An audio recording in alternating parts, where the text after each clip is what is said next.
Music and Bad Manners ******. Music and Bad Manners, by the same author. Music after the Great War. Music and Bad Manners. Carl Van Vechten. Logo: Dog running. New York: Alfred A. Knopf, MCMXVI. Copyright 1916, B.Y. Alfred A. Knopf. All rights reserved. Printed in the United States of America. To my father. Contents page. Music and Bad Manners 11. Music for the movies 43. Spain, and Music 57. Shall we realize Wagner's ideals?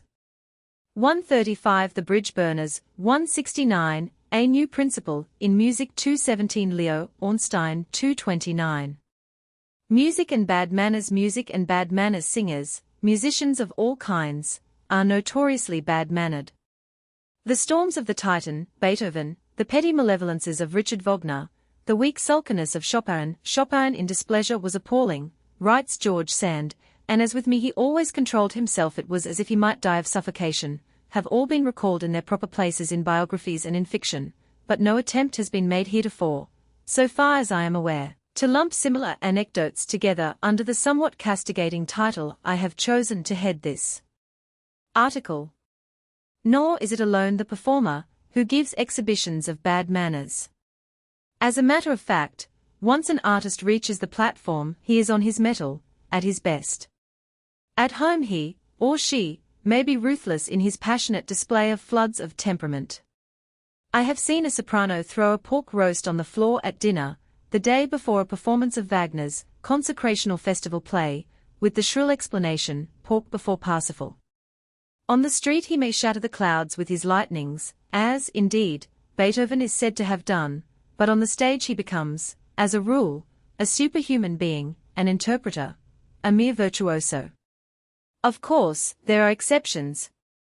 Audiences, as well, may be relied upon to behave badly on occasion. An auditor is not necessarily at his best in the concert hall. He may have had a bad dinner, or quarreled with his wife before arriving. At any rate, he has paid his money, and it might be expected that he would make some demonstration of disapproval when he was displeased. The extraordinary thing is that he does not do so oftener.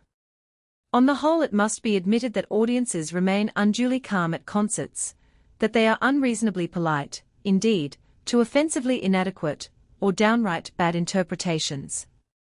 I have sat through performances, for example, of the Russian Symphony Society in New York, when I wondered how my fellow sufferers could display such fortitude and patience.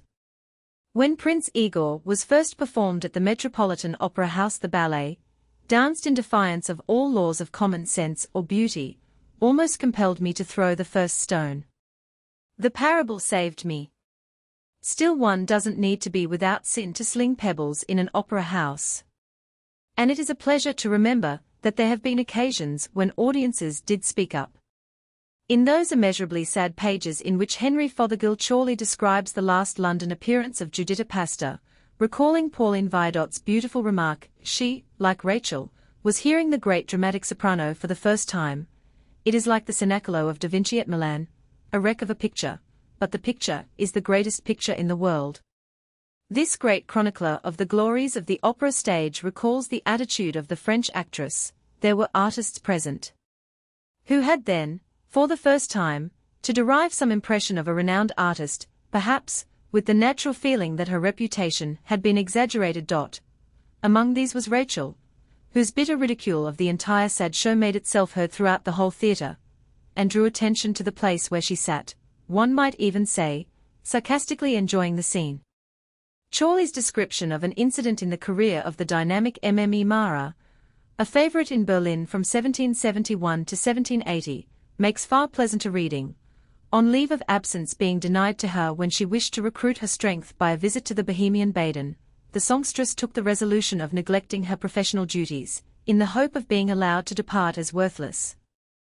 The Tsarevich, Paul I of Russia, happened about that time to pay a visit to Berlin, and she was announced to appear in one of the grand parts. She pretended illness. The king sent her word, in the morning of the day, that she was to get well and sing her best. She became, of course, worse, could not leave her bed. 2 hours before the opera began, a carriage, escorted by 8 soldiers, was at her door, and the captain of the company forced his way into her chamber, declaring that their orders were to bring her to the theatre, dead or alive. "You cannot, you see I am in bed." "That is of little consequence," said the obdurate machine, "we will take you, bed and all." There was nothing for it, but to get up and go to the theatre, dress, and resolve to sing without the slightest taste or skill. And this Mara did. She kept her resolution for the whole of the first act, till a thought suddenly seized her that she might be punishing herself in giving the Grand Duke of Russia a bad opinion of her powers. A bravura came, and she burst forth with all her brilliancy, in particular distinguishing herself by a miraculous shake, which she sustained, and swelled, and diminished, with such wonderful art as to call down more applause than ever. This was the same Mara, who walked out of the orchestra, at a performance of the Messiah, at Oxford rather than stand, during the singing of the Hallelujah chorus. In that curious series of anecdotes which Berlioz collected under the title, Les Grotesques de la Musique, I discovered an account of a performance of a Miserere of Mercadante at the church of San Pietro in Naples, in the presence of a cardinal and his suite. The cardinal several times expressed his pleasure, and the congregation at 2 points, the ready mihi and the benign fac, demine, broke in with applause and insisted upon repetitions. Berlioz also describes a rehearsal of Grétry's La Rosière de Salency at the Odeon, when that theatre was devoted to opera. The members of the orchestra were overcome with a sense of the ridiculous nature of the music they were performing and made strange sounds the while they played. The chef d'orchestre attempted to keep his face straight, and Berlioz thought he was scandalized by the scene. A little later, however, he found himself laughing harder than anybody else. The memory of this occasion gave him the inspiration, some time later, of arranging a concert of works of this order, in which, he assured himself, the music of the masters abounded, without forewarning the public of his purpose. He prepared the programme, including therein this same overture of Grétry's, then a celebrated English air Arme, Ye Brave, a Sonata Diabolique for the violin, the quartet from a French opera, in which this passage occurred, J.M. Assès les Hollandaises, les Pissanes, les Anglaises, mais je préfère des Français l'esprit, la grâce et la gaieté, an instrumental march, the finale of the first act of an opera, a fugue on Kyrie eleison from a requiem mass in which the music suggested anything but. The words, variations for the bassoon on the melody of Au clair de la lune, and a symphony. Unfortunately for the trial of the experiment, the rehearsal was never concluded. The executants got no further than the third number before they became positively hysterical. The public performance was never given, but Berlioz assures us that the average symphony concert audience would have taken the program seriously and asked for more. It may be considered certain that in his choice of pieces Berlioz was making game of some of his contemporaries. In all the literature on the subject of music there are no more delightful volumes to be met with than those of J. B. Wekelin, called Musiciana, Nouveau Musiciana, and Dernier Musiciana. These books are made up of anecdotes, personal and otherwise. From Baudelot's Histoire de la Musique, Wekelin culled the following. An equerry of Madame la Dauphine asked 2 of the court musicians to his home at Versailles for dinner one evening. They sang standing opposite the mantelpiece, over which hung a great mirror, which was broken in 6 pieces by the force of tone. All the porcelain on the buffet resounded and shook. Wekelin also recalls a caprice of Louis XI, who one day commanded the Abbé de Bain, who had already invented many musical instruments, to devise a harmony out of pigs. The abbé asked for some money, which was grudgingly given, and constructed a pavilion covered with velvet, under which he placed a number of pigs. Before this pavilion he arranged a white table with a keyboard constructed in such a fashion that the displacing of a key stuck a pig with a needle. The sounds evoked were out of the ordinary, and it is recorded that the king was highly diverted and asked for more. Auber's enthusiasm for his own music, usually concealed under an indifferent air, occasionally expressed itself in strange fashion. Mme Damereau recounted to Wekelin how, when the composer completed an air in the middle of the night, even at 3 or 4 o'clock in the morning, he rushed to her apartment. Dragging a pianoforte to her bed, he insisted on playing the new song over and over to her, while she sang it, meanwhile making the changes suggested by this extraordinary performance. More modern instances come to mind. Maria Gay is not above nose-blowing and expectoration in her interpretation of Carmen, physical acts in the public performance of which no Spanish cigarette girl would probably be caught ashamed. Yet it may be doubted if they suit the music of Bizet, or the male hack and Halavi version of Merimie's creation. A story has been related to me, I do not vouch for the truth of it, that during a certain performance of Carmen at the Opera Comique in Paris a new singer, at some stage in the proceedings, launched that dreadful French word which Georges Feydeau so ingeniously allowed his heroine to project into the second act of La Dame de Chez Maxime, with a result even more startling than that which attended Bernard Shaw's excursion into the realms of the expletive in his play, Pygmalion. It is further related of this performance of Carmen, which is said to have sadly disturbed the traditions, that in the excitement incident to her debut the lady positively refused to allow Don José to kill her. Round and round the stage she ran while the perspiring tenor tried in vain to catch her. At length, the music of the score being concluded, the curtain fell on a Carmen still alive, the salle was in an uproar. I find I cannot include Chaliapin's Basilio in my list of bad-mannered stage performances, although his trumpetings into his handkerchief disturbed many of New York's professional writers. Illinois Barbiere is a farcical piece, and the music of Rossini hints at the Rabelaisian humors of the dirty Spanish priest. In any event, it was the finest interpretation of the role that I have ever seen or heard, and with the splendid ensemble Mme. Sembric was the Rosina, Mr. Bonsi, the Count, and Mr. Campanari, the Figaro. The comedy went with such joyous abandon, the first act finale to the accompaniment of roars of laughter from the stalls, that I am inclined to believe the performance could not be bettered in this generation. The late Algernon St. John Brennan used to relate a history about Emma Eames and a recalcitrant tenor. The opera was Lohengrin, I believe, and the question at issue was the position of a certain couch. Eames wished it placed here, the tenor there. As always happens in arguments concerning a Wagnerian music drama, at some point the Bayreuth tradition was invoked, although I have forgotten whether that tradition favored the soprano, or her opponent in this instance. In any case, at the rehearsal the tenor seemed to have won the battle. When at the performance he found the couch in the exact spot which had been designated by the lady, his indignation was all the greater on this account. With as much regard for the action of the drama, as was consistent with so violent a gesture, he gave the couch a violent shove with his projected toe, with the intention of pushing it into his chosen locality. He retired with a howl, nursing a wounded member. The couch had been nailed to the floor. It is related that Marie Delna was discovered washing dishes at an inn in a small town near Paris. Her benefactors took her to the capital and placed her in the conservatoire. She always retained a certain peasant obstinacy, and it is said that during the course of her instruction, when she was corrected she frequently replied, "Jemen vise." Against this phrase argument was unavailing, and Mme. Delna, as a result, acquired a habit of having her own way.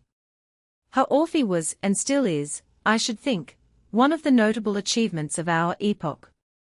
It must have equaled Pauline Viardot's performance dramatically, and transcended it vocally. After singing the part several hundred times, she naturally acquired certain habits and mannerisms, tricks both of action and of voice. Still, it is said that when she came to the Metropolitan Opera House she offered, at a rehearsal, to defer to Mr. Toscanini's ideas. He, the rumor goes, gave his approval to her interpretation on this occasion. Not so at the performance. Those who have heard it can never forget the majesty and beauty of this characterization, as noble a piece of stage work as we have seen or heard in our day.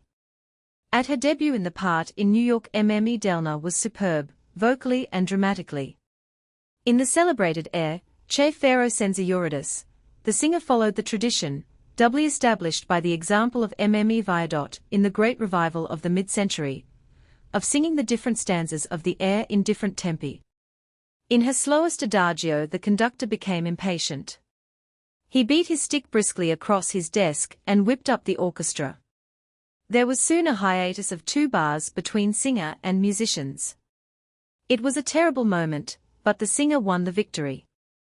She turned her back on the conductor and continued to sing in her own time.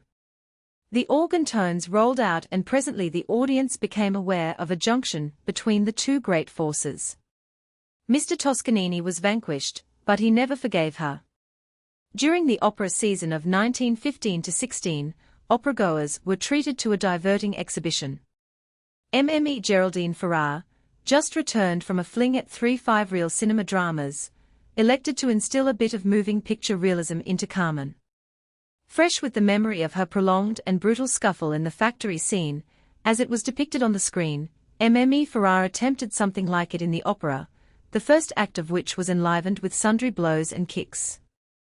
More serious still were her alleged assaults on the tenor, Mr. Caruso, in the third act, which, it is said, resulted in his clutching her like a struggling eel, to prevent her interference with his next note. There was even a suggestion of disagreement in the curtain calls which ensued. All these incidents of an enlivening evening were duly and impressively chronicled in the daily press. There is, of course, Vladimir de Parkman. Everybody who has attended his recitals has come under the spell of his beautiful tone, and has been annoyed by his bad manners. For, curiously enough, the 2 qualities have become inseparable with him, especially in recent years. Once in Chicago I saw the strange little pianist sit down in front of his instrument, rise again, gesticulate, and leave the stage. Returning with a stage hand, he pointed to his stool. It was not satisfactory. A chair was brought in, tried, and found wanting, more gesticulation, this time wilder.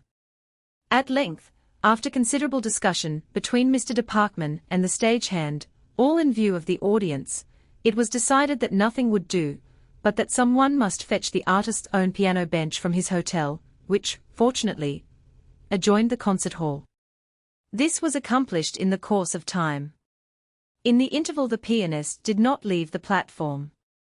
He sat at the back on the chair, which had been offered him, as a substitute for the offending stool, and entertained his audience with a spectacular series of grimaces. On another occasion, this singular genius arrested his fingers in the course of a performance of one of Chopin's études. His ears were enraptured, it would seem, by his own rendition of a certain run. Over and over again he played it, now faster, now more slowly, at times almost slowly enough to give the student in the front row a glimpse of the magic fingering. With a sudden change of manner he announced, "This is the way Godowsky would play this scale, great velocity, but a dry tone." Then, and now Parkman again. The magic fingers stroked the keys. Even as an auditor de Parkman sometimes exploits his eccentricities. Joseph Hoffman once told me the following story. De Parkman was sitting in the third row at a concert Rubinstein gave in his prime. De Parkman burst into hilarious laughter, rocking to and fro. Rubinstein was playing beautifully, and de Parkman's neighbor, annoyed, demanded why he was laughing. De Parkman could scarcely speak, as he pointed to the pianist on the stage and replied, "He used the 4th finger instead of the 3rd in that run. Isn't it funny?" I cannot take Vladimir de Parkman to task for these amusing bad manners. But they annoy the bourgeois. We should most of us be glad to have Oscar Wilde brilliant at our dinner parties, even though he ate peas with his knife, and Napoleon's generalship would have been as effective if he had been an omnivorous reader of the works of Laura Jean Libby. But one must not dwell too long on de Parkman. One might be tempted to devote an entire essay to the relation of his eccentricities. Another pianist, also a composer, claims attention, Alberto Savinio. You may find a photolithograph of Savinio's autograph manuscript of Bellovis Fatale, No. 12, in that curious periodical entitled 291, the number for April, 1915. There is a program, which reads as follows: La Passion des Rotules la Femme, a Illinois M.A. Touché de sa jambe de caoutchouc. Mama. Mama. L'homme, tuto esha di Rosa, Maria, Petit. La Femme, Mama. Mama. There are indications as to how the composer wishes his music to be played, sometimes glissando, and sometimes avec des points. The rapid and tortuous passages between the black and white keys would test the contortionistic qualities of any one's fingers. Savinio, it is said, at his appearances in Paris, actually played until his fingers bled. When he had concluded, indeed, the ends of his fingers were crushed and bruised and the keyboard was red with blood. Albert Gleizes, quoted by Walter Conrad Arensberg, is my authority for this bizarre history of music and bad manners. I have not seen, or heard, Savinio perform. But when I told this tale to Leo Ornstein, he assured me that he frequently had had a similar experience. Romain Rolland in Jean-Christophe relates an incident which is especially interesting because it has a foundation in fact. Something of the sort happened to Hugo Wolf when an orchestra performed his Penthesilea overture for the first time. It is a curious example of bad manners, in which both the performers and the audience join. At last it came to Christophe's symphony. I am quoting from Gilbert Cannon's translation. He saw from the way the orchestra and the people in the hall were looking at his box that they were aware of his presence. He hid himself. He waited with the catch at his heart, which every musician feels at the moment when the conductor's wand is raised and the waters of the music gather in silence before bursting their dam. He had never yet heard his work played. How would the creatures of his dreams live?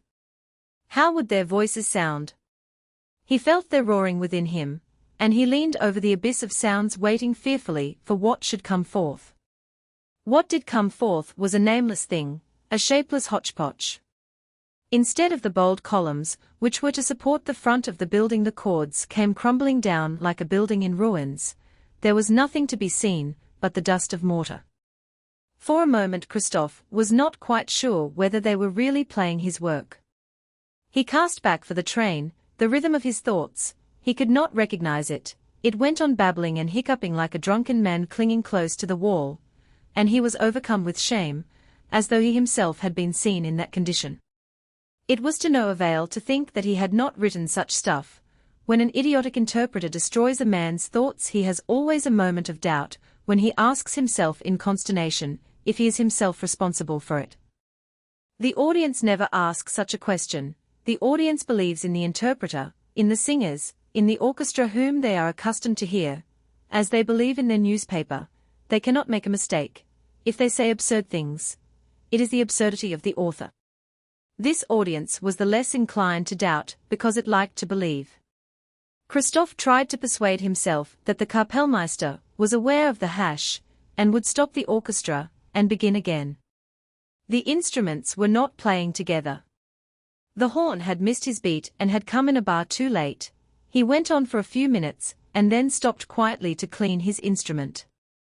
Certain passages for the oboe had absolutely disappeared.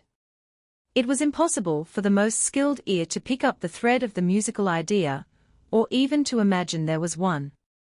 Fantastic instrumentations, humoristic sallies became grotesque through the coarseness of the execution. It was lamentably stupid, the work of an idiot, of a joker who knew nothing of music. Christophe tore his hair. He tried to interrupt, but the friend who was with him held him back, assuring him that the Herr Kapellmeister must surely see the faults of the execution, and would put everything right, that Christophe must not show himself, and that if he made any remark it would have a very bad effect. He made Christophe sit at the very back of the box.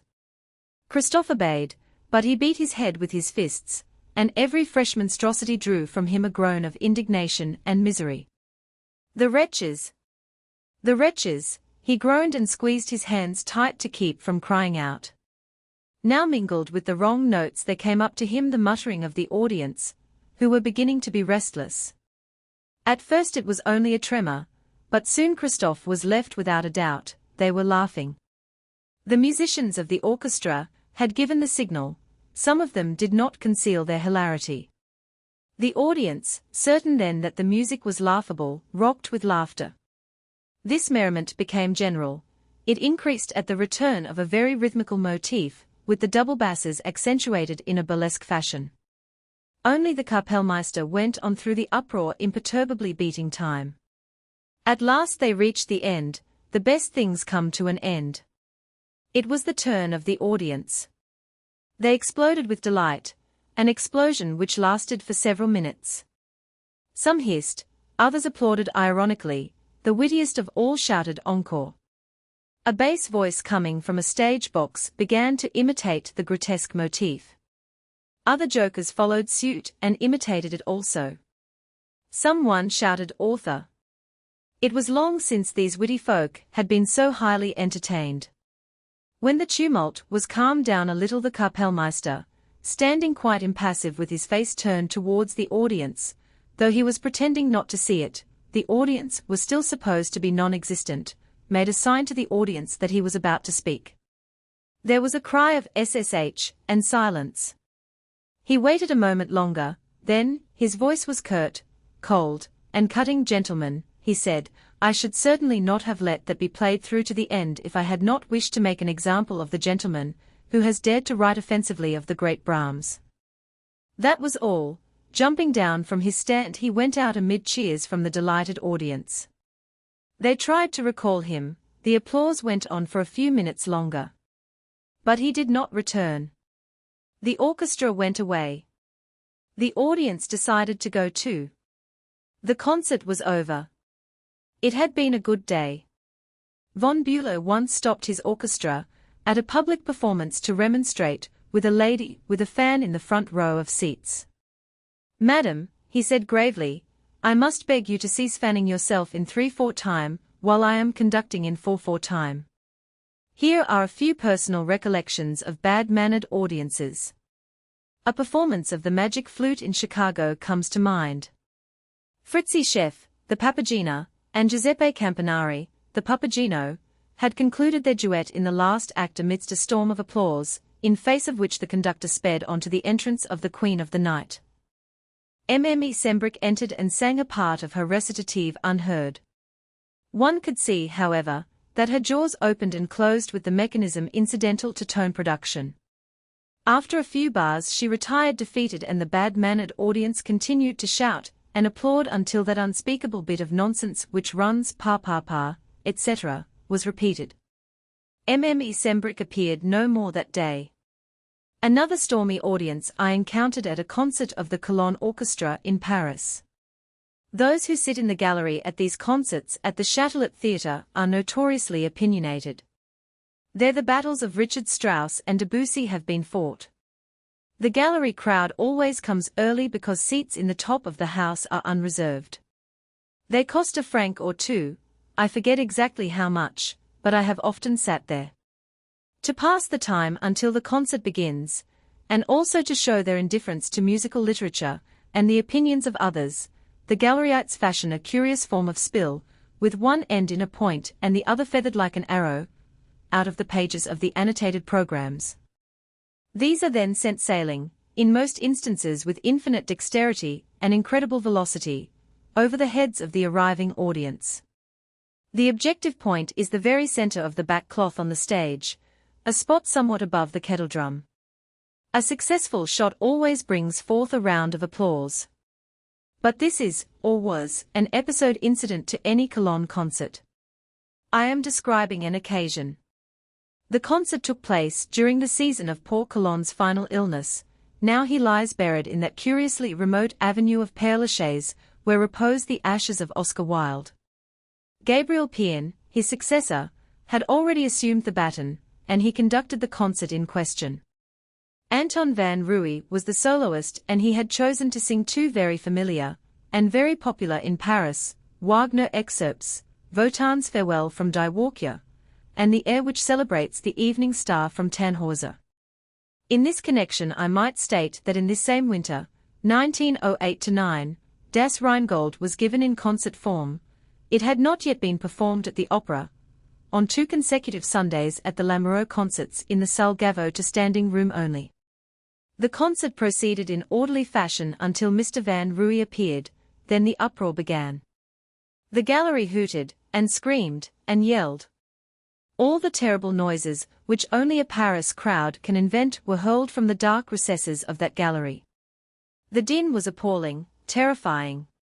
Mr. Van Ruy nervously fingered a sheet of music he held in his hands. Undoubtedly visions of the first performance of Tannhäuser at the Paris Opera passed through his mind. He may also have considered the possibility of escaping to the Gare du Nord, with the chance of catching a train for Germany before the mob could tear him into bits. Mr. Pien, who knew his Paris, faced the crowd, while the audience below peered up and shuddered, with something of the fright of the aristocrats during the first days of the Revolution. Then he held up his hand and, in time, the modest gesture provoked a modicum of silence. In that silence someone shrieked out the explanation, "Tannhäuser avant Walkure." That was all. The gallery was not satisfied with the order of the program. The readjustment was quickly made, the parts distributed to the orchestra, and Mr. Van Ruy sang Wolfram's air before Wotan's. It may be said that never could he have hoped for a more complete ovation, a more flattering reception, than that which the Parisian audience accorded him when he had finished. The applause was veritably deafening. I have related elsewhere, at some length, my experiences at the first Paris performance of Igor Stravinsky's ballet, The Sacrifice to the Spring, an appeal to primitive emotion through a nerve-shattering use of rhythm, staged in ultramodern style by Wacław Nijinsky. Chords and legs seemed disjointed. Flying arms synchronized marvelously with screaming clarinets. But this first audience would not permit the composer to be heard. Catcalls and hisses succeeded the playing of the first few bars, and then ensued a battery of screams, countered by a foil of applause. We warred over art, some of us thought it was and some thought it wasn't. The opposition was bettered at times. At any rate it was a more thrilling battle than Strauss conceived between the hero and his enemies in Heldenleben, and the celebrated scenes from Die Meistersinger, and the Rape of the Lock could not stand the comparison. Some 40 of the Protestants were forced out of the theatre, but that did not quell the disturbance. The lights in the auditorium were fully turned on, but the noise continued, and I remember Mademoiselle Pilz executing her strange dance of religious hysteria on a stage dimmed by the blazing light in the auditorium, seemingly to the accompaniment of the disjointed ravings of a mob of angry men and women. Little by little, at subsequent performances of the work, the audiences became more mannerly, and when it was given in concert in Paris the following year, it was received with applause. Some of my readers may remember the demonstration directed, supposedly, against American singers, when the Metropolitan Opera Company invaded Paris some years ago for a spring season. The opening opera was Aida, and all went well until the first scene of the second act, in which the reclining amorous chants her thoughts while her slaves dance. Here the audience began to give signs of disapproval, which presently broke out into open hissing, and finally into a real hullabaloo. Mme. Homer, nothing daunted, continued to sing. She afterwards told me that she had never sung with such force and intensity. And in a few moments she broke the spell, and calmed the riot. Arthur Nikisch once noted that players of the bassoon were more sensitive than the other members of his orchestra. He found them subject to quick fits of temper, and intolerant of criticism. He attributed this to the delicate mechanism of the instrument, which required the nicest apportionment of breath. Clarinet players, he discovered, were less sensitive. One could joke with them in reason, while horn players were as tractable as Newfoundland dogs. A case of a sensitive pianist comes to mind, brought to bay by as rude an audience as I can recall. Mr. Paderewski was playing Beethoven's C-sharp minor sonata at one of these morning musicales arranged at the smart hotels, so that the very rich may see more intimately the well-known artists of the concert and opera stage, when some women started to go out. In his following number, Couperin's La Bandoline, the interruption became intolerable, and he stopped playing. "Those who do not wish to hear me will kindly leave the room immediately," he said, "and those who wish to remain will kindly take their seats." The outflow continued, while those who remained seated began to hiss. "I am astonished to find people in New York leaving while an artist is playing," the pianist added. Then someone started to applaud, the applause deepened, and finally Mr. Paderewski consented to play again, and took his place on the bench before his instrument. The incident was the result of the pianist's well-known aversion to appearing in conjunction with other artists. He had finally agreed to do so on this occasion provided he would be allowed to play after the others had concluded their performances. There had been many recalls for the singer and violinist who preceded him, and it was well after 1 o'clock. The concert had begun at 11 before he walked on the platform. Now 1 o'clock is a very late hour at a fashionable morning musicale. Some of those present were doubtless hungry. Others, perhaps, had trains to catch, while there must have been a goodly number who had heard all the music they wanted to hear that morning. There was a very pretty ending to the incident. Once he had begun, Mr. Paderewski played for an hour and 20 minutes, and the faithful ones, who had remained seated, applauded so much when he finally rose from the bench, even after he had added several numbers to the printed program, that the echoes of the clapping hands accompanied him to his motor. I have reserved for the last a description of a concert given at the Dal Vermi Theatre in Milan by the Italian Futurists. The account is culled from the Corriere della Sera of that city, and the translation is that which appeared in International Music and Drama, at the Dal Vermi. A Futurist concert of Itinerumeri was to be held last night, but instead of this there was an uproarious din intoned both by the public and the Futurists, which ended in a free-for-all fight. In a speech which was listened to with sufficient attention, Marinetti, the poet, announced that this was to be the first public trial of a new device invented by Luigi Russello, a Futurist painter. This instrument is called the noisemaker, and its purpose is to render a new kind of music. Modern life vibrates with all sorts of noises, music therefore must render this sensation. This, in brief, is the idea. In order to develop it, Russello had invented several types of noisemakers, each of which renders a different sound.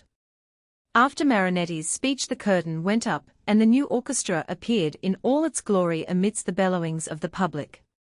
The famous noise intonators proved to be made out of a sort of bass drum, with an immense trumpet attached to it, the latter looking very much like a gramophone horn. Behind the instrument sat the players, whose only function was to turn the crank rhythmically in order to create the harmonic noise. They looked, while performing this agreeable task, like a squad of knife grinders. But it was impossible to hear the music. The public was unconditionally intolerant. We only caught here and there a faint buzz and growl. Then everything was drowned in the billowing seas of howls, jeers, hisses, and catcalls. What they were hissing at, it being impossible to hear the music, was not quite clear. They hissed just for the fun of it. It was a case of art for art's sake. Painter Russello, however, continued undisturbed to direct his mighty battery of musical howitzers, and his professors kept on grinding their pieces, with a beautiful serenity of mind, all the while the tumult increasing to redoubtable proportions. The consequence was that those who went to the Dal Vermi for the purpose of listening to Futurist music had to give up all hopes and resign themselves to hear the bedlam of the public. In vain did Marinetti attempt to speak, begging them to be quiet for a while and assuring them that they would be allowed a whole carnival of howls at the end of the concert. The public wanted to hiss, and there was no way to check it. But Russello kept right on. He conducted with imperturbable solemnity the three pieces we were supposed to hear: The Awakening of a Great City, A Dinner on a Casale Terrace, and A Meet of Automobiles and Aeroplanes. Nobody heard anything, but Russello rendered everything conscientiously. The only thing we were able to find out about Futurist music is that the noise of the orchestra is by no means too loud, or at least not louder than impromptu choruses. But the worst was reserved for the middle of the third piece. The exchange of hot words and very old-fashioned courtesies had now become ultra-vivacious, and was being punctuated with several projectiles and an occasional blow. At this point, Marinetti, Boccioni, Cara, and other Futurists jumped into the pit and began to distribute all sorts of blows to the infuriated spectators. The new Futurist style enables us to synthesize the scene. Blows, carboneers, inspectors, cushions and chairs flying about, howls, public standing on chairs. Concert goes on. More howls, shrieks, curses, and thunderous insults. Futurists are led back to stage by gendarmes. Public slowly passes out. Marinetti and followers pass out before public. Again howls, invectives, guffaws, and fist blows. Piazza Carduccio. More blows. Galleria. Ditto. Futurists enter Savini's cafe, while pugilistic matches go merrily on. Mob attempts to storm stronghold. Iron gates close. Futurists are shut in good condition, save few torn hats. Mob slowly calms down and disperses. The end. New York, May, 1916. Music for the movies O Tempora. O Movies. W. B. Chase. Music for the movies. Despite the fact that it would seem that the moving picture drama had opened up new worlds to the modern musician, no important composer, so far as I am aware, has as yet turned his attention to the writing of music for the films. If the cinema drama is in its infancy, as some would have us believe, then we may be sure that the time is not far distant when moving picture scores will take their places on the musicians' bookshelves alongside those of operas, symphonies, masses, and string quartets. In the meantime, entirely ignorant of the truth, or oblivious to it, or merely helpless, as the case may be, that writing music for moving pictures is a new art, which demands a new point of view, the directors of the picture theaters are struggling with the situation as best they may. Under the circumstances, it is remarkable, on the whole, how swiftly and how well the demand for music with the silent drama has been met. Certainly the music is usually on a level with, or of a better quality than, the type of entertainment offered. But the directors have not definitely tackled the problem. They still continue to try to force old wine into new bottles, arranging and rearranging melody and harmony which was contrived for quite other occasions and purposes. Even when scores have been written for pictures, the result has not shown any imaginative advance over the arranged score. It is strange, but it has occurred to no one that the moving picture demands a new kind of music. The composers, I should imagine, are only waiting to be asked to write it. Certainly none of them has ever shown any hesitancy about composing incidental music for the spoken drama. Mendelssohn wrote strains for A Midsummer Night's Dream, which seemed pledged to immortality until Granville Barker ignored them. The Wedding March is still in favor in Kankakee and Keokuk. Beethoven illustrated Gertie's Egmont. Sir Arthur Sullivan penned a score for The Tempest. Schubert was inspired to put down some of his most ravishing notes for a stupid play called Rosamund. Grieg's Peer Gynt music is more often performed than the play. More recent instances of incidental music for dramas are Saint-Saëns's score for Breuer's La Foi, Mascagni's for The Eternal City, and Richard Strauss's for Le Bourgeois Gentilhomme. Is it necessary to continue the list? I have only, after all, put down a few of the obvious examples, passing by the thousands upon thousands of scores devised by lesser composers for lesser plays, that would spring at once to any musician's mind. Of course it has usually been the poetic drama, do we ever hear Shakespeare, or Raw Star without it, which has seemed to call for incidental music, but it has accompanied, with more or less disastrous consequences. To be sure, the unfolding of many a drawing-room play, especially during the 80s. When the first moving picture was exposed on the screen, it seems to have occurred to its projector at once that some kind of music must accompany its unreeling. The silence evidently appalled him. A moving picture is not unlike a ballet in that it depends entirely upon action. It differs from a ballet in that the action is not necessarily rhythmic, and whoever heard of a ballet performed without music? Sound certainly has its value in creating an atmosphere and in emphasizing the thrill of the moving picture, especially when the sound is selected and coordinated. It may also divert the attention.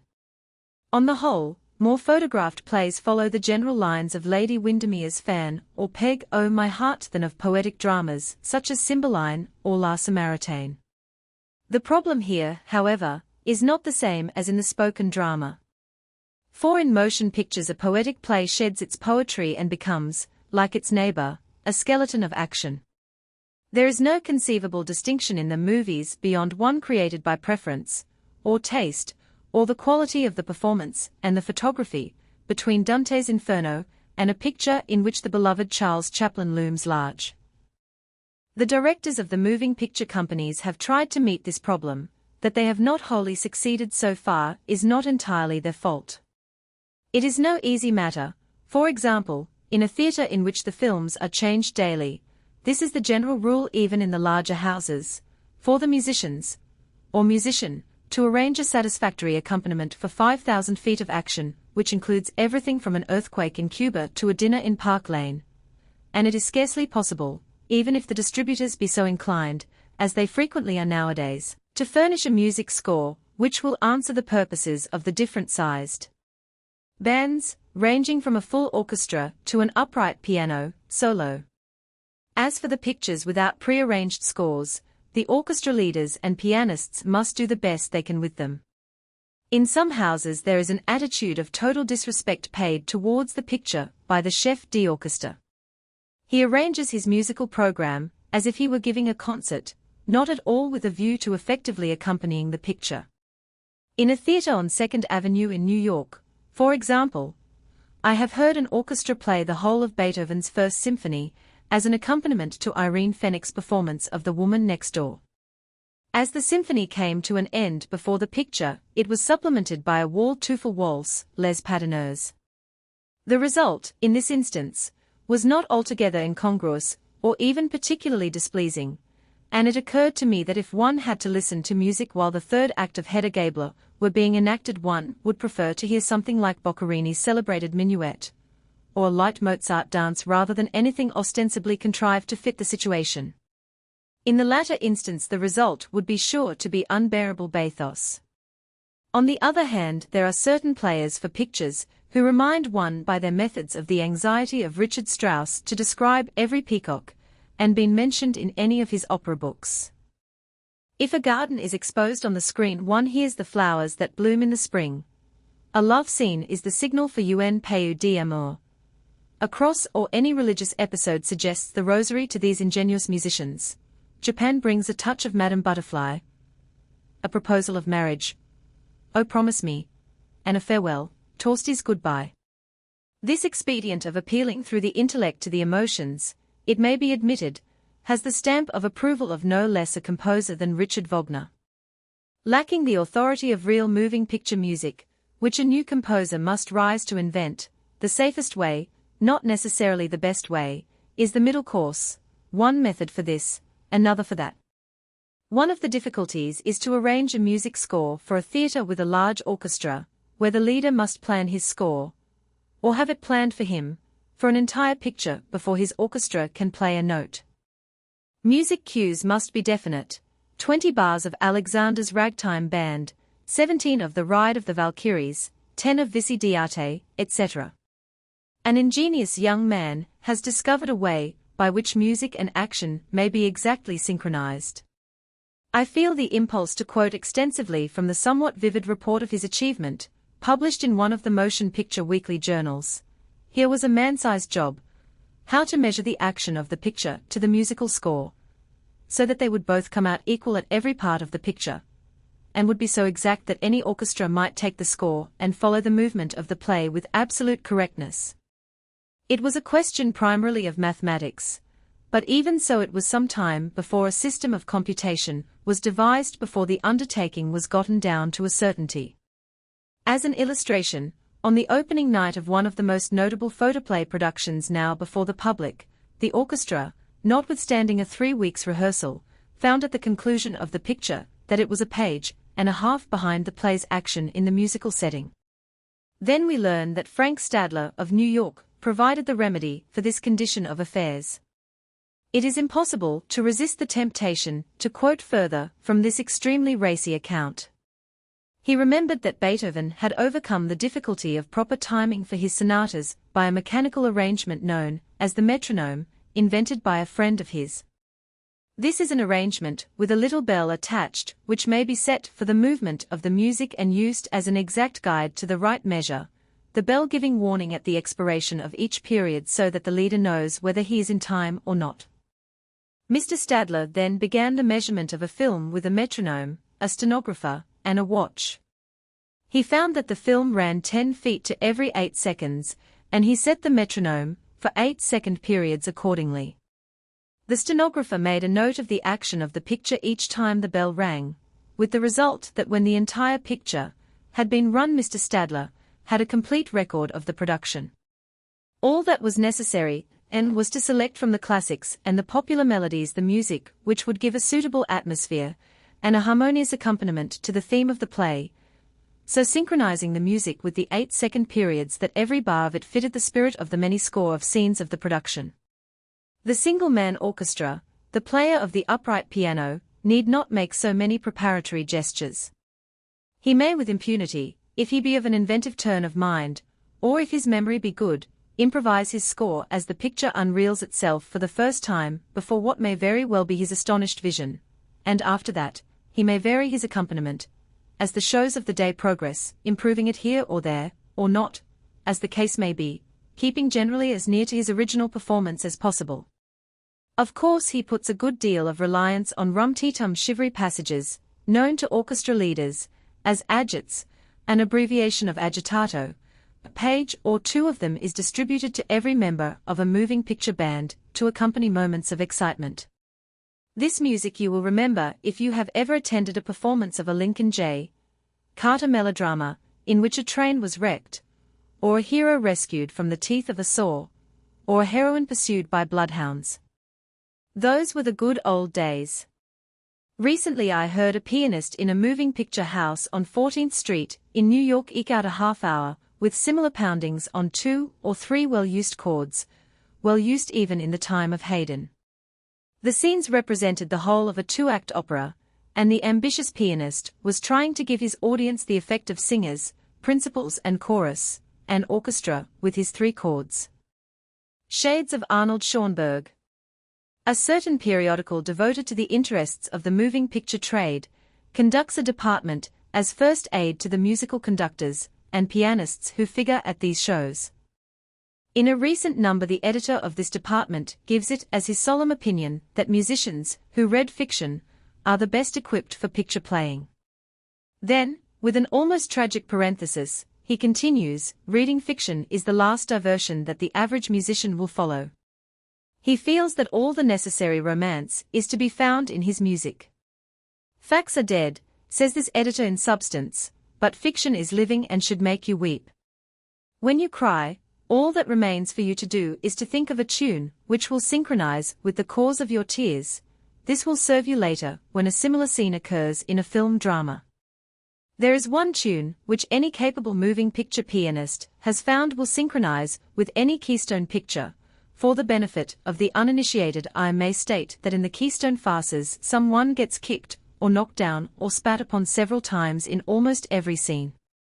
I do not know what the tune is, but wherever Keystone pictures are shown, in Cedar Rapids, Iowa, Grand Rapids, Michigan, Chicago, and even New York, I have heard it.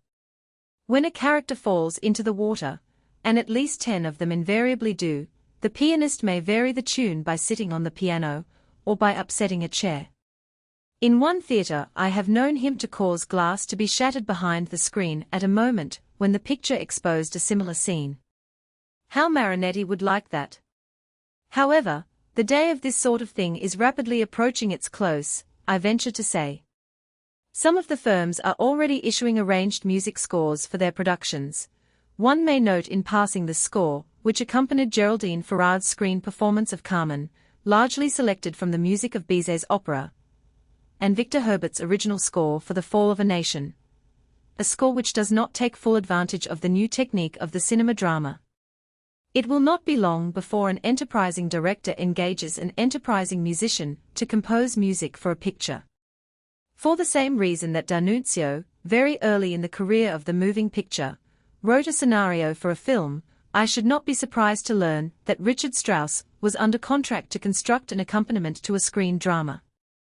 It will be very loud music and it will require an orchestra of 143 men to interpret it, and probably the composer himself will conduct the first performance.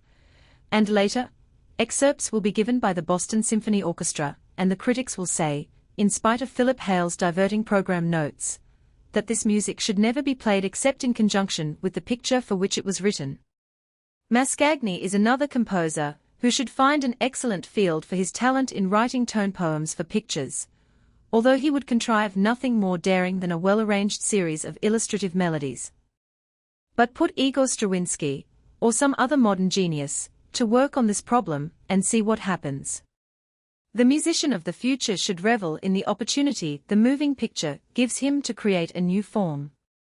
This form differs from that of the incidental music for a play in that the flow of tone may be continuous, and because one never needs to soften the accompaniment so that the voices may be heard, it differs from the music for a ballet in that the scene shifts constantly, and consequently the time signatures and the mood and the key must be as constantly shifting.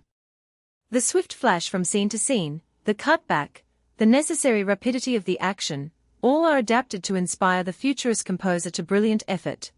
A tinkle of this and a smash of that, without working out, or development, illustration, comment, piquant or serious, that's what the new film music should be. The ultimate moving picture score will be something more than sentimental accompaniment. New York, November 10, 1915. Spain and musique, Illinois faute méditerranise la musique. Nietzsche. Spain and music. It has seemed to me at times that Oscar Hammerstein was gifted with almost prophetic vision. He it was who imagined the glory of times, erstwhile Longacre Square. Theatre after theatre he fashioned in what was then a barren district, and presently the crowds and the hotels came. He foresaw that French opera, given in the French manner, would be successful again in New York, and he upset the calculations of all the wiseacres by making money even with Pelliers et Melisande, that esoteric collaboration of Belgian and French art, which in the latter part of the season of 1907-8 attained a record of 7 performances at the Manhattan Opera House, all to audiences as vast and as devoted as those which attend the sacred festivals of Parsifal at Bayreuth. And he had announced for presentation, during the season of 1908-9, and again the following season, a Spanish opera called Dolores. If he had carried out his intention, why it was abandoned I have never learned.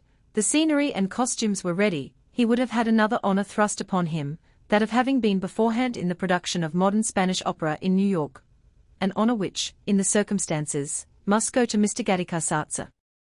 Strictly speaking, Goyescas was not the first Spanish opera to be given in New York, although it was the first to be produced at the Metropolitan Opera House. Illinois Guarani, by Antonio Carlos Gomes, a Portuguese born in Brazil, was performed by the Milan Grand Opera Company during a 3-week season at the Star Theatre in the fall of 1884. An air from this opera is still in the repertoire of many sopranos.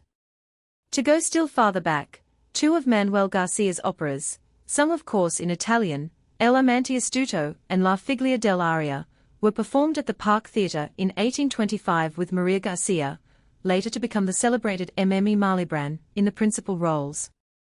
More recently an itinerant Italian opera bouffe company, which gravitated from the Park Theatre, not the same edifice that harbored Garcia's company, to various playhouses on the Bowery, included 3 zarzuelas in its repertoire. One of these, the popular La Gran Via, was announced for performance, but my records are dumb on the subject and I am not certain that it was actually given.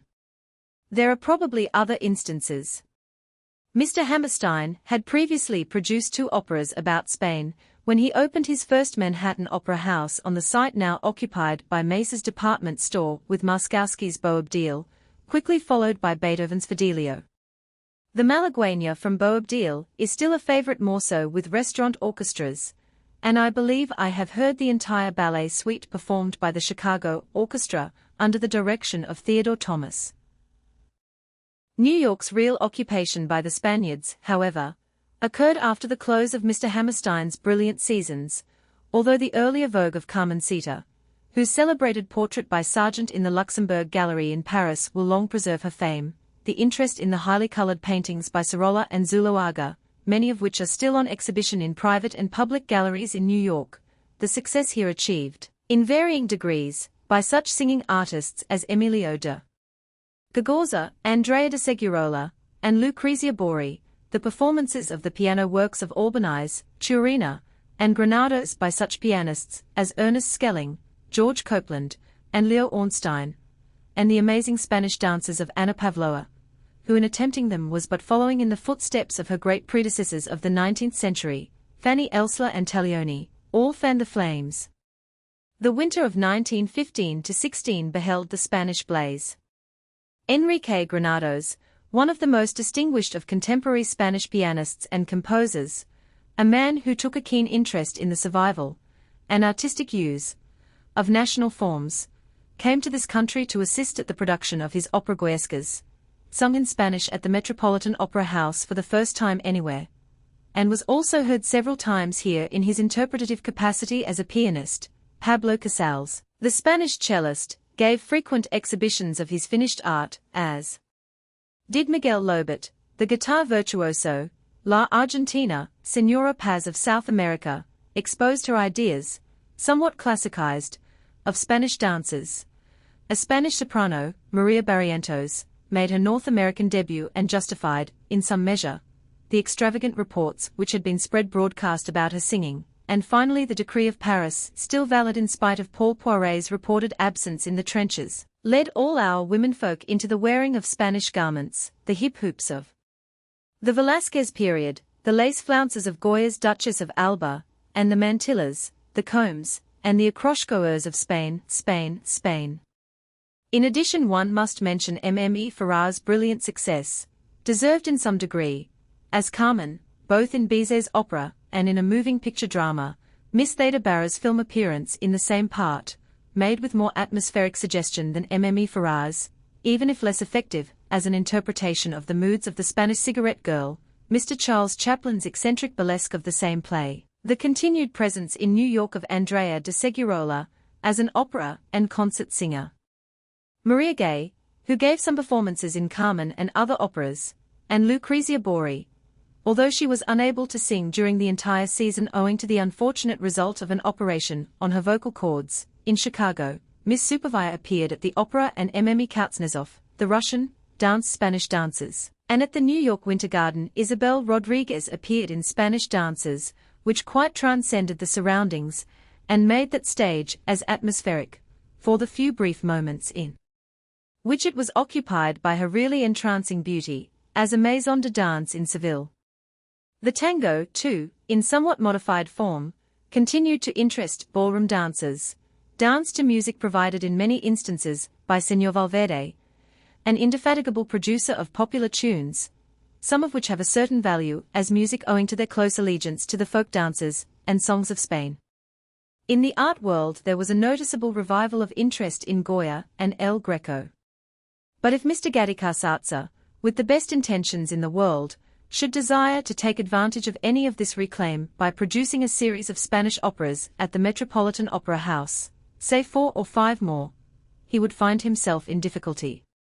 Where are they? Several of the operas of Isaac Albeniz have been performed in London, and in Brussels at the Theatre de la Monnaie, but would they be liked here? There is Felipe Pedrel's monumental work, the trilogy, Los Perineos, called by Eduardo López Chavarri, the most important work for the theatre written in Spain, and there is the aforementioned Dolores. For the rest, one would have to search about among the zarzuelas, and would the Metropolitan Opera House be a suitable place for the production of this form of opera? It is doubtful, indeed, if the zarzuela could take root in any theatre in New York. The truth is that in Spain Italian and German operas are much more popular than Spanish, the zarzuela always excepted, and at Señor Arbo's a series of concerts at the Royal Opera in Madrid one hears more Bach and Beethoven than Albeniz and Pedrel. There is a growing interest in music in Spain, and there are indications that someday her composers may again take an important place with the musicians of other nationalities, place they proudly held in the 16th and 17th centuries. However, no longer ago than 1894, we find Louis Lombard writing in his Observations of a Musician that harmony was not taught at the Conservatory of Malaga, and that at the closing exercises of the Conservatory of Barcelona, he had heard a four-hand arrangement of the Tannhäuser March performed on 10 pianos by 40 hands. Havelock Ellis, The Soul of Spain, 1909, affirms that a concert in Spain sets the audience to chattering. They have a savage love of noise, the Spanish, he says, which incites them to conversation. Albert Lavignac, in Music and Musicians, William Marchant's translation, says, "We have left in the shade the Spanish school, which to say truth does not exist." But if one reads what Lavignac has to say about Mussorgsky, one is likely to give little credence to such extravagant generalities as the one just quoted. The Mussorgsky paragraph is a gem, and I am only too glad to insert it here for the sake of those who have not seen it. A charming and fruitful melodist, who makes up for a lack of skill in harmonization by a daring, which is sometimes of doubtful taste, has produced songs, piano music in small amount, and an opera, Boris Godunov. In the report of the proceedings of the 34th session of the London Musical Association, 1907-8, Dr. Thomas Lee Southgate is quoted as complaining to Sir George Grove, because under schools of composition, in the old edition of Grove's dictionary the Spanish school was dismissed in 20 lines. Sir George, he says, replied, "Well, I gave it to Rockstro because nobody knows anything about Spanish music." The bibliography of modern Spanish music is indeed indescribably meager, although a good deal has been written in and out of Spain about the early religious composers of the Iberian Peninsula. These matters will be discussed in due course. In the meantime, it has afforded me some amusement to put together a list, which may be of interest to both the casual reader and the student of music, of compositions suggested by Spain to composers of other nationalities. This list is by no means complete. I have not attempted to include in it works which are not more or less familiar to the public of the present day. Without boundaries, it could easily be extended into a small volume. The repertoire of the concert room and the opera house is streaked through and through with Spanish atmosphere, and on the whole, I should say, the best Spanish music has not been written by Spaniards, although most of it, like the best music written in Spain, is based primarily on the rhythm of folk tunes, dances and songs.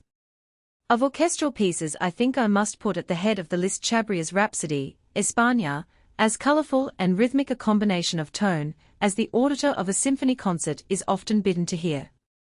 It depends for its melody and rhythm on two Spanish dances, the jota, fast and fiery, and the malagueña, slow and sensuous. These are true Spanish tunes. Chabria, according to report, invented only the rude theme given to the trombones. The piece was originally written for piano, and after Chabria's death was transformed, with other music by the same composer, into a ballet, España, performed at the Paris Opera, 1911. Walt Teufel based one of his most popular waltzes on the theme of this rhapsody. Chabria's Habanera for the pianoforte, 1885, was his last musical reminiscence of his journey to Spain. It is French composers generally who have achieved better effects with Spanish atmosphere than men of other nations, and next to Chabria's music I should put Debussy's Iberia, the second of his images, 1910. It contains three movements designated respectively as In the Streets and Roads, The Perfumes of the Night, and The Morning of a Fete Day. It is indeed rather the smell and the look of Spain than the rhythm that this music gives us, entirely impressionistic that it is, but rhythm is not lacking, and such characteristic instruments as castanets, tambourines, and xylophones are required by the score. Perfumes of the Night comes as near to suggesting odors to the nostrils as any music can, and not all of them are pleasant odors. There is Rimsky-Korsako's Capriccio Espagnol, with its Alborado, or lusty morning serenade, its long series of cadenzas, as cleverly written as those of Scheherazade to display the virtuosity of individual players in the orchestra. It is noteworthy that this work is dedicated to the 67 musicians of the band at the Imperial Opera House of Petrograd, and all of their names are mentioned on the score, to suggest the vacillating music of a gypsy encampment, and finally the wild fandango of the Asturias, with which the work comes to a brilliant conclusion. Engelbert Humperdinck taught the theory of music in the Conservatory of Barcelona for 2 years, 1885-6, and one of the results was his Moorish Rhapsody in 3 parts, 1898-9, still occasionally performed by our orchestras. Lalo wrote his Symphony Espagnol for violin and orchestra for the great Spanish virtuoso, Pablo de Sarasate, but all our violinists delight to perform it, although usually shorn of a movement or two. Glinka wrote a Jota Aragonese and a Night in Madrid. He gave a Spanish theme to Balakiru, which the latter utilized in his overture on a theme of a Spanish march. Liszt wrote a Spanish Rhapsody for pianoforte, arranged as a concert piece for piano and orchestra by Busoni, in which he used the Jota of Aragon as a theme for variations. Rubinstein's Toreador and Andalusian and Marskowski's Spanish dances, for four hands, are known to all amateur pianists, as Hugo Wolf's Spanisches Liederbuch and Robert Schumann's Spanisches Liederspiel, set to F. Goebbels' translations of popular Spanish ballads, are known to all singers. I have heard a song of St. Sion's, Guitars et Mandolines, charmingly sung by Greta Torpedy, in which the instruments of the title, under the subtle fingers of that masterly accompanist, Coenraad v. Bos, were cleverly imitated. And Debussy's Mandoline and Delibes les Filles de Cadiz, which in this country belongs both to Emma Carve and Olive Fremstad, spring instantly to mind. Ravel's Rhapsody Espagnole is as Spanish as music could be. The Boston Symphony Men have played it during the season just past. Ravel based the Habanera section of his Rhapsody on one of his piano pieces. But Richard Strauss's two-tone poems on Spanish subjects, Don Juan and Don Quixote, have not a note of Spanish coloring, so far as I can remember, from beginning to end. Svensson's symphonic poem, Zoraheda, based on a passage in Washington Irving's Alhambra, is Spanish in theme and may be added to this list together with Wald Teufel's Estudiantina waltzes. Four modern operas stand out as Spanish in subject and atmosphere. I would put at the top of the list Zandanai's Conchita. The Italian composer has caught on his musical palette and transferred to his tonal canvas a deal of the lazy restless color of the Iberian Peninsula in this little masterwork. The feeling of the streets and patios is admirably caught. My friend, Pitt Sanborn, said of it, after its solitary performance at the Metropolitan Opera House in New York by the Chicago Opera Company, there is musical atmosphere of a rare and penetrating kind. There is color used with the discretion of a master. There are intoxicating rhythms, and above the orchestra the voices are heard in a truthful musical speech. Ever since Carmen it has been so easy to write Spanish music and achieve supremely the banal. Here there is as little of the Spanish of convention as in Debussy's Iberia, but there is Spain. This opera, based on Pierre-Louis Sadic's novel, La Femme et le Pantin, owed some of its extraordinary impression of vitality to the vivid performance given of the title role by Tarquinio Tarquini. Raúl Leparra, born in Bordeaux, but who has traveled much in Spain, has written two Spanish operas, La Habanera and La Jota, both named after popular Spanish dancers, and both produced at the Opéra Comique in Paris. I have heard La Habanera there and found the composer's use of the dance as a pivot of a tragedy very convincing.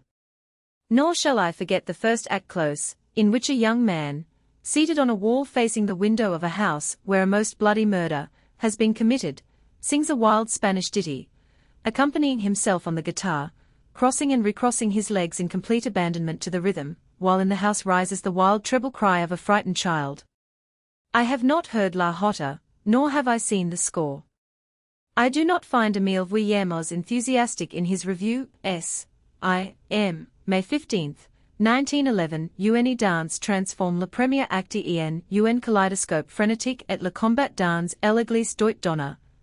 Au second, dans l'intention de l'auteur une sensation à pic, un peu comme celle d'un putes au gruer et la besson monstrueuse de larves humaines. Avrai dire ces deux tableaux de cinématographe papillotant, courses de Chris, de Hurlements et d'un nombre incalculable de coups de feu constituant pour le spectateur une épreuve physiquement douloureuse, une hallucination confuse et inquiétante, un cauchemar assourdissant qui le conduisant irrésistiblement à l'habitude et à la migraine. Dans tout cet en que devient la musique. Perhaps opera-goers in general are not looking for thrills of this order. The fact remains that La Jota has had a modest career when compared with La Habanera, which has even been performed in Boston. Carmen is essentially a French opera. The leading emotions of the characters are expressed in an idiom as French as that of Gounod, yet the dances and entr'actes are Spanish in color. The story of Carmen's entrance song is worth retelling in Mr. Philip Hale's words. Boston Symphony Orchestra Program, Notes, 1914-15, p. 287, Mme Golamarie disliked her entrance air, which was in 6/8 time with a chorus.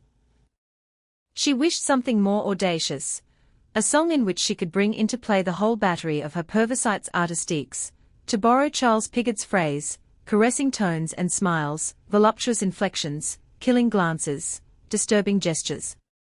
During the rehearsals Bizet made a dozen versions.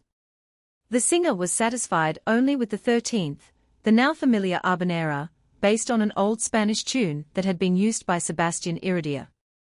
This brought Bizet into trouble, for Iridia's publisher, Hugel, demanded that the indebtedness should be acknowledged in Bizet's score. Iridia made no complaint, but to avoid a lawsuit or a scandal, Bizet gave consent, and on the first page of the Habanera in the French edition of Carmen this line is engraved, imitated from a Spanish song, the property of the publishers of Le Ménestrel. There are other operas the scenes of which are laid in Spain. Some of them make an attempt at Spanish coloring, more do not. Massenet wrote no less than 5 operas on Spanish subjects, Le Cid, Cherubin, Don César de Bazan, La Navarrese and Don Quixote. Cervantes's novel has frequently lured the composers of lyric dramas with its story. Clement et Larousse give a long list of Don Quixote operas, but they do not include one by Manuel Garcia, which is mentioned in John Towers's compilation, Dictionary Catalogue of Operas. However, not a single one of these lyric dramas has held its place on the stage. The Spanish dances in La Cid are frequently performed, although the opera is not. The most famous of the set is called simply Aragonese. It is not a jota. Pleures, Misieux, the principal air of the piece, can scarcely be called Spanish. There is a delightful suggestion of the jota in La Navarrese. In Don Quixote La Belle Dulcinea sings one of her airs to her own guitar strummings, and much was made of the fact, before the original production, at Monte Carlo, of Mme Lucie Arbel's lessons on that instrument. Mary Garden, who had learned to dance for Salome, took no guitar lessons for Don Quixote. But is not the guitar an anachronism in this opera? In a pamphlet by Señor Cecilio de Roda, issued during the celebration of the tercentenary of the publication of Cervantes's romance, taking as its subject the musical references in the work, I find, the harp was the aristocratic instrument most favored by women, and it would appear to be regarded in Don Quixote as the feminine instrument par excellence. Was the guitar as we know it in existence at that epoch? I think the vihuela was the guitar of the period. Maurice Ravel wrote a Spanish opera, El Hijo Espagnol, 1 act, performed at the Paris Opéra Comique, 1911. Octave Cyr, Musiciens Français d'aujourd'hui, says of it, Les principaux traits de son caractère et l'influence du sol natal sy combinant étrangement.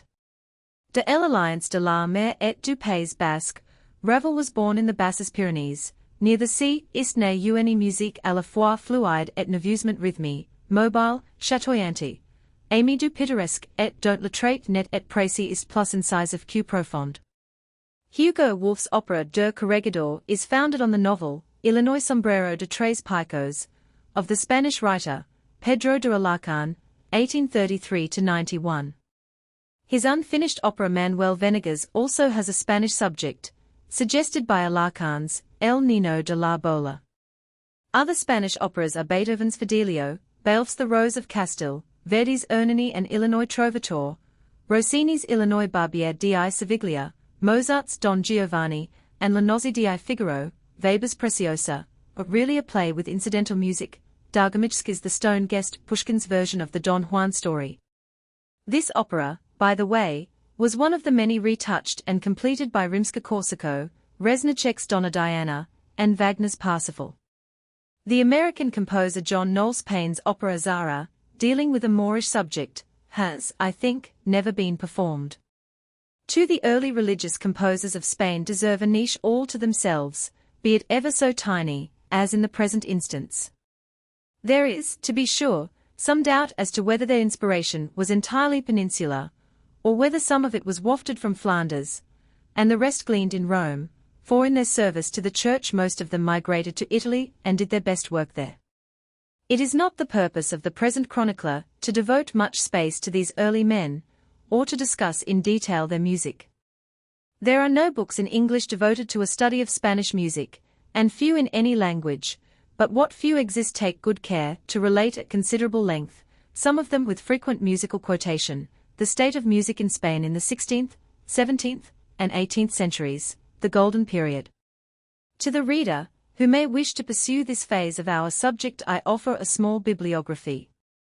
There is first of all A. Subiz's 2 volumes, Histoire de la musique d'Espagne, published in 1889.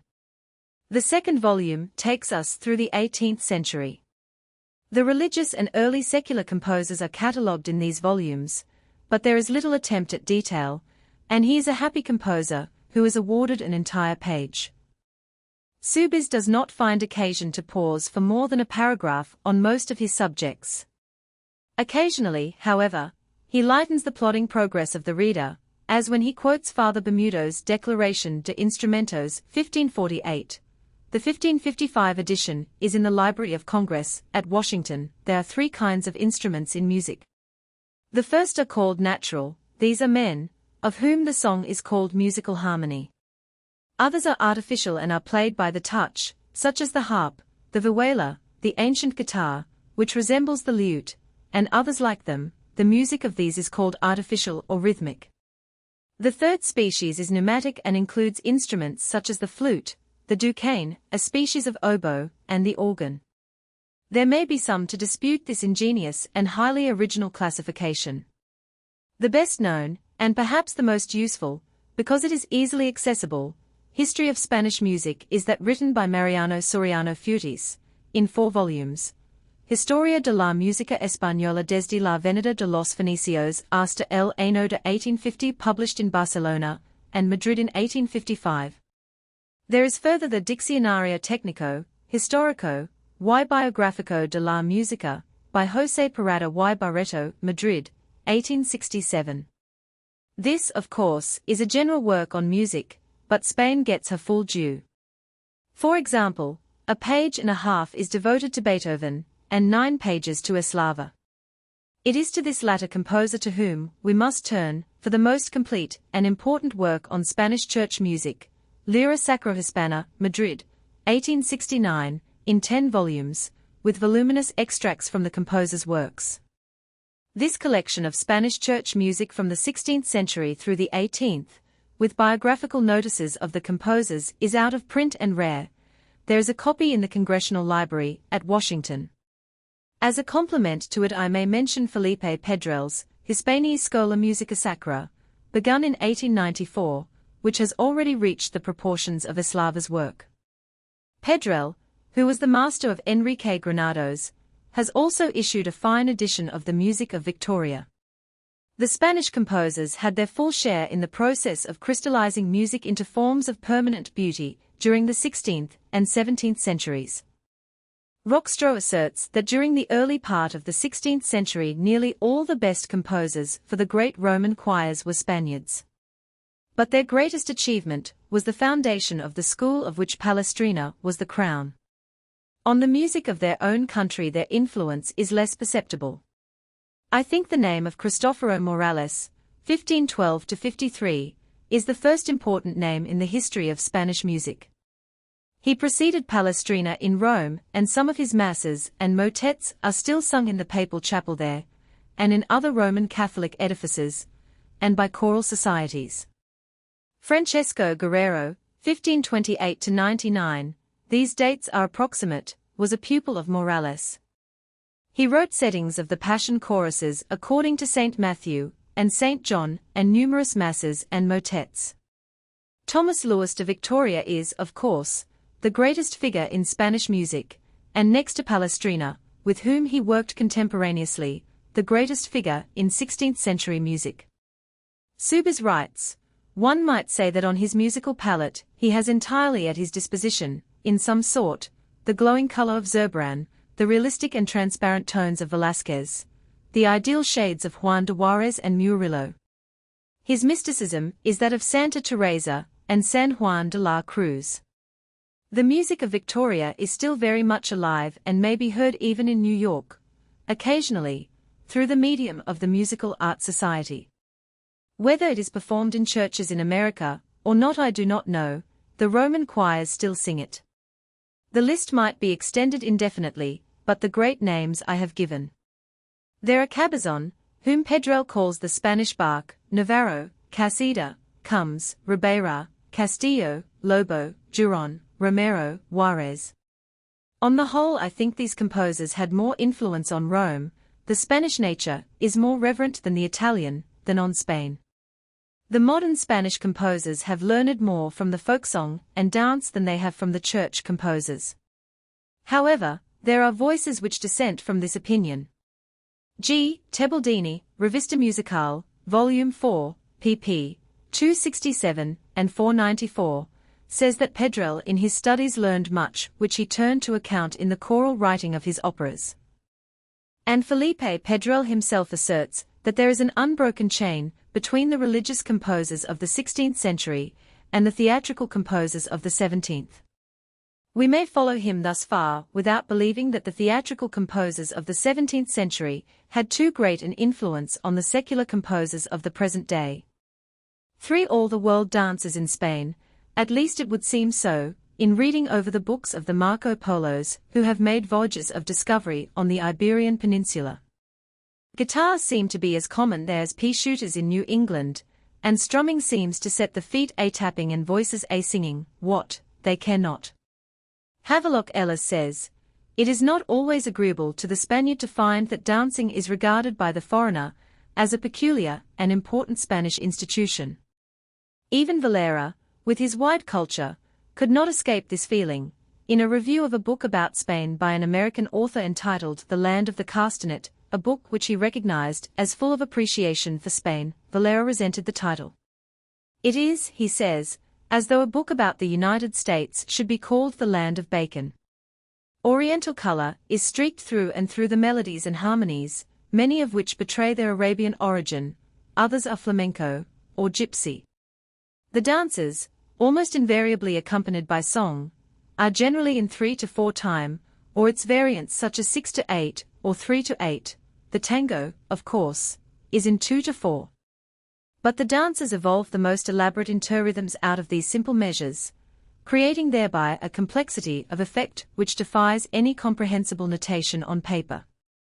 As it is on this fioriture, if I may be permitted to use the word in this connection, of the dancer that the sophisticated composer bases some of his most natural and national effects, I shall linger on the subject. La Argentina has rearranged many of the Spanish dances for purposes of the concert stage, but in her translation, she has retained in a large measure this interesting complication of rhythm, marking the irregularity of the beat, now with a singularly complicated detonation of heel tapping, now with a sudden bend of a knee, now with the subtle quiver of an eyelash, now with a shower of castanet sparks, an instrument which requires a hard tutelage for its complete mastery. Richard Ford tells us that even the children in the streets of Spain rap shells together, to become self-taught artists in the use of it.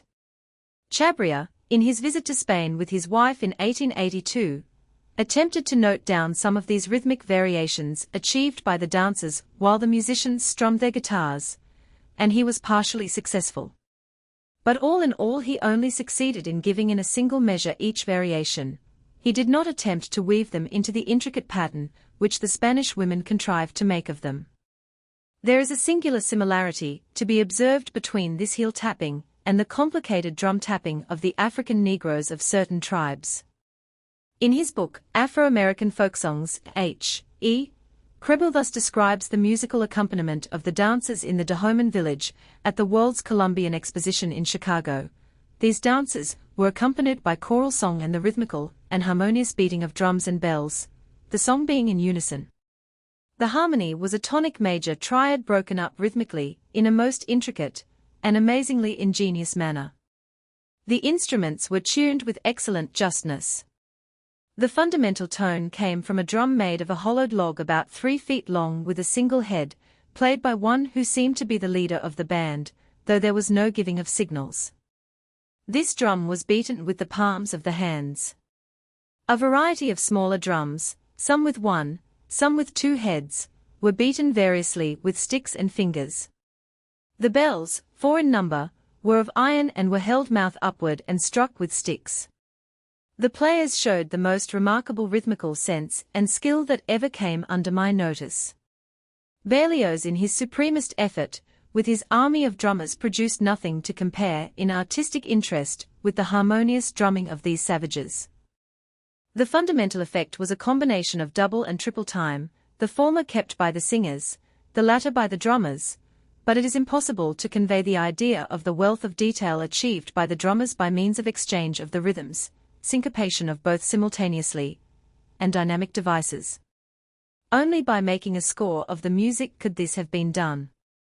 I attempted to make such a score by enlisting the help of the late John C. Fillmore, experienced in Indian music, but we were thwarted by the players who, evidently divining our purpose when we took out our notebooks, mischievously changed their manner of playing as soon as we touched pencil to paper. The resemblance between Negro and Spanish music is very noticeable. Mr. Krehbiel says that in South America Spanish melody has been imposed on Negro rhythm. In the dances of the people of Spain, as Chabria points out, the melody is often practically nil, the effect is rhythmic, an effect which is emphasized by the obvious harmonic and melodic limitations of the guitar, which invariably accompanies all singers and dancers. If there were a melody or if the guitarists played well, which they usually do not, one could not distinguish its contours what with the cries of Ole and the heel beats of the performers. Spanish melodies, indeed, are often scraps of tunes, like the African Negro melodies. The habanera is a true African dance, taken to Spain by way of Cuba, as Albert Friedenthal points out in his book, Music, Tanz, und Dichtung bei den Creolen Americas. Whoever was responsible, Arab, Negro, or Moor, Havelock Ellis says that the dances of Spain are closely allied with the ancient dances of Greece and Egypt. The Spanish dances betray their Oriental origin in their complexity of rhythm, complexity not at all obvious on the printed page, as so much of it depends on dancer, guitarist, singer, and even public, and the fioriture which decorate their melody when melody occurs. While Spanish religious music is perhaps not distinctively Spanish, the dances invariably display marked national characteristics.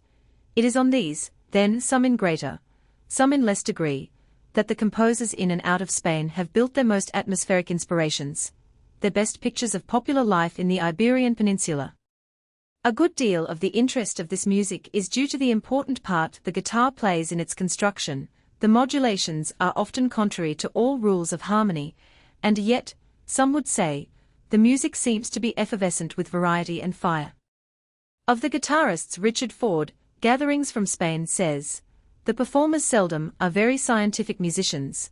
They content themselves with striking the chords, sweeping the whole hand over the strings, or flourishing and tapping the board with the thumb, at which they are very expert. Occasionally in the towns there's someone who has attained more power over this ungrateful instrument, but the attempt is a failure. The guitar responds coldly to Italian words and elaborate melody, which never come home to Spanish ears or hearts. An exception must be made in the case of Miguel Lobet. I first heard him play at Pitt Sanborn's concert at the Punch and Judy Theatre, April 17, 1916, for the benefit of Hospital 28 in Bourges, France, and he made a deep impression on me. In one of his numbers, The Spanish Fantasy of Tárrega, he astounded and thrilled me. He seemed at all times to exceed the capacity of his instrument, obtaining a variety of color which was truly amazing. In this particular number, he not only plucked the keyboard, but the fingerboard as well, in intricate and rapid tempo. Seemingly two different kinds of instruments were playing. But at all times he variated his tone. Sometimes he made the instrument sound almost as though it had been played by wind and not plucked. Especially did I note a suggestion of the bagpipe. A true artist. None of the music, the fantasy mentioned, a serenade of Albanize, and a minuet of Tor, was particularly interesting, although the Fantasia contains some fascinating references to folk dance tunes. There is nothing sensational about Lobet, a quiet prim sort of man. He sits quietly in his chair and makes music. It might be a harp or a cello, no striving for personal effect. The Spanish dances are infinite in number, and for centuries back they seem to form part and parcel of Spanish life. Discussion as to how they are danced is a feature of the descriptions. No two authors agree, it would seem. To a mere annotator, the fact is evident that they are danced differently on different occasions. It is obvious that they are danced differently in different provinces. The Spaniards, as Richard Ford points out, are not too willing to give information to strangers, frequently because they themselves lack the knowledge. Their statements are often misleading, sometimes intentionally so. They do not understand the historical temperament. Until recently, many of the art treasures and archives of the peninsula were but poorly kept. Those who lived in the shadow of the Alhambra admired only its shade. It may be imagined that there has been even less interest displayed in recording the folk dances. Dancing in Spain is now a matter which few know anything about, writes Havelock Ellis, because everyone takes it for granted that he knows all about it, and any question on the subject receives a very ready answer which is usually of questionable correctness.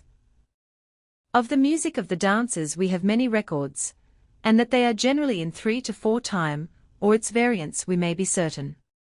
As to whether they are danced by 2 women, a woman and a man, or a woman alone, the authorities do not always agree. The confusion is added to by the oracular attitude of the scribes.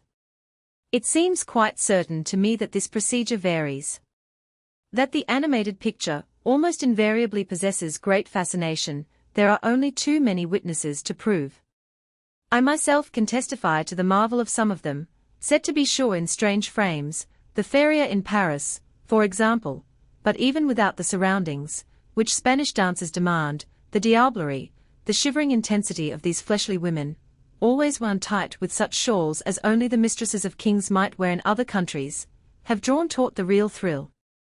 It is dancing which enlists the cooperation not only of the feet and legs, but of the arms and, in fact, the entire body.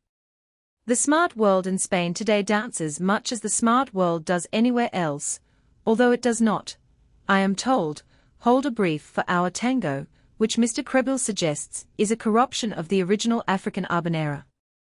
But in older days many of the dances, such as the pavana, the saraband, and the galada, were danced at the court and were in favor with the nobility. Although presumably of Italian origin, the pavana and galada were more popular in Spain than in Rome.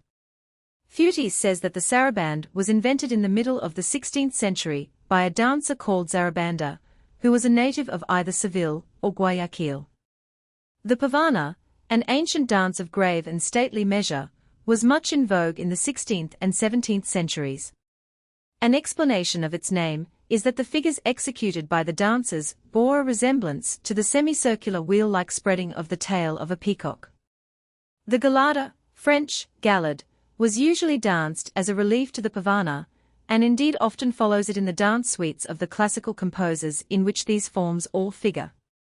The jacquera, or more properly zacara, of the 16th century, was danced in accompaniment to a romantic, swashbuckling ditty.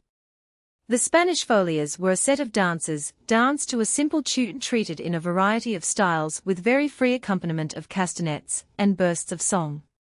Corelli in Rome in 1700 published 24 variations in this form, which have been played in our day by Fritz Kreisler and other violinists. The names of the modern Spanish dances are often confused in the descriptions offered by observing travelers, for the reasons already noted. Hundreds of these descriptions exist, and it is difficult to choose the most telling of them. Gertrude Stein, who has spent the last 2 years in Spain, has noted the rhythm of several of these dances by the mingling of her original use of words with the ingratiating medium of vers libre. She has succeeded, I think, better than some musicians in suggesting the intricacies of the rhythm. I should like to transcribe one of these attempts here, but that I have not the right to do as I have only seen them in manuscript, they have not yet appeared in print. These pieces are in a sense the thing itself, I shall have to fall back on descriptions of the thing. The Tirana, a dance common to the province of Andalusia, is accompanied by song. It has a decided rhythm, affording opportunities for grace and gesture, the women toying with their aprons, the men flourishing hats and handkerchiefs. The polo, or ole, is now a gypsy dance. Mr. Ellis asserts that it is a corruption of the saraband.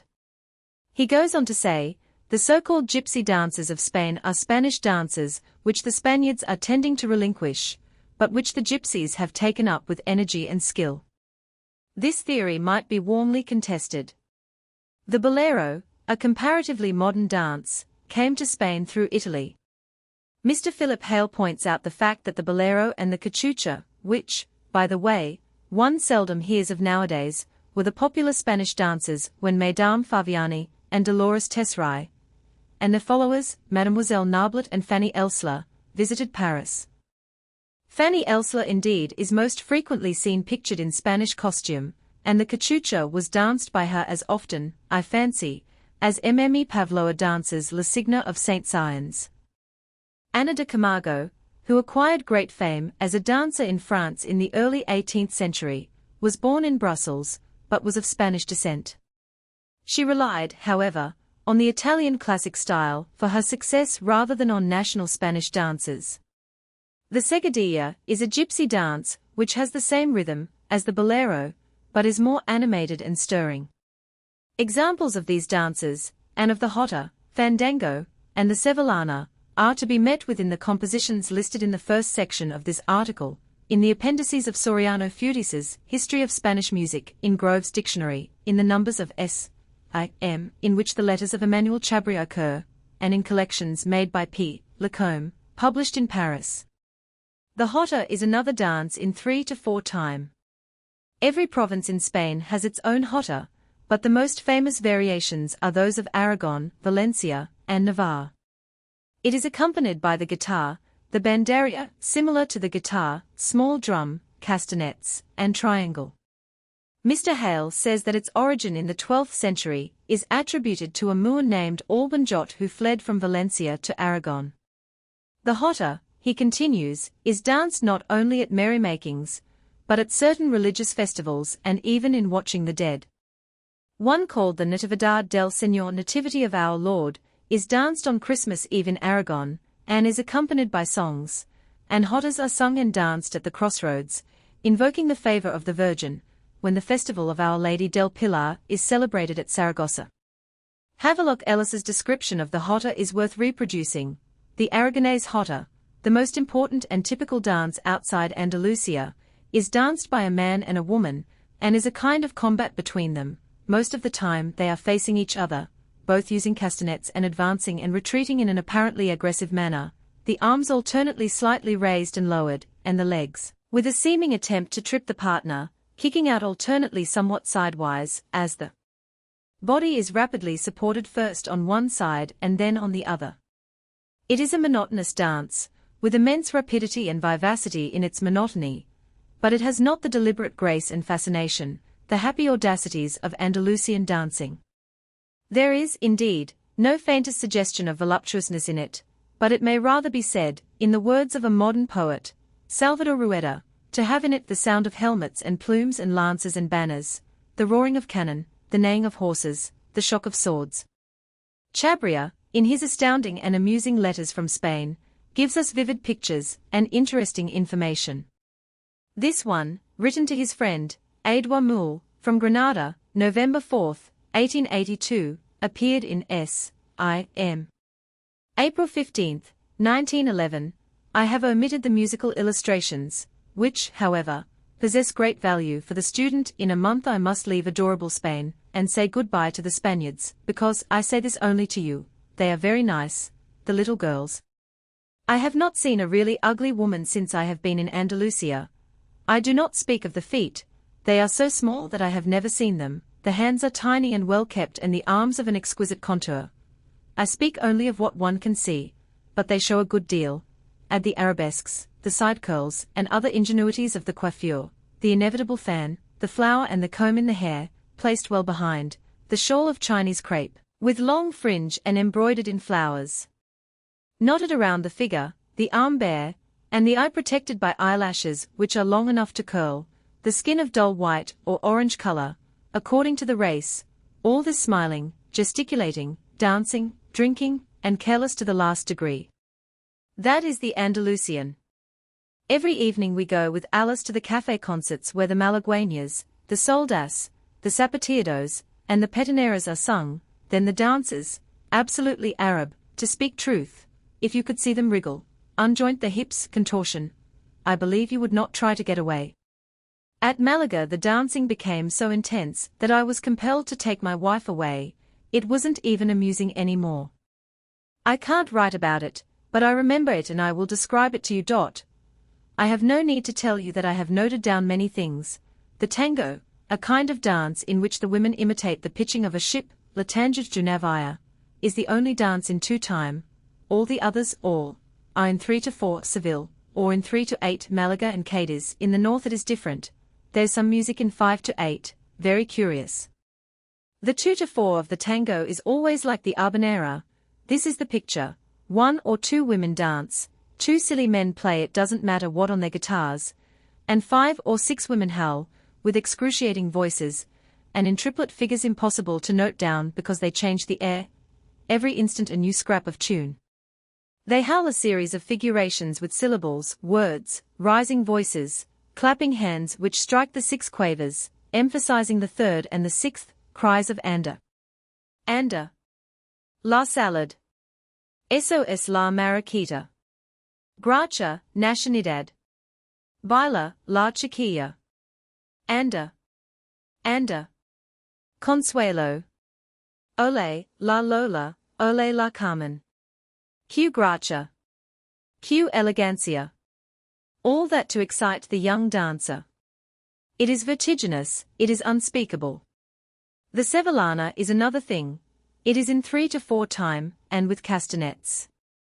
All this becomes extraordinarily alluring with 2 curls, a pair of castanets and a guitar. It is impossible to write down the malagueña. It is a melopea, however, which has a form and which always ends on the dominant, to which the guitar furnishes 3-8 time, and the spectator, when there is one, seated beside the guitarist, holds a cane between his legs and beats the syncopated rhythm. The dancers themselves instinctively syncopate the measures in 1,000 ways, striking with their heels an unbelievable number of rhythms. It is all rhythm and dance. The airs scraped out by the guitarist have no value, besides, they cannot be heard on account of the cries of anda. La chiquilla. Que gracia.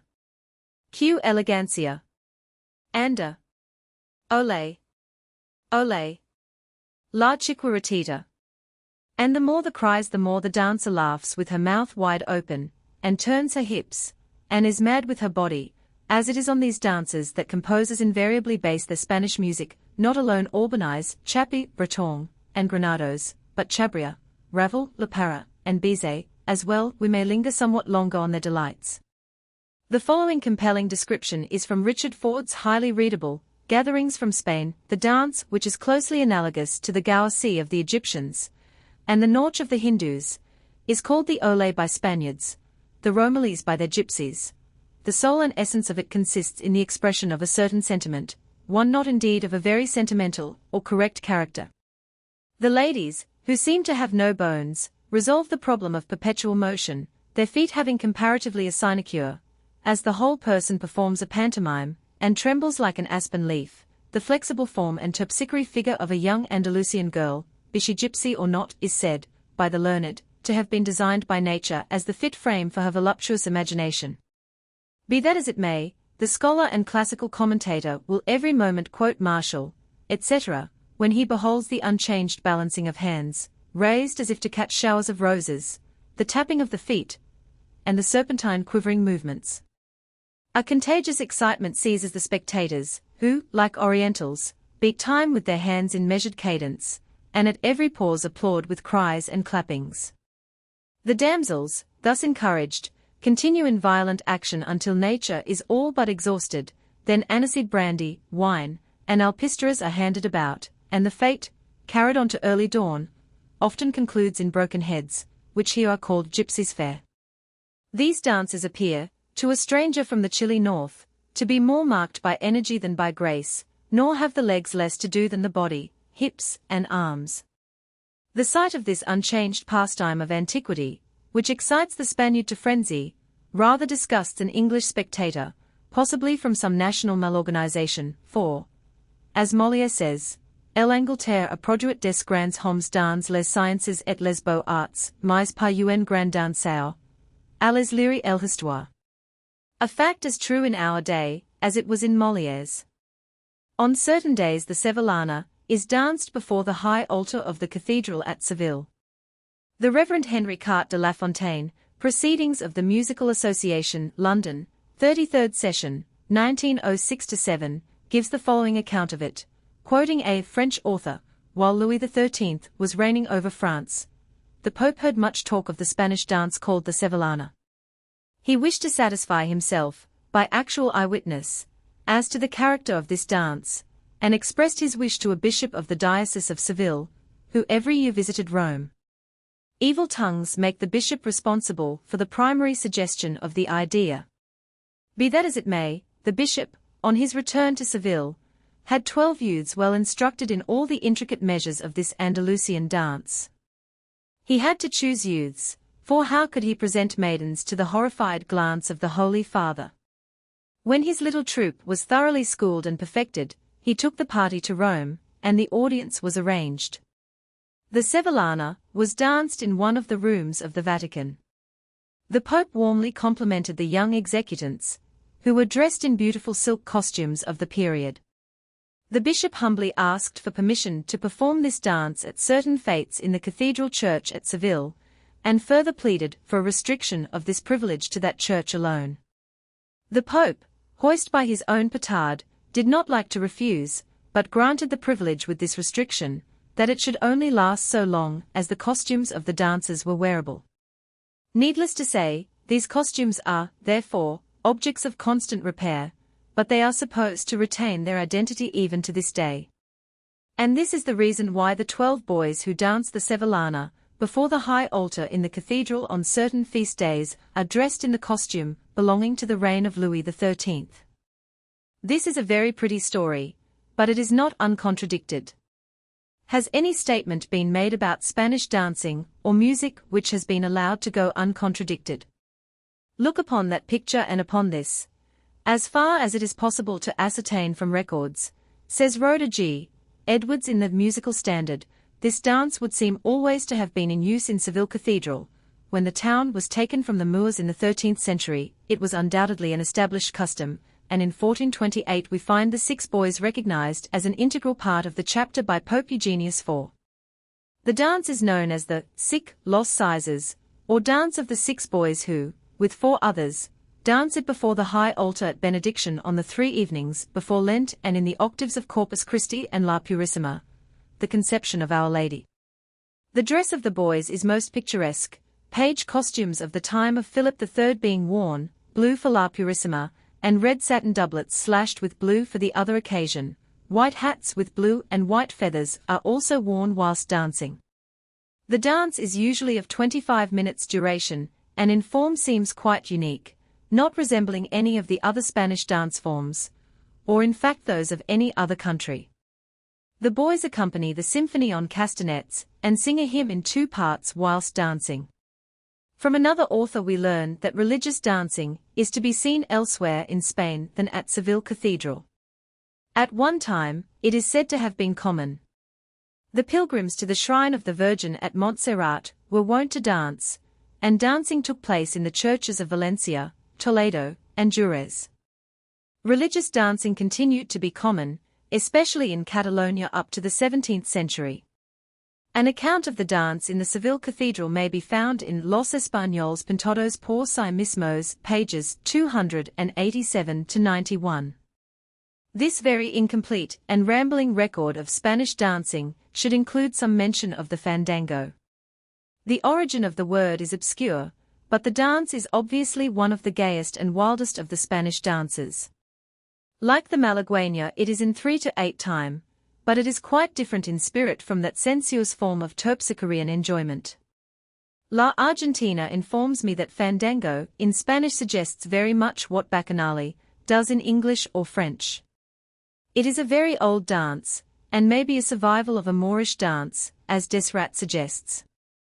Mr. Philip Hale found the following account of it somewhere: like an electric shock, the notes of the fandango animate all hearts. Men and women, young and old, acknowledge the power of this air over the ears and soul of every Spaniard. The young men spring to their places, rattling castanets, or imitating their sound by snapping their fingers. The girls are remarkable for the willowy languor and lightness of their movements, the voluptuousness of their attitudes, beating the exactest time with tapping heels. Partners tease and entreat and pursue each other by turns. Suddenly the music stops, and each dancer shows his skill by remaining absolutely motionless, bounding again in the full life of the fandango, as the orchestra strikes up. The sound of the guitar, the violin, the rapid tic-tac of heels, taconios, the crack of fingers and castanets, the supple swaying of the dancers, fill the spectators with ecstasy. The music whirls along in a rapid triple time. Spangles glitter, the sharp clank of ivory and ebony castanets beats out the cadence of strange, throbbing, deafening notes, assonances unknown to music, but curiously characteristic, effective, and intoxicating. Amidst the rustle of silks, smiles gleam over white teeth, dark eyes sparkle and droop, and flash up again in flame. All is flutter and glitter, grace and animation, quivering, sonorous, passionate, seductive. Olé! Olé! Faces beam and burn. Olé! Olé! The bolero intoxicates, the fandango inflames. It can be well understood that the study of Spanish dancing and its music must be carried on in Spain. Mr. Ellis tells us why. Another characteristic of Spanish dancing, and especially of the most typical kind called flamenco, lies in its accompaniments, and particularly in the fact that under proper conditions all the spectators are themselves performers. Thus it is that at the end of a dance an absolute silence often falls, with no sound of applause. The relation of performers and public has ceased to exist. The finest Spanish dancing is at once killed or degraded by the presence of an indifferent or unsympathetic public, and that is probably why it cannot be transplanted, but remains local. At the end of a dance an absolute silence often falls. I am again in an underground café in Amsterdam. It is the eve of the Queen's birthday, and the Dutch are celebrating. The low, smoke-wreathed room is crowded with students, soldiers, and women. Now a weazened female takes her place at the piano, on a slightly raised platform, at one side of the room. She begins to play. The dancing begins. It is not woman with man, the dancing is informal. Some dance together, and some dance alone, some sing the melody of the tune, others shriek, but all make a noise. Faster and faster and louder the music is pounded out, and the dancing becomes wilder and wilder. A tray of glasses is kicked from the upturned palm of a sweaty waiter. Waiter, broken glass, dancer, all lie, a laughing heap, on the floor. A soldier and a woman stand in opposite corners, facing the corners, then without turning, they back towards the middle of the room at a furious pace. The collision is appalling. Hand in hand the mad dancers encircle the room, throwing confetti, beer, anything. A heavy stein crushes two teeth, the wound bleeds, but the dancer does not stop. Noise and action and color all become synonymous. There is no escape from the force. I am dragged into the circle. Suddenly the music stops. All the dancers stop. The soldier no longer looks at the woman by his side, not a word is spoken. People lumber towards chairs. The woman looks for a glass of water to assuage the pain of her bleeding mouth. I think Jacques Delcroze is right when he seeks to unite spectator and actor, drama and public. For in the preceding section, I may have too strongly insisted upon the relation of the folk song to the dance. It is true that the two are seldom separated in performance, although not all songs are danced, for example, the canas and playeras of Andalusia. However, most of the folk songs of Spain are intended to be danced, they are built on dance rhythms and they bear the names of dancers. Thus the jota is always danced to the same music, although the variations are great at different times and in different provinces. It is, of course, when the folk songs are danced that they make their best effect, in the polyrhythm achieved by the opposing rhythms of guitar player, dancer, and singer. When there is no dancer, the defect is sometimes overcome by someone tapping a stick on the ground in imitation of resounding heels. Blind beggars have a habit of singing the songs, in certain provinces, with a wealth of florid ornament, such ornament as is always associated with Oriental airs in performance, and this ornament still plays a considerable role when the vocalist becomes an integral part of the accompaniment for a dancer. Chabrier gives several examples of it in one of his letters. In the circumstances, it can readily be seen that Spanish folk songs written down are pretty bare recollections of the real thing, and when sung by singers who have no knowledge of the traditional manner of performing them, they are likely to sound fairly banal. The same thing might be said of the Negro folk songs of America, or the folk songs of Russia or Hungary, but with much less truth, for the folk songs of these countries usually possess a melodic interest, which is seldom inherent in the folk songs of Spain. To make their effect, they must be performed by Spaniards, as nearly as possible after the manner of the people. Indeed, their spirit and their polyrhythmic effects are much more essential to their proper interpretation than their melody, as many witnesses have pointed out. Spanish music, indeed, much of it, is actually unpleasant to Western ears. It lacks the sad monotony and the wailing intensity of true Oriental music. Much of it is loud and blaring, like the hot sun glare of the Iberian Peninsula. However, many a Western or Northern European has found pleasure in listening by the hour to the strains, which often sound as if they were improvised, sung by some beggar or mountaineer.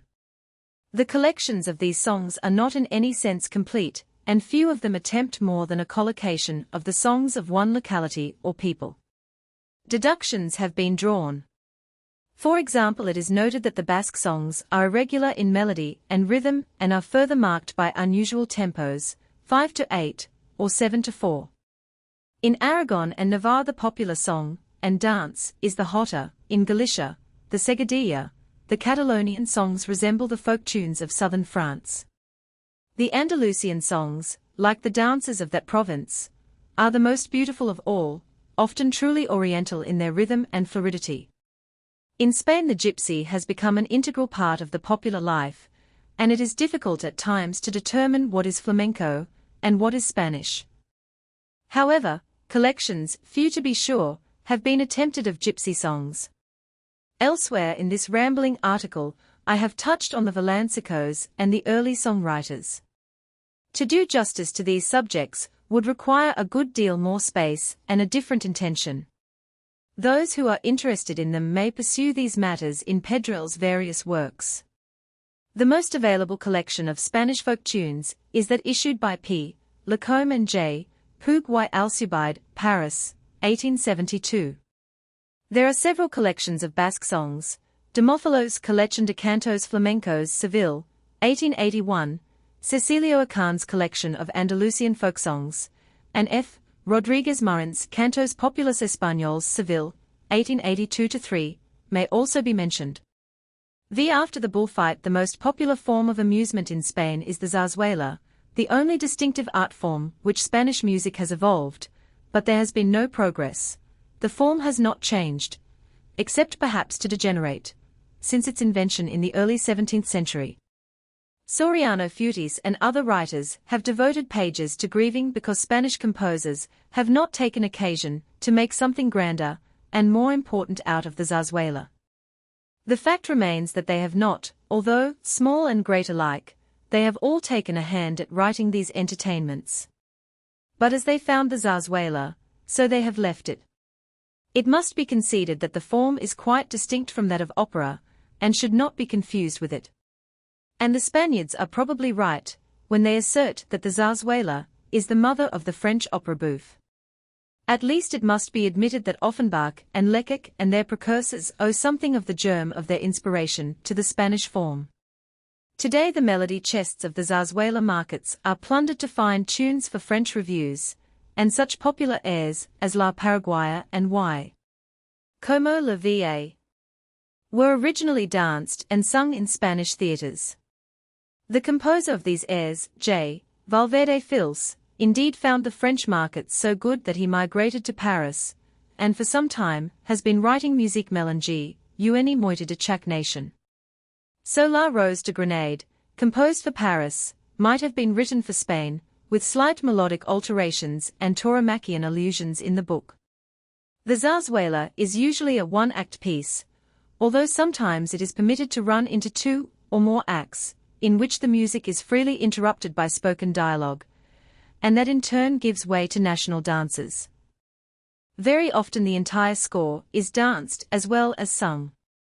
The subject is usually comic and often topical, although it may be serious, poetic, or even tragic.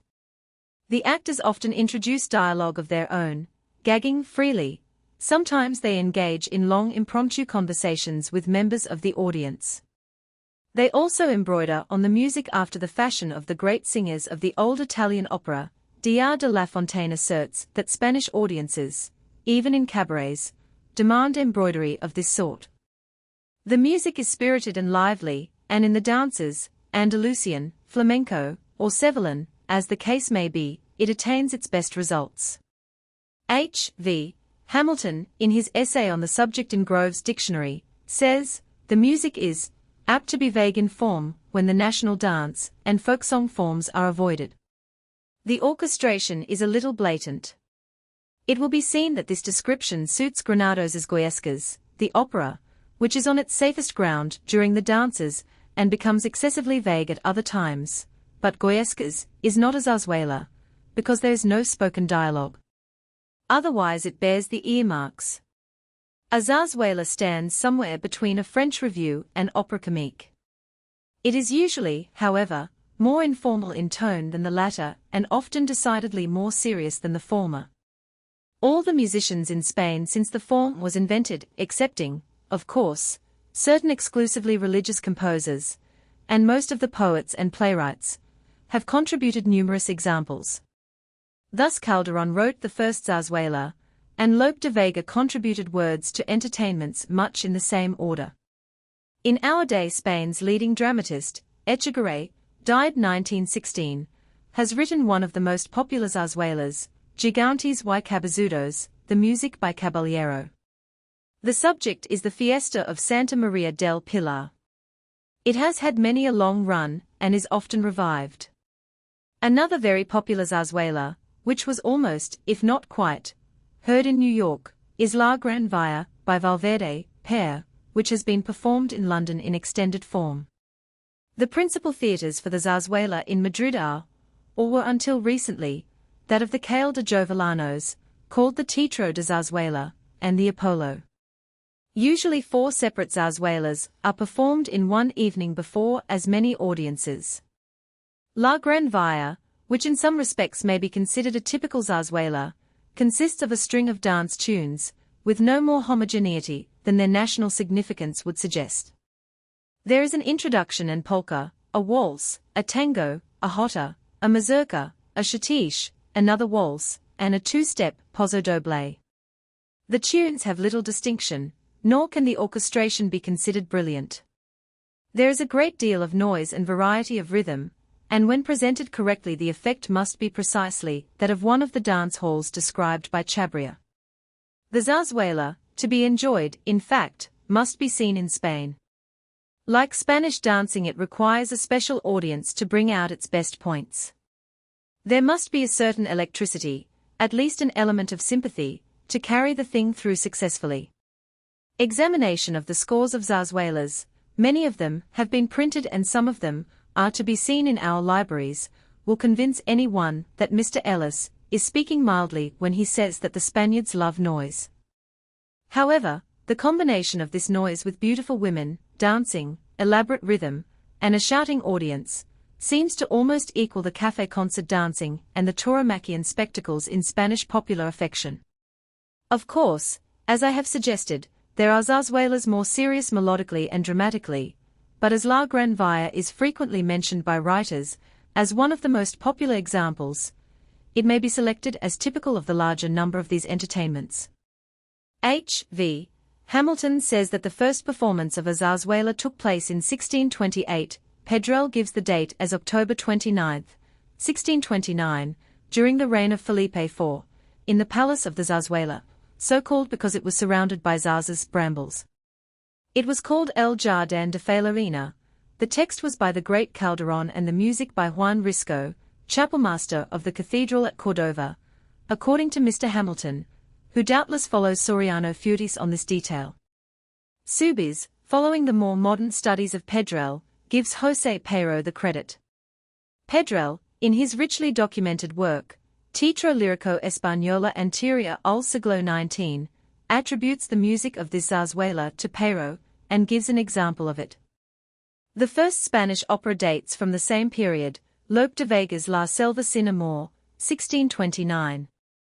As a matter of fact, many of the plays of Calderón and Lope de Vega were performed with music to heighten the effect of the declamation, and musical curtain raisers, and interludes were performed before and in the midst of all of them. Llana, Palomares, Benavente and Hidalgo were among the musicians who contributed music to the theatre of this period. Hidalgo wrote the music for Calderón's zarzuela, En Amor se libra de amor. To the same group belong Miguel Ferrer, Juan de Novas, Sebastián de Novas, and Jerónimo de la Torre. Examples of the music of these men may be found in the aforementioned Teatro Lírico. Until 1659 zarzuelas were written by the best poets and composers and frequently performed on royal birthdays, at royal marriages, and on many other occasions.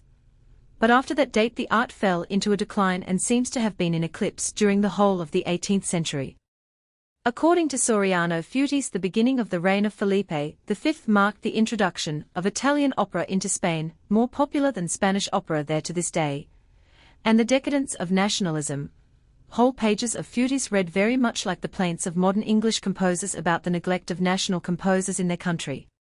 In 1829, there was a revival of interest in Spanish music, and a conservatory was founded in Madrid. For a discussion of this later period, the reader is referred to La Ópera Española en el Siglo XIX, by Antonio Pina y Goni, 1881. This interest has been fostered by Futis and Pedrell, and the younger composers today are taking some account of it. There is hope, indeed, that Spanish music may again take its place in the world of art. Of course, the zarzuela did not spring into being out of nowhere and nothing, and the true origins are not entirely obscure. It is generally agreed that a priest, Juan del Encina, born at Salamanca, 1468, was the true founder of the secular theatre in Spain. His dramatic compositions are in the nature of eclogues based on Virgilian models. In all of these there is singing and in one a dance. Isabel la Católica in the 15th century always had at her command a troupe of musicians and poets who comforted and consoled her in her chapel with motets and plegarias, French, prior, and in the royal apartments with canciones and villancicos. Canciones are songs inclining towards the ballad form. Villancicos are songs in the old Spanish measure.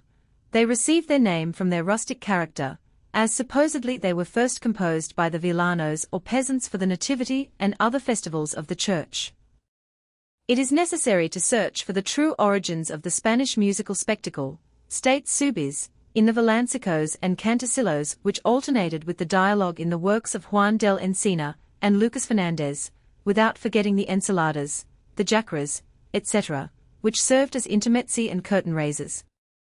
These were sung before the curtain, before the drama was performed, and during the intervals, with jokes added, by women in court dress, and later created a form of their own, besides contributing to the creation of the zarzuela, the tonadilla, which, accompanied by a guitar or violin and interspersed with dances, was very popular for a number of years. H. V. Hamilton is probably on sound ground when he says that the first zarzuela was written with an express desire for expansion and development is, however, not so certain, as that it was the result of a wish to inaugurate the new house of entertainment with something entirely original and novel. 6. We have Richard Ford's testimony that Spain was not very musical in his day. The Reverend Henry Carte de la Fontaine says that the contemporary musical services in the churches are not to be considered seriously from an artistic point of view. Emmanuel Chabria was impressed with the fact that the music for dancing was almost entirely rhythmic in its effect, strummed rudely on the guitar, the spectators meanwhile making such a din that it was practically impossible to distinguish a melody, had there been one. And all observers point at the Italian opera, which is still the favorite opera in Spain. In Barcelona, at the Liceo 3 weeks of opera in Catalan is given after the regular season in Italian. In Madrid at the Teatro Real the Spanish season is scattered through the Italian. And at Señor Arboz's concerts, the same Señor Arbos who was once concert master of the Boston Symphony Orchestra, at which Brandenburg concertos and Beethoven symphonies are more frequently performed than works by Albanize. Still there are, and have always been during the course of the last century, Spanish composers, some of whom have made a little noise in the outer world, although a good many have been content to spend their artistic energy on the manufacture of zarzuelas, in other words, to make a good deal of noise in Spain. In most modern instances, however, there has been a revival of interest in the national forms, and folk song and folk dance have contributed their important share to the composer's work. No one man has done more to encourage this interest in nationalism than Felipe Pedrell, who may be said to have begun in Spain the work which the Five accomplished in Russia. Pedrell says in his Handbook Barcelona, 1891, Heinrich and Company, French translation by Bertel, Paris, Fischbacher, the popular song, the voice of the people, the pure primitive inspiration of the anonymous singer, passes through the alembic of contemporary art and one obtains thereby its quintessence. The composer assimilates it and then reveals it in the most delicate form that music alone is capable of rendering form in its technical aspect, this thanks to the extraordinary development of the technique of our art in this epoch. The folk song lends the accent, the background, and modern art lends all that it possesses, its conventional symbolism and the richness of form which is its patrimony. The frame is enlarged in such a fashion that the lied makes a corresponding development. Could it be said then that the national lyric drama is the same lied expanded? Is not the national lyric drama the product of the force of absorption and creative power? Do we not see in it faithfully reflected not only the artistic idiosyncrasy of each composer, but all the artistic manifestations of the people? There is always the search for new composers in Spain and always the hope that a man may come who will be acclaimed by the world. As a consequence, the younger composers in Spain often receive more adulation than is their due. It must be remembered that the most successful Spanish music is not serious. The Spanish are more themselves in the lighter vein. I hesitate for a moment on the name of Martin y Soler, born at Valencia, died at St. Petersburg, 1806, called the Italian by the Spaniards on account of his musical style, and Lo Spagnuolo by the Italians. D. A. Ponte wrote several opera books for him, El Arbor di Diana, La Cosa Rara, and La Capricciosa Caretta, a version of The Taming of the Shrew, among others.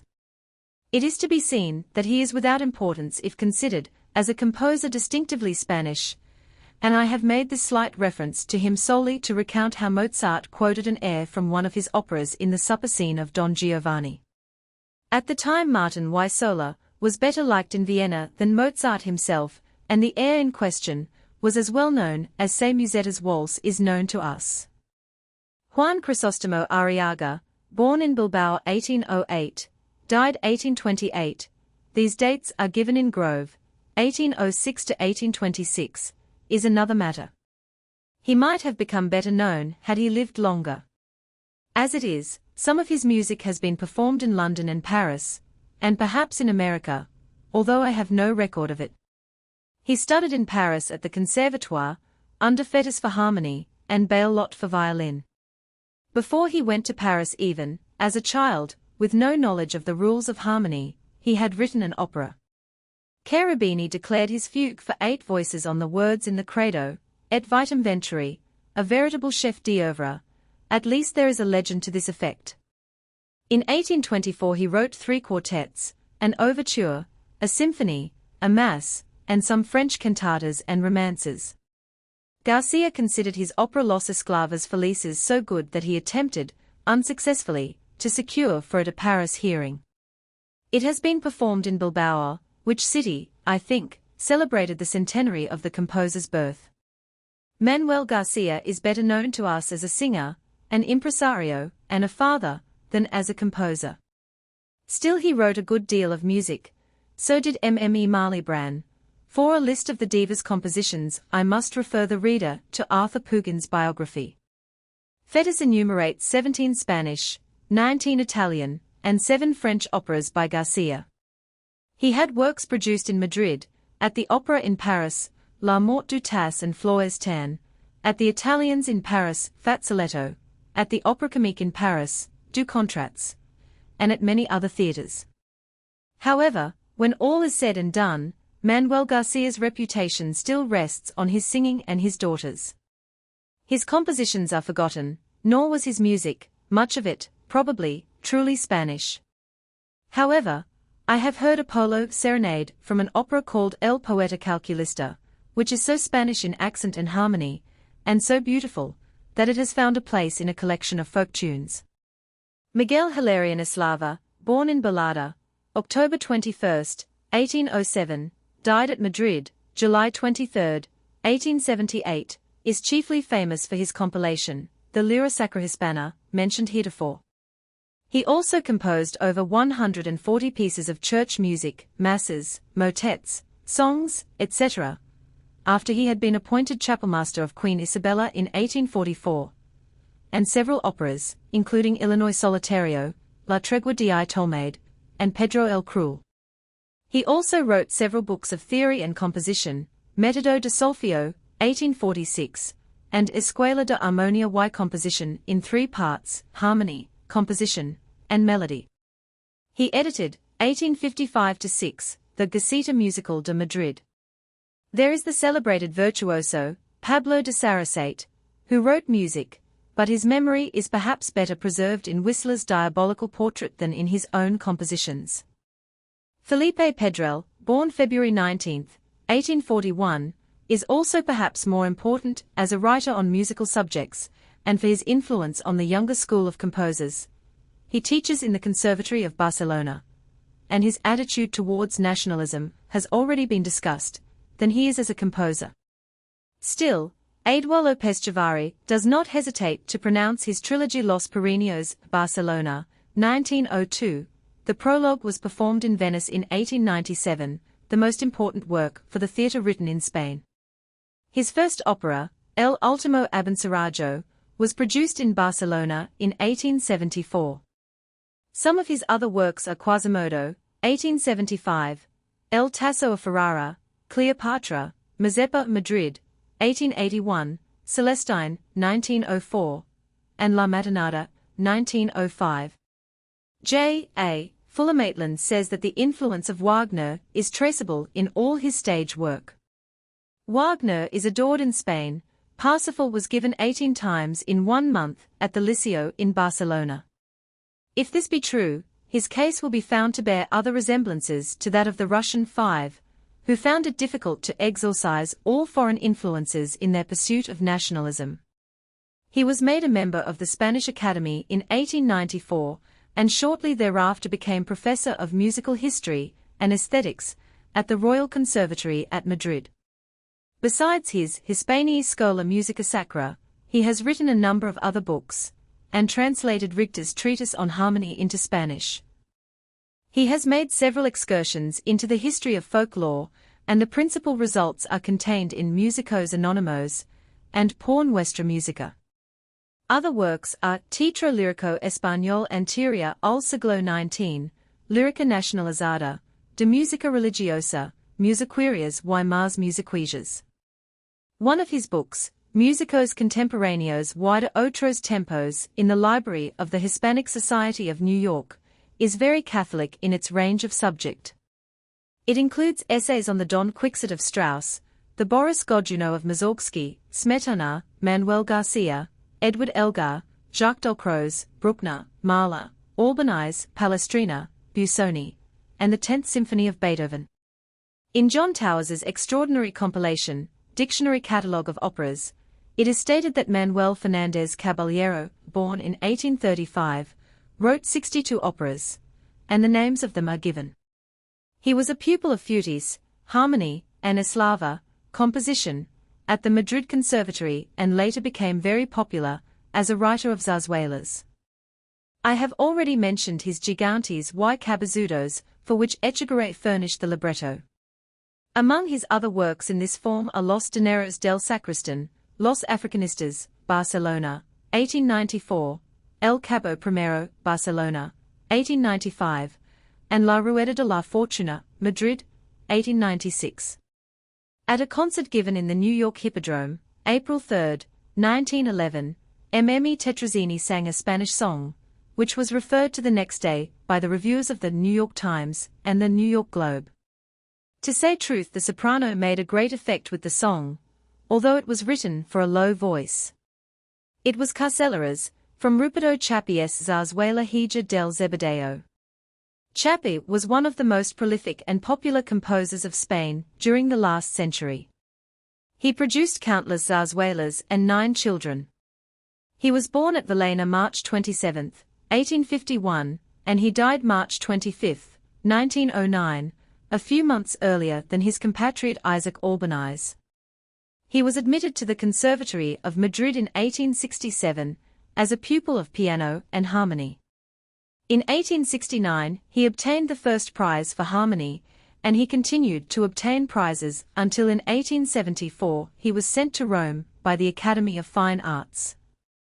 He remained for some time in Italy and Paris. In 1875 the Teatro Real of Madrid played his La Hija de Jefta sent from Rome. The following is an incomplete list of his operas and zarzuelas: Via Libra, Los Gendarmes, El Requiem Rabio, 3 acts, La Verbena de la Paloma, El Reclamo, La Tempestad, La Bruja, La Leyenda del Monge, Las Campanados, La Zarina, El Milagro de la Virgen, Roger de Flor, 3 acts, Las Naves de Cortés, Circe, 3 acts, Aquibes Farsa un Hombre, Juan Francisco, 3 acts, 1905, rewritten and presented in 1908 as Enter Rocas, Los Madrileños, 1908, La Dama Roja, 1 act, 1908, Hesperia, 1908, Las Calderas de Pedro Bolero, 1909, and Margarita la Tornera, presented just before his death without success. His other works include an oratorio, Los Angeles, a symphonic poem, Escenas de Capa y Espada, a symphony in D, Moorish fantasy for orchestra, a serenade for orchestra, a trio for piano, violin and cello, songs, etc. Chappi was president of the Society of Authors and Composers, and when he died the King and Queen of Spain sent a telegram of condolence to his widow. There is a copy of his zarzuela, Blasoni's Whitetail Gas, in the New York Public Library. I have already spoken of Dolores. It is one of a long series of operas and zarzuelas written by Tomás Bretón y Hernández, born at Salamanca, December 29, 1850. First produced at Madrid, in 1895, it has been sung with success in such distant capitals as Buenos Aires and Prague. I have been assured by a Spanish woman of impeccable taste that Dolores is charming, delightful in its fluent melody and its striking rhythms, thoroughly Spanish in style, but certain to find favor in America, if it were produced here. Our own Eleonora de Cisneros, at a press club benefit in Barcelona, appeared in Breton's zarzuela La Verbena de la Paloma. Another of Breton's famous zarzuelas is Los Amantes d'Eternal, Madrid, 1889. His works for the theatre further include Tavaré, for which he wrote both words and music, in Madrid, 1913, Don Gil, Barcelona, 1914, Guerin, Barcelona, 1891, Raquel, Madrid, 1900, Guzman El Bueno, Madrid, 1876, El Certamen de Cremona, Madrid, 1906, El Campanilla de Begoña, Madrid, 1878, El Barbarillo y Aran, Corona contra Corona, Madrid, 1879, Les Amores de un Príncipe, Madrid, 1881, El Clavel Rojo, 1899, Covadonga, 1901, and El Domingo de Ramos, words by Echegaray, Madrid, 1894. His works for orchestra include En la Alhambra, Los Galeotes, and Escenas Andaluzas, a suite.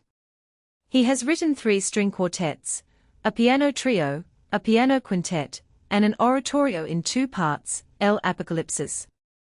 Breton is largely self-taught, and there is a legend that he devoured by himself Eslava's school of composition.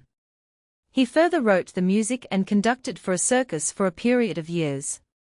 In the late 70s he conducted an orchestra, founding a new society, the Union Artístico Musical, which is said to have been the beginning of the modern movement in Spain. It may throw some light on Spanish musical taste at this period to mention the fact that the performance of Saint Saens's Danse Macabre almost created a riot. Later Breton traveled. He appeared as conductor in London, Prague, and Buenos Aires, among other cities outside of Spain, and when Dr. Karl Muck left Prague for Berlin, he was invited to succeed him in the Bohemian capital. In the contest held by the periodical Blanco y Negro in 1913 to decide who was the most popular writer, poet, painter, musician, sculptor, and toreador in Spain, Breton as musician got the most votes. He is at present the head of the Royal Conservatory in Madrid. No Spanish composer, ancient or modern, is better known outside of Spain than Isaac Albéniz, born May 29, 1861, at Camprodon, died at Cambo, in the Pyrenees, May 25, 1909. His fame rests almost entirely on 12 piano pieces, in 4 books, entitled collectively Iberia, with which all concert-goers are familiar.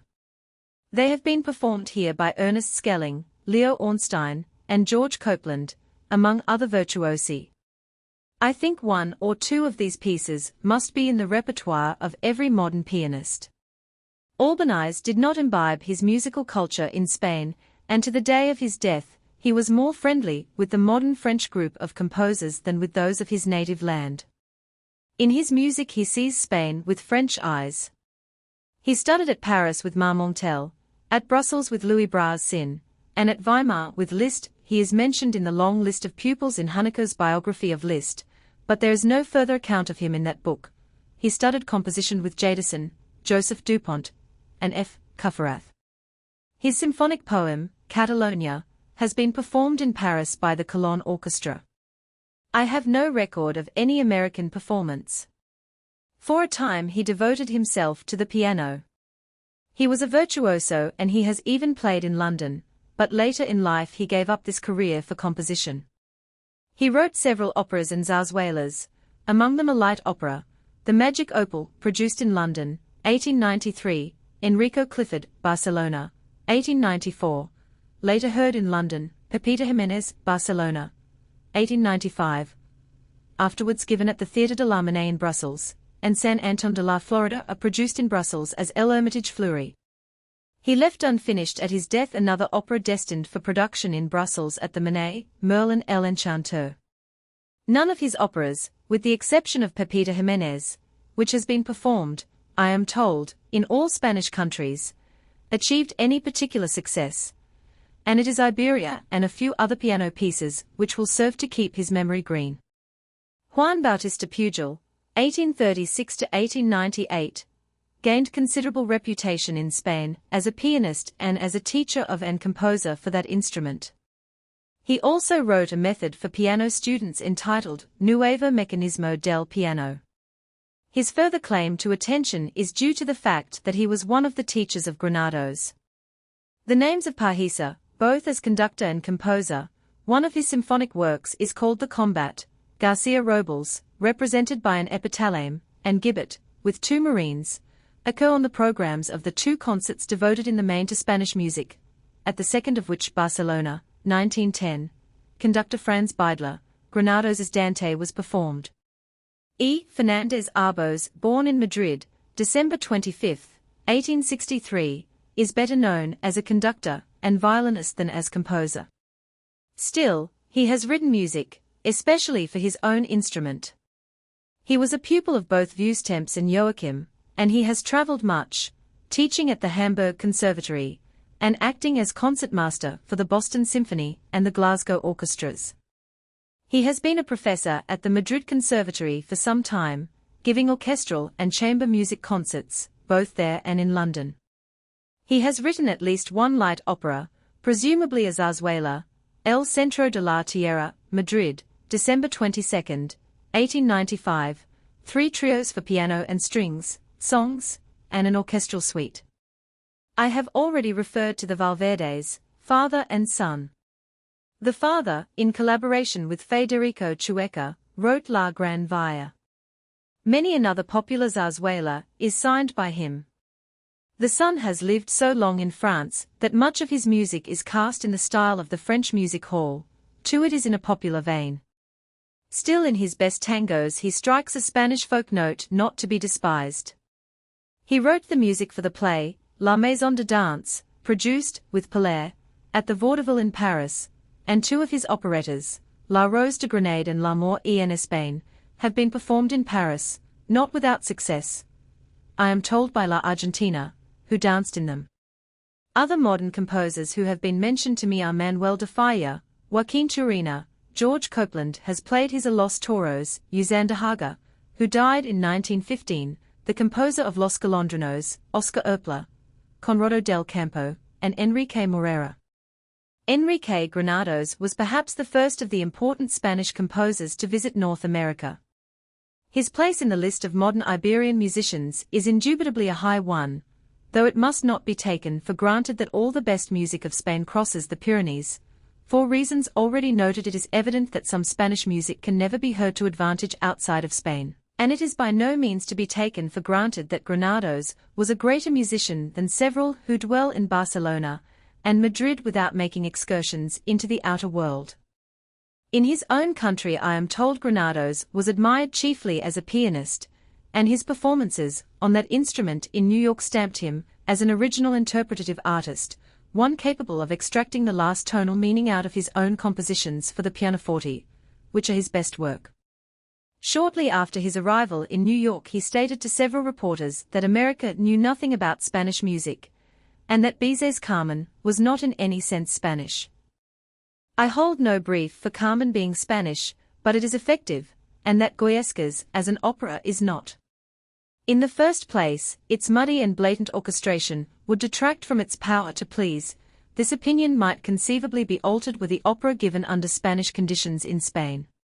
The manuscript score of Goyescas now reposes in the Museum of the Hispanic Society, in that interesting quarter of New York where the apartment houses bear the names of Goya and Velázquez, and it is interesting to note that it is a piano score.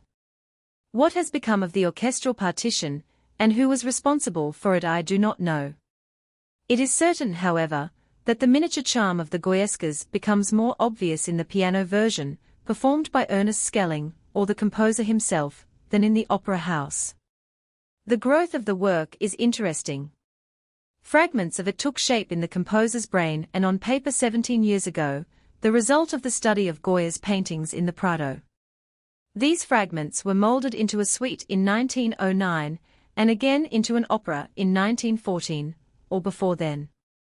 F. Periquet, the librettist, was asked to fit words to the score, a task which he accomplished with difficulty. Spanish is not an easy tongue to sing. To Mme Barrientos this accounts for the comparatively small number of Spanish operas. Goyescas, like many a zarzuela, lags when the dance rhythms cease. I find little joy myself in listening to La Maya y el Ruiseñor. In fact, the entire last scene sounds banal to my ears. In the 4 volumes of Spanish dances, which Granados wrote for piano, published by the Sociedad Anónima Casa Dotizio in Barcelona, I console myself for my lack of interest in Goyescas. These lovely dances combine in their artistic form all the elements of the folk dances, as I have described them. They bespeak a careful study and an intimate knowledge of the originals. And any pianist, amateur or professional, will take joy in playing them. Enrique Granados y Campina was born July 27, 1867, at Lerida, Catalonia. He died March 24, 1916, a passenger on the Sussex, torpedoed in the English Channel. From 1884 to 1887 he studied piano under Pujol and composition under Felipe Pedrell at the Madrid Conservatory. That the latter was his master presupposed on his part a valuable knowledge of the treasures of Spain's past, and that, I think, we may safely allow him. There is, I am told, an interesting combination of classicism and folklore in his work. At any rate, Granados was a faithful disciple of Pedrell. In 1898 his Zarzuela Maria del Carmen was produced in Madrid and has since been heard in Valencia, Barcelona, and other Spanish cities. 5 years later some fragments of another opera, Folletto, were produced at Barcelona. His third opera, Liliana, was produced at Barcelona in 1911.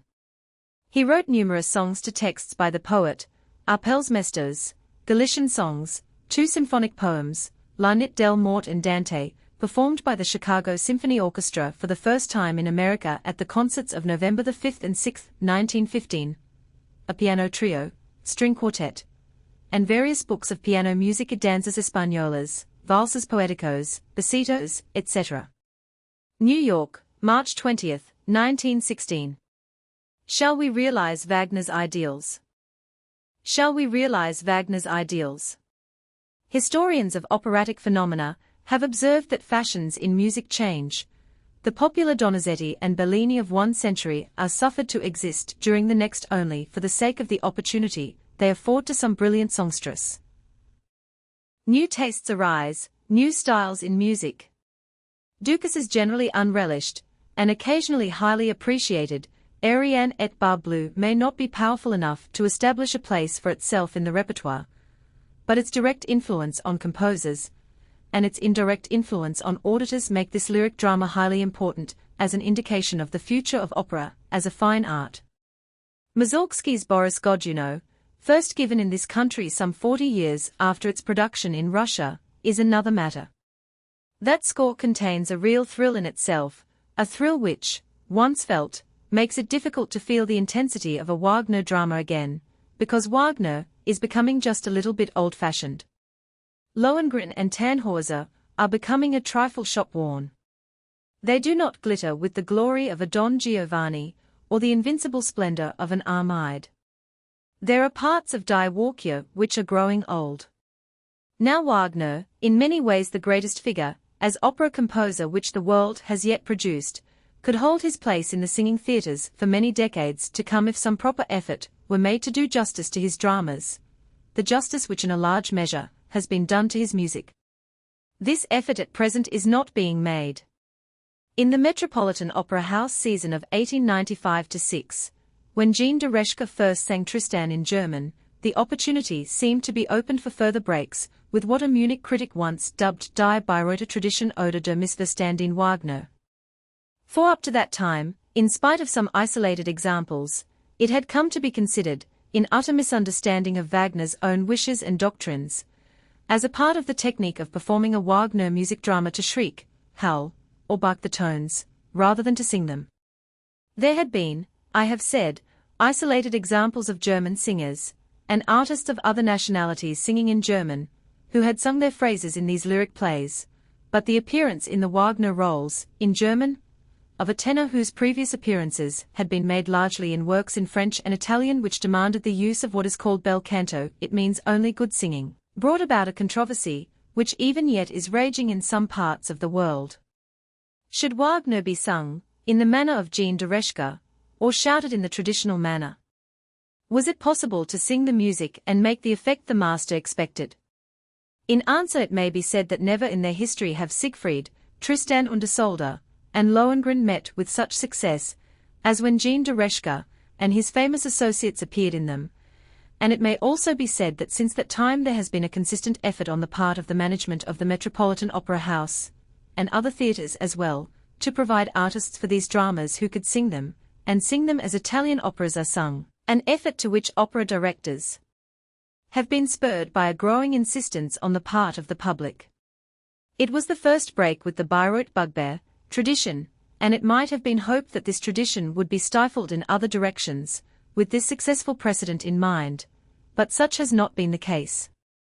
As a result of this failure to follow up a beneficial lead, in spite of orchestral performances, which bring out the manifold beauties of the scores, and in spite of single impersonations of high rank by eminent artists, we are beginning to see the Wagner dramas falling into decline, long before the appointed time, because their treatment has been held in the hands of Cosima Wagner, who, with the best of intentions, of course, not only insists, at Bayreuth she is mistress, and her influence on singers, conductors, stage directors and scene painters throughout the world is very great, on the carrying out of Wagner's theories, as she understands them, and even when they are only worthy of being ignored, but who also, whether rightly or wrongly, is credited with a few traditions of her own. Wagner indeed invented a new form of drama, but he did not have the time or means at his disposal to develop an adequate technique for its performance. We are all familiar with the Bayreuth version of Wotan in Die Walküre, which makes of that tragic father figure a boisterous, silly old scold, so good an artist as Karl Braun, whose Hagen portrait is a masterpiece, has followed this tradition literally. We all know too well the waking Brunhilde, who salutes the sun in the last act of Siegfried with gestures seemingly derived from the exercises of a Swedish turnverein. Following the harp arpeggios as best she may, we remember how Wotan, seizing the sword from the dead Fasold's hand, brandishes it to the tune of the sword motive, indicating the coming of the hero, Siegfried, as the gods walk over the rainbow bridge to Valhalla. At the end of Das Rheingold, we smile over the tame horse, which some chorus man, looking the while like a truck driver, who is not good to animals, holds for Brunhilde, while she sings her final lament in Gotterdämmerung. We laugh aloud when he assists her to lead the unfiery steed, who walks as leisurely as a well-fed horse would towards oats, into the burning pyre. We can still see the picture of the three Rhine maidens, bobbing up and down jerkily behind a bit of gauze, reminiscent of visions of mermaids at the Eden Museum. We all have seen Tristan and Isolde, drunk with the love potion, swimming, there is no other word to describe this effect, towards each other. And no perfect Wagnerite can have forgotten the gods and the giants standing about in the fourth scene of Das Rheingold for all the world as if they were the protagonists of a fantastic minstrel show. At a performance of Parsifal in Chicago, Vernon Stiles discovered while he was on the stage that his suspenders, which held his tights in place, had snapped. For a time he pressed his hands against his groin, this method proving ineffectual. He finished the scene with his hands behind his back, pressed firmly against his waistline. As he left the stage, at the conclusion of the act, breathing a sigh of relief, he met Loomis Taylor, the stage director. "Did you think my new gesture was due to nervousness?" he asked. "No," answered Taylor, "I thought it was Bayreuth tradition." These are a few of the Bayreuth precepts which are followed. There are others. There are indeed many others. We all know the tendency of conductors who have been tried at Bayreuth, or who have come under the influence of Cosima Wagner, to drag out the tempi to an exasperating degree. I have heard performances of Lohengrin, which were dragged by the conductor some 30 minutes beyond the ordinary time. Again, the master is held responsible for this tradition, but though all composers like to have their own music last in performance as long as possible, the tradition, perhaps, is just as authentic as the story that Richard Strauss, when conducting Tristan und Isolde at the Prinzregenten Theater in Munich, saved 20 minutes on the ordinary time it takes to perform the work in order to return as soon as possible to an interrupted game of scat. But it is not tradition alone that is killing the Wagner dramas. In many instances, and in most singing theatres, silly traditions are aided in their work of destruction by another factor in hasty production. I am referring to the frequent liberties which have been taken with the intentions of the author. For, when expediency is concerned, no account is taken of tradition, and, curiously enough, expediency breaks with those traditions which can least stand being tampered with. The changes, in other words, have not been made for the sake of improvement, but through carelessness, or to save time or money, or for some other cognate reason. An example of this sort of thing is the custom of giving the ring dramas, as a cycle in a period extending over 4 weeks, 1 drama a week.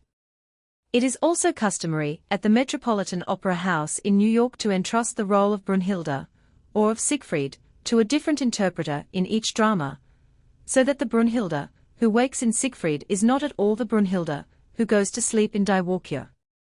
Then, although Brunhilde exploits a horse in Gotterdämmerung, she possesses none in Die Walküre. None of the other Valkyries has a horse. Fricka's goats have been taken away from her, and she walks to the mountaintop holding her skirts from under her feet for all the world as a lady of fashion might as she ascended from a garden into a ballroom. At the Metropolitan Opera House, and at other theatres where I have seen the dramas, the decorations of the scenes of Brunhilde's falling asleep and of her awakening are quite different. Naturally, ingenious explanations have been devised to fit these cases. For instance, one is told that animals are never at home on the stage. This explanation suffices perhaps for the animals which do not appear, but how about those which do? The vague phrase, the exigencies of the repertoire, is mentioned as the reason for the extension of the cycle over several weeks, that and the further excuse that the system permits people from nearby towns to make weekly visits to the metropolis. Of course, Wagner intended that each of the ring dramas should follow its predecessor on succeeding days in a festival week. If the ring were so given in New York every season, with due preparation, careful staging, and the best obtainable cast, the occasions would draw audiences from all over America, as the festivals at Bayreuth and Munich do indeed draw audiences from all over the world. Ingenious is the word which best describes the explanation for the change in Brunhilde's. One is told that the out-of-town subscribers to the series prefer to hear as many singers as possible. They wish to compare Brunhilde's, so to speak. Perhaps the real reason for divergence from common sense is the difficulty the director of the opera house would have with certain sopranos if one were allowed the full set of performances. As for the change in the setting of Brunhilde's rock, it is pure expediency, nothing else. In Die Walküre, in which, between acts, there is plenty of time to change the scenery, a heavy-built promontory of rocks is required for the Valkyrie brood to stand on. In Siegfried and Götterdämmerung, where the scenery must be shifted in short order, this particular setting is utilized only for duets. The heavier elements of the setting are no longer needed, and are dispensed with. The mechanical devices demanded by Wagner are generally complied with in a stupidly clumsy manner. The first scene of Das Rheingold is usually managed with some effect now, although the swimming of the Rhine maidens, who are dressed in absurd long floating green nightgowns, is carried through very badly and seemingly without an idea that such things have been done 1,000 times better in other theatres. The changes of scene in Das Rheingold are accomplished in such a manner that one fears the escaping steam is damaging the gauze curtains. The worm and the toad are silly contrivances. The effect of the rainbow is never properly conveyed. The ride of the Valkyries is frankly evaded by most stage managers. The bird in Siegfried flies like a sickly crow.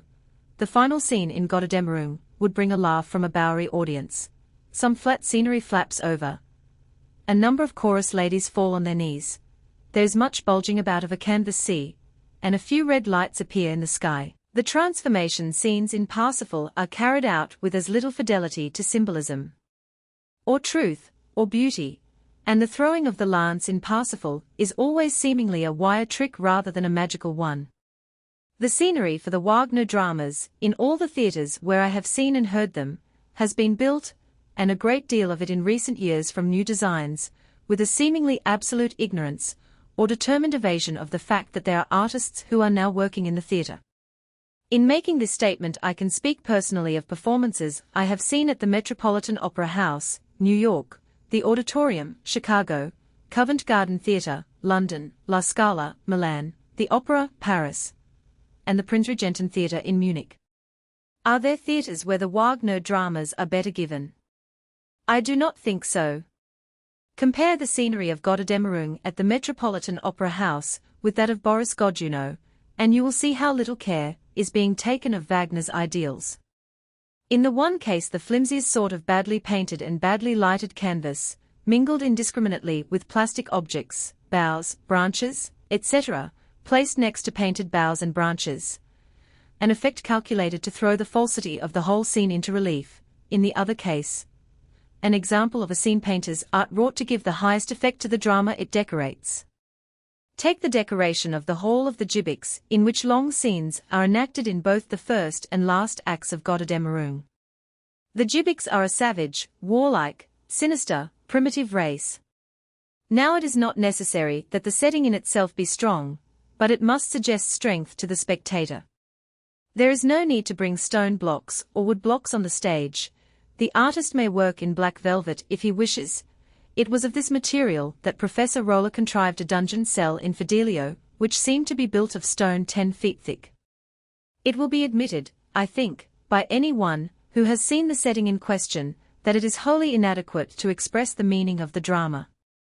The scenes could be sung with a certain effect in a Christian Science temple, but no one will deny, I should say, that the effect of the music may be greatly heightened by proper attention to the stage decoration, and the movement of the characters in relation to the lighting and decoration. I have used the Metropolitan Opera House, in this instance, as a convenient illustration, but the scenery there is no worse, on the whole, than it is in many of the other theatres named. The secret at the bottom of the whole matter is that the directors of the singing theatres wish to save themselves trouble. They will spend neither money nor energy in righting this wrong. It is easier to trust to tradition on the one hand and expediency on the other than it would be to engage an expert, one not concerned with what had been done, but one concerned with what to do, to produce the works. Carmen was losing its popularity in this country when Emma Carve, who had broken all the rules made for the part by Gola-Marie, enchanted operagoers with her fantastic conception of the gypsy girl.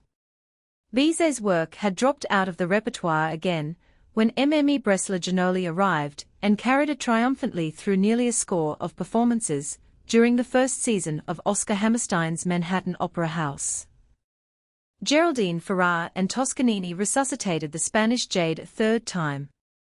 An Olive Fremstad or a Lily Lehmann or a Milka Turnina can perform a like office for Gotterdammerung or Tristan und Isolde, but it is to a new producer, an Adolphe Appia, or a Gordon Craig, that the theatre director must look for the final salvation of Wagner, through the complete realization of his own ideals.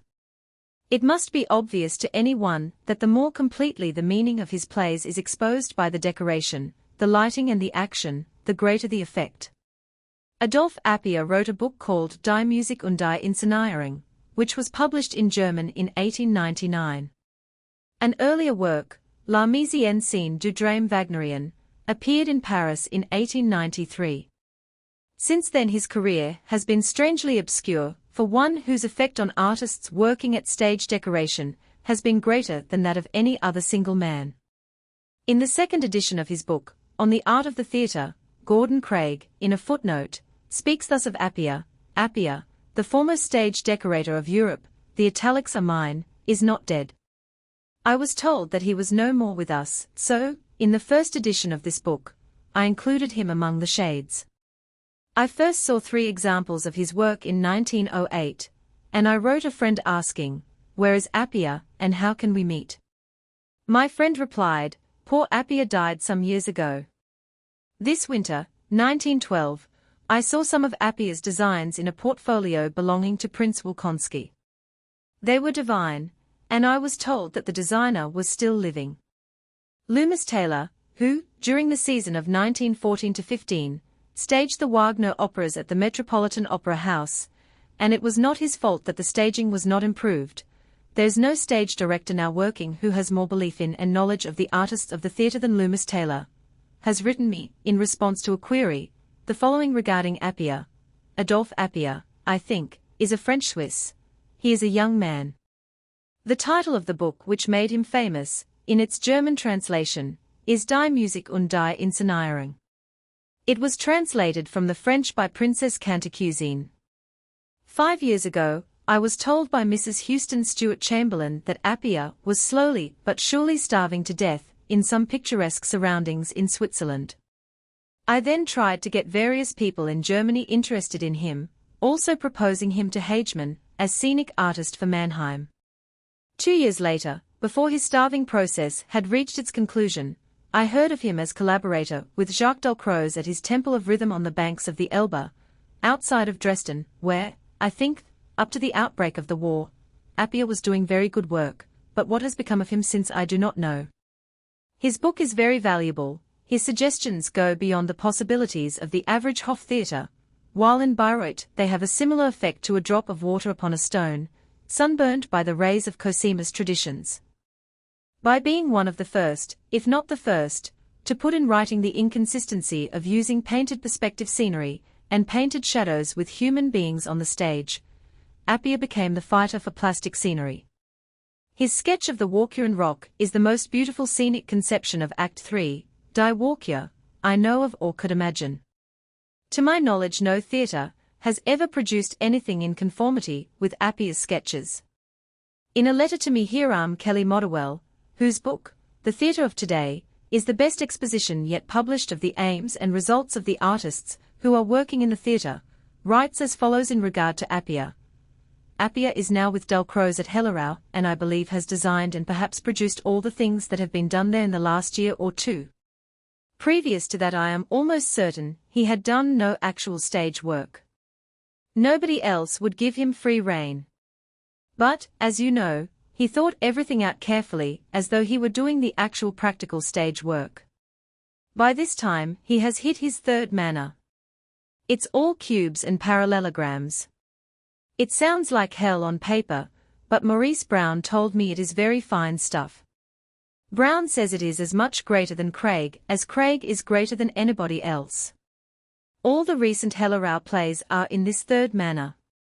They are lighted by Salzmann, indirect and diffused lighting, but not in the Fortuny style. I imagine the Hellerau stuff is rather too precious to go on the ordinary stage. Mr. Motherwell's description of Appier's book is so completely illuminating that I feel I cannot do better than to quote the entire passage from The Theatre of Today. Before his Gordon Craig's influence was felt, however, Adolphe Appier, probably the most powerful theorist of the new movement, had written his remarkable book, Die Musik und die Inszenierung. In this, as an artist, he attempted to deduce from the content of the Wagner music dramas the proper stage settings for them. His conclusions anticipated much of the best work of recent years, and his theories have been put into practice in more or less modified form on a great many stages. Not so much, if at all, for the Wagner dramas themselves, which are under rigid tradition, the what the master wished myth, but for operas and the more lyric plays where the producer has artistic ability and a free hand in applying it. Appier started with the principle that the setting should make the actor the all-important fact on the stage. He saw the realistic impossibility of the realistic setting, and destructively analyzed the current modes of lighting and perspective effects.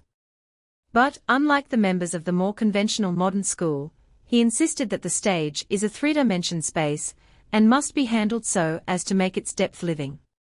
He felt a contradiction between the living actor and the dead setting. He wished to bind them into one whole, the drama. How was this to be done? Appier's answer to this question is his chief claim to greatness, genius almost. His answer was, by means of the lighting. He saw the deadliness of the contemporary methods of lighting, and previsaged with a sort of inspiration the possibilities of new methods, which have since become common. This was at a time when he had at his disposal none of the modern lighting systems. His foreseeing of modern practice, by means of rigid Teutonic logic in the service of the artist's intuition, makes him one of the 2 or 3 foremost theorists of the modern movement. The lighting, for Appier, is the spiritual core, the soul of the drama. The whole action should be contained in it, somewhat as we feel the physical body of a friend to be contained in his personality. Appier's second great principle is closely connected with this. While the setting is obviously inanimate, the actor must in every way be emphasized and made living. And this can be accomplished, he says, only by a wise use of lighting, since it is the lights and shadows on a human body which reveal to our eyes the fact that the body is plastic, that is, a flexible body of 3 dimensions. Appier would make the setting suggest only the atmosphere, not the reality of the thing it stands for, and would soften and beautify it with the lights. The actor he would throw constantly into prominence while keeping him always a part of the scene. All the elements and all the action of the drama he would bind together by the lights and shadows. With the most minute care each detail of lighting, each position of each character, in Appier's productions, is studied out so that the dramatic meaning shall always be evident. Hence any setting of his contains vastly more thought than is visible at a glance. It is designed to serve for every exigency of the scene, so that a character here shall be in full light at a certain point, while talking directly to a character who must be quite in the dark, or that the light shall just touch the fringe of one character's robe as she dies, or that the action shall all take place unimpeded, and so on. At the same time, needless to say, Appier's stage pictures are of the highest artistic beauty. Wondered in Appier's design for the third act of Die Walküre, so enthusiastically praised by Loomis Taylor, the Rock of the Valkyries juts like a huge promontory of black across the front of the scene, silhouetted against a clouded sky. So all the figures of the Valkyries stand high on the rock and are entirely silhouetted, while Sieglind below in front of the rock in the blackness is hidden from the rage of the approaching Wotan. Anyone who has seen this scene, as it is ordinarily staged, without any reference to beauty or reason, will appreciate even this meager description of an artist's intention, which has not yet been carried out in any theatre with which I have acquaintance. Appier's design for the first scene of Parsifal discloses a group of boughless, straight-stemmed pines, towering to heaven like the cathedral group at Vallombrosa. Overhead the dense foliage hides the forest paths from the sun. Light comes in through the centre at the back, where there is a vista of plains across to the mountains, on which one may imagine the castle of the Grail. He places a dynamic and dramatic value on light, which it is highly important to understand in estimating his work. For example, his lighting of the second act of Tristan und Isolde culminates in a pitch-dark stage during the singing of the love duet. This artist has designed the scenery for all the Ring, and has indicated throughout what the lighting and action shall be. I do not know that Gordon Craig has turned his attention to any particular Wagner drama, although he has made suggestions for several of them, but he could, if he would, devise a mode of stage decoration, which would make the plays and their action as appealing in their beauty as the music and the singing often now are. In his book, On the Art of the Theatre, he has been explicit in his descriptions of his designs for Macbeth, and the rugged strength and symbolism of his settings and ideas for that tragedy proclaim perhaps his best right to be a leader in the reformation of the Wagner dramas, although, even then, it must be confessed that Craig is derived in many instances from Appier, whom Craig himself hails as the foremost stage decorator of Europe today. Read Gordon Craig on Macbeth, and you will get an idea of how an artist would go to work on Tristan und Isolde or Götterdämmerung. I see two things. I see a lofty and steep rock, and I see the moist cloud which envelops the head of this rock. That is to say, a place for fierce and warlike men to inhabit, a place for phantoms to nest in. Ultimately this moisture will destroy the rock, ultimately these spirits will destroy the men. Now then, you are quick in your question, as to what actually to create for the eye. I answer as swiftly, place there a rock. Let it mount high. Swiftly I tell you, convey the idea of a mist which hangs at the head of this rock. Now, have I departed at all for 1/8 of an inch from the vision which I saw in the mind's eye? But you ask me what form this rock shall take and what color. What are the lines which are the lofty lines, and which are to be seen in any lofty cliff? Go to them, glance but a moment at them, now quickly set them down on your paper, the lines and their direction, never mind the cliff. Do not be afraid to let them go high, they cannot go high enough, and remember that on a sheet of paper, which is but 2 inches square, you can make a line which seems to tower miles in the air. And you can do the same on your stage, for it is all a matter of proportion, and has nothing to do with actuality. You ask about the colors. What are the colors which Shakespeare has indicated for us?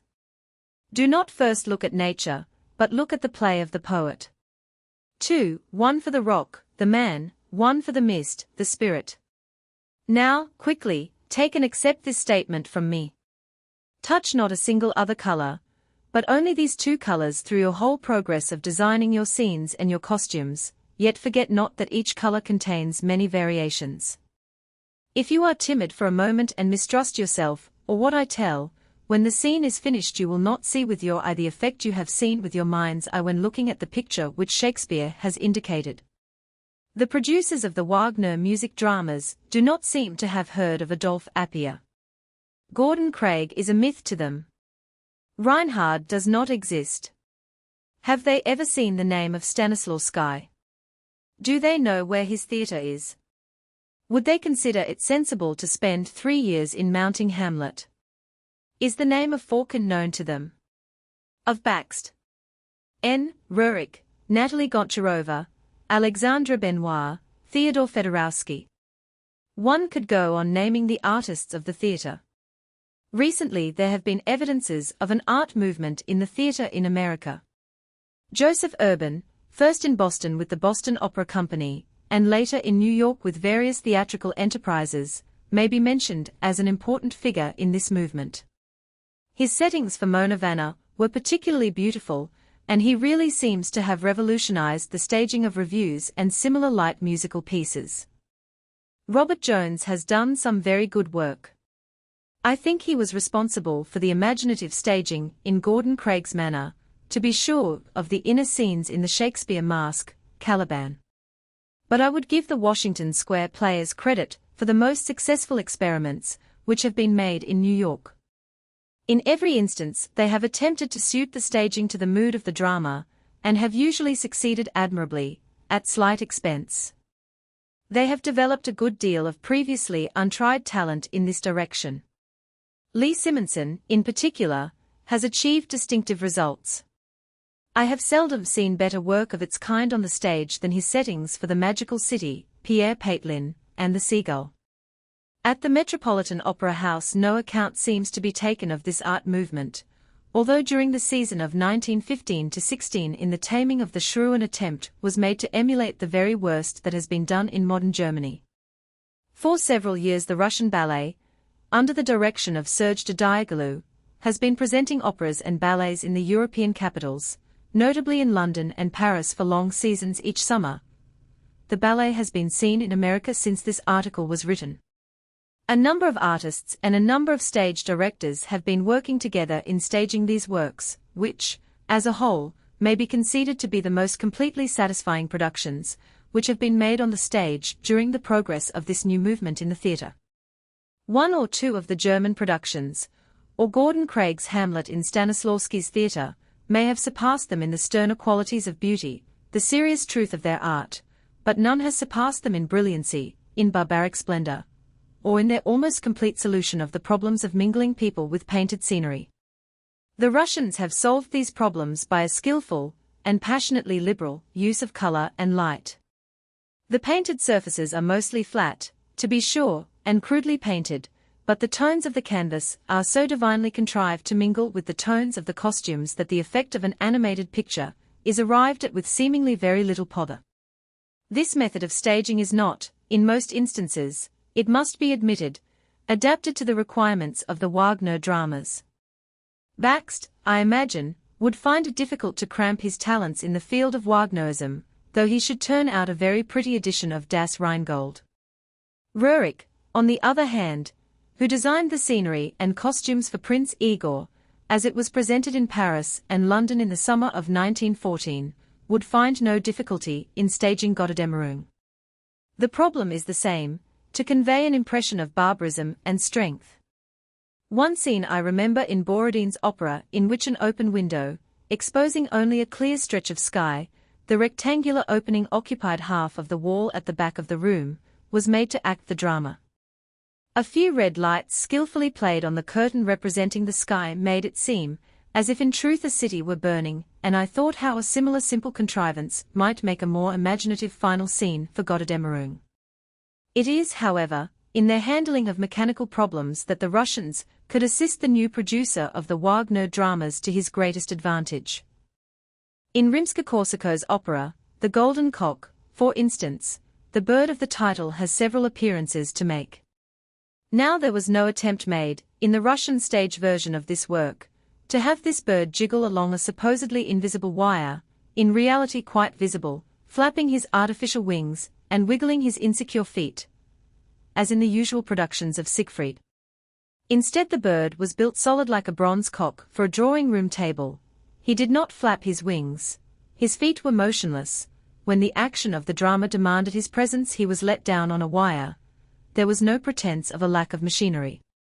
The effect, however, was vastly more imaginative and diverting than that in Siegfried, because it was more simple. In like manner King Dodone, in the same opera, mounted a wooden horse on wheels to go to the wars, and the animals he captured were also made of wood, studded with brilliant beads. In Richard Strauss's ballet, The Legend of Joseph, the figure of the guardian angel was not let down on a wire from the flies, as he might have been in a Drury Lane pantomime.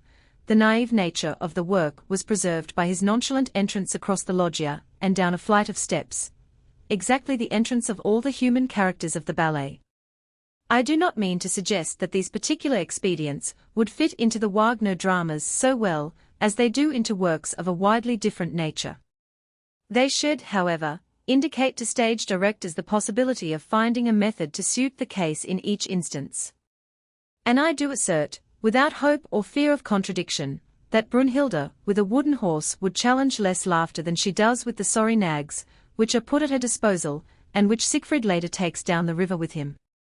It is only down the river that one can sell such horses. As for the bird, there are bird trainers whose business it is to teach pigeons to fly from pillar to post in the music halls. Their services might be contracted for to make that passage in Siegfried a little less distracting. The difficulties connected with this particular mechanical episode, and 100 others, might be avoided by a different lighting of the scene. If the treetops of the forest were submerged in the deepest shadows, as well they might be, the flight of the bird on a wire might be accomplished with some sort of illusion. But why should one see the bird at all? One hears it constantly, as it warbles advice to the hero. The new Wagner producer must possess many qualities if he wishes to place these works on a plane where they may continue to challenge the admiration of the world. Wagner himself was more concerned with his ideals than he was with their practical solution. Besides, it must be admitted that taste in stage art and improvements in stage mechanism have made great strides in the last decade. The plaster wall, for instance, which has replaced in many foreign theaters the flapping, swaying, wrinkled, painted canvas sky cyclorama, still in use at the Metropolitan Opera House, a vast sum was paid for it a few years ago, is a new invention and one which, when appropriately lighted, perfectly counterfeits the appearance of the sky in its different moods. So far as I know, the only theater in New York with this apparatus is the neighborhood Playhouse on Grand Street. In Houston Stuart Chamberlain's Richard Wagner, published in 1897, I find the following: Wagner foresaw that in the new drama the whole principle of the stage scenery must undergo a complete alteration, but did not particularize in detail.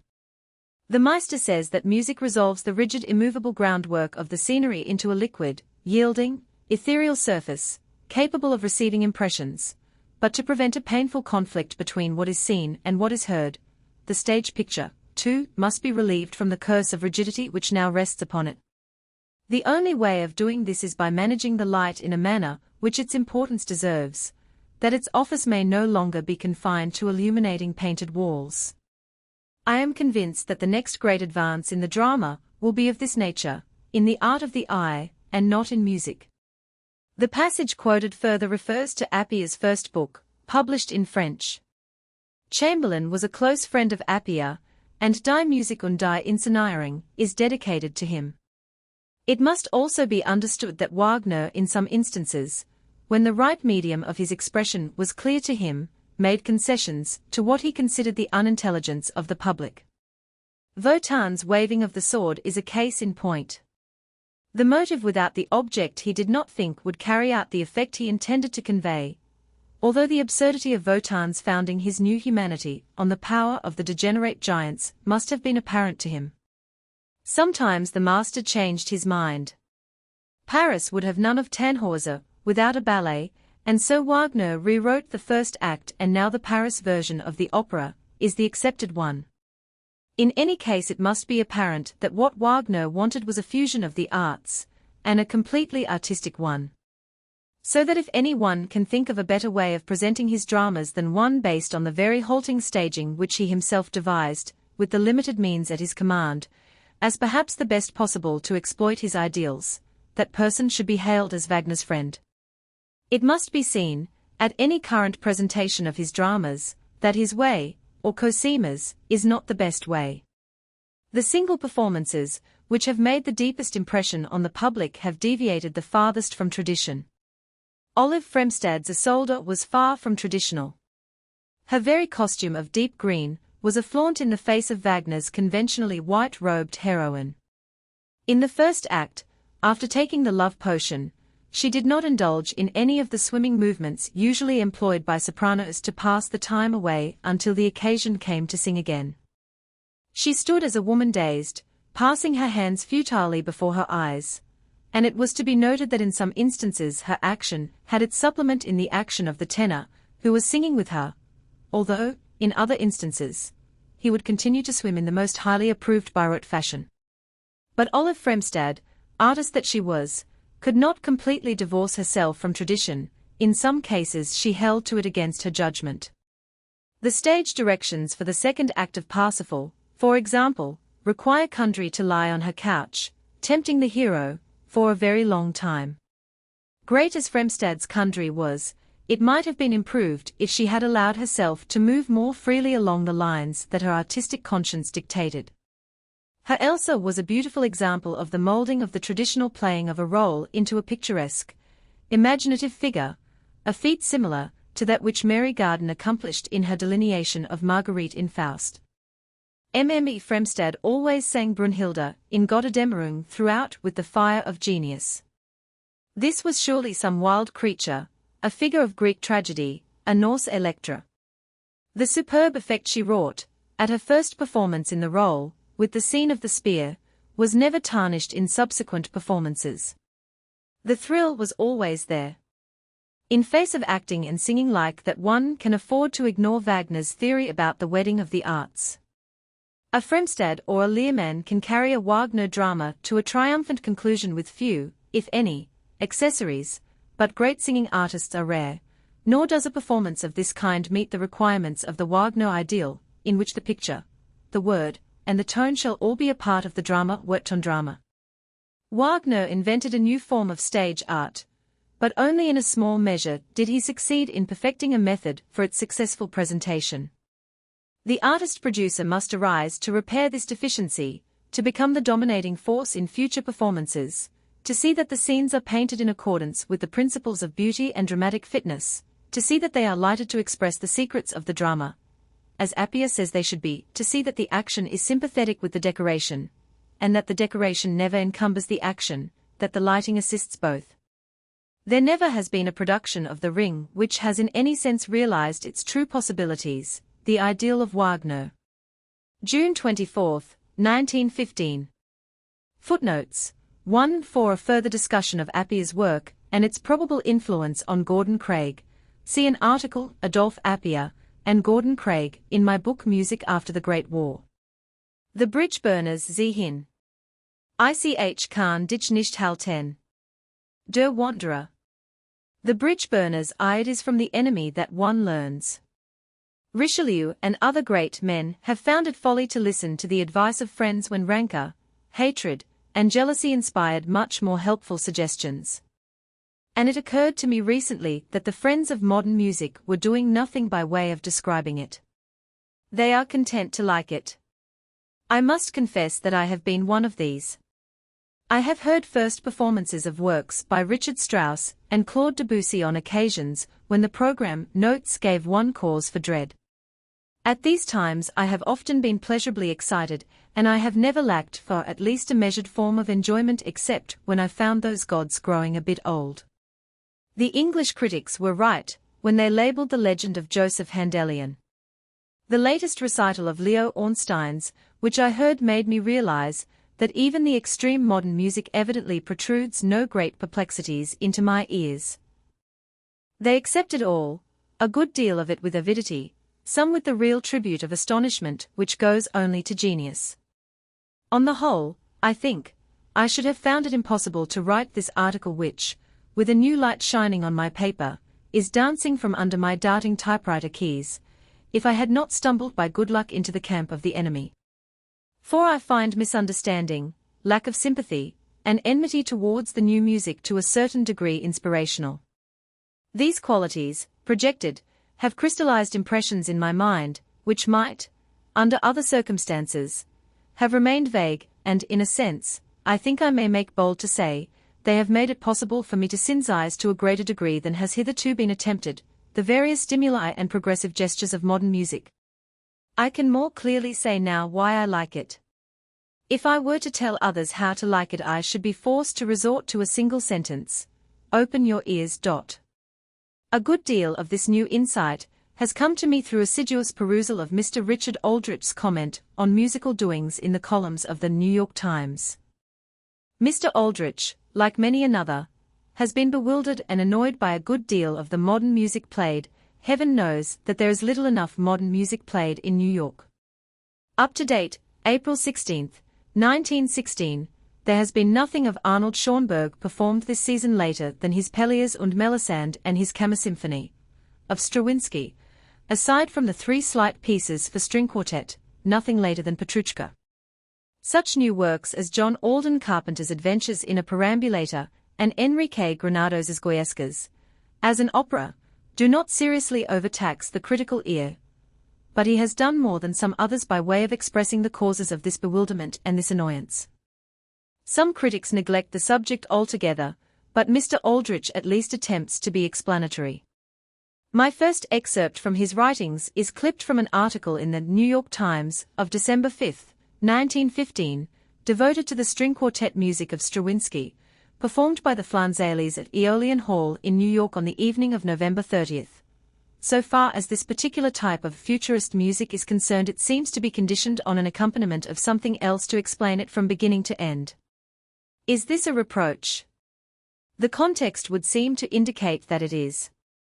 If so, it seems a late date in which to hurl anathema at program music. One would have fancied that that battle had already been fought and won by Ernest Newman, Frederick Niecks, and Lawrence Gilman, to name a few of the gladiators for the cause. Why Mr. Aldrich, having swallowed whole, so to speak, the tendency of music during a century of its development, should suddenly balk at music which requires explanation, I cannot imagine. However, this would seem to be the point he makes in face of the fact that at least 2/3 of a symphony society's program is made up of program music. Berlioz said in the preface to his Symphonie Fantastique, "The plan of an instrumental drama, being without words, requires to be explained beforehand. The program, which is indispensable to the perfect comprehension of the dramatic plan of the work, ought therefore to be considered in the light of the spoken text of an opera, serving to indicate the character and expression." Ernest Newman built up an elaborate theory on these 2 sentences, a theory fully expounded in an article called Program Music published in Music Studies, 1905, and touched on elsewhere in his work, at some length, of course, in his Richard Strauss. He brings out the facts. Representation of natural sounds, emotions, and even objects, or attempts at it, in early music were not rare. He cites the justly famous Bible sonatas of Kuhnau, Rameau's Sighs and Tender Plants, Dittersdorf's 12 program symphonies illustrating Ovid's Metamorphoses, and John Sebastian Bach's Capriccio on the departure of my dearly beloved brother. Beethoven wrote a pastoral symphony, in which he attempted to imitate the sound of a brook and the call of a cuckoo. There is also a storm in this symphony. The fact that Beethoven denied any intention of portraying anything but pure emotion in this symphony is evasion and humbug, as Newman very clearly points out.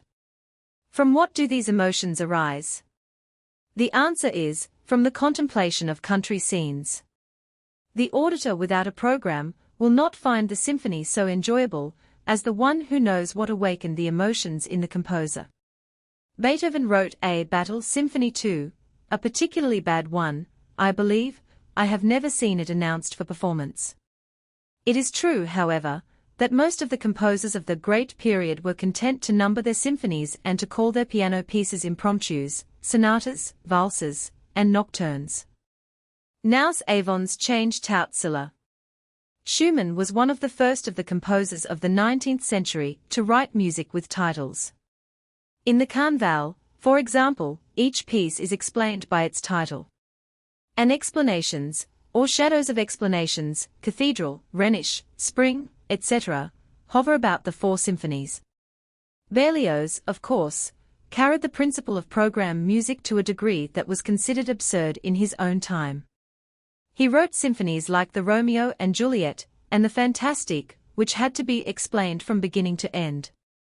Liszt invented the symphonic poem and composed pieces, which are only to be listened to after one has read the poem or seen the picture which they describe. Richard Strauss rounded out the form and put the most elaborate naturalistic details into such works as Don Quixote and Till Eulenspiegel. Understanding of this music and complete enjoyment of it rely in a large measure on the explanation. The Symphonia Domestica and Heldenleben are extreme examples of this sort of thing. What does Wagner's whole system depend on but explanation? How does one know that a certain sequence of notes represents a sword? Because the composer tells us so.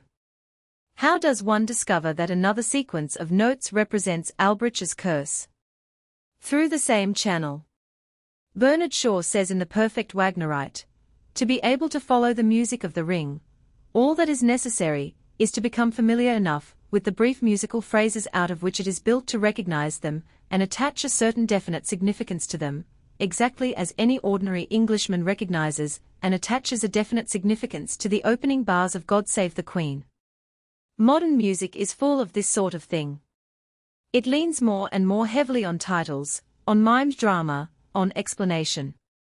Think of almost all the music of Debussy, for example, La Mer, El Apis Midi d'un Faun, Iberia, nearly all the piano music, Rimsky-Korsako's Scheherazade, Anta, and Sadko, the symphonic suite, not the opera, Vincent d'Indy's Istar, Borodin's Tamar, Ducas's El Apprentisoria, Frank's Le Chasseur Mordant and Les Iolides, Saint-Saëns' Phaeton, La Jeunesse d'Hercule, and La Rouette d'Omphale, Busoni's music for Turandot. The list is endless and it is futile to continue it.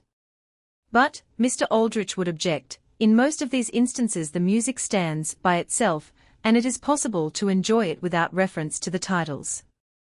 I contend that this is just as true of Stravinsky's 3 pieces for string quartet. Of course one never will be sure because Daniel Gregory Mason explained these pieces before they were played. However, Mr. Newman has already exploded a good many bombs about this particular point, and he has shown the fallacy of the theory. Mr. Newman concedes that a work such as Tchaikovsky's Overture Romeo and Juliet would undoubtedly give intense pleasure to anyone who listened to it as a piece of music, pure and simple. But I deny, he continues, that this hearer would receive as much pleasure from the work as I do. He might think the passage for muted strings, for example, extremely beautiful, but he would not get from it such delight as I, who not only feel all the musical loveliness of the melody and the harmonies and the tone color, but see the lovers on the balcony and breathe the very atmosphere of Shakespeare's scene. I am richer than my fellow by 2 or 3 emotions of this kind. My nature is stirred on 2 or 3 sides instead of only one. I would go further and say that not only does the auditor I have supposed get less pleasure from the work than I, but he really does not hear Tchaikovsky's work at all. If the musician writes music to a play, and invents phrases to symbolize the characters, and to picture the events of the play, we are simply not listening to his work at all if we listen to it in ignorance of his poetical scheme. We may hear the music, but it is not the music he meant us to hear. And Mr. Newman goes on to berate Strauss for not providing programs for some of his tone poems, programs, however, which have always been provided by somebody in authority at the 11th hour. Niecks thinks that nearly all music has an implied program. My opinion is that whenever the composer ceases to write purely formal music he passes from the domain of absolute music into that of program music. Program music in the last 4 centuries. But Niecks does not hold that explanation is always necessary, even if there is a program. Under the circumstances it seems a bit thick to jump on Stravinsky for writing music which has to be explained. Such pieces as Fireworks or the Scherzo Fantastique need no more extended explanation than the titles give them. His 3 pieces for string quartet were listed without program at the Flanzeli concert, and might have been played that way, I think, without causing the heavens to fall.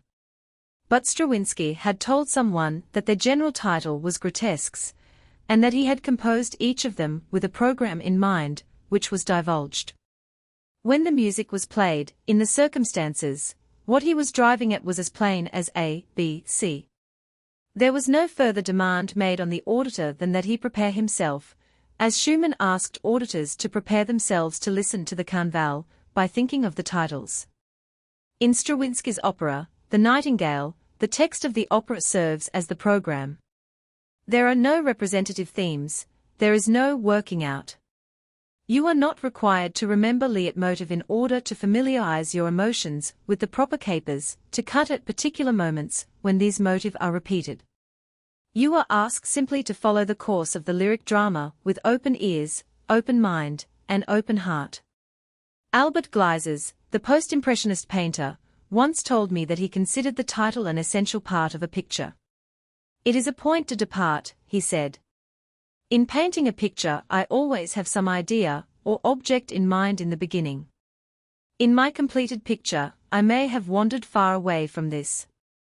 Now the title gives the spectator the advantage of starting where I started. A title to a musical composition gives an auditor a similar advantage.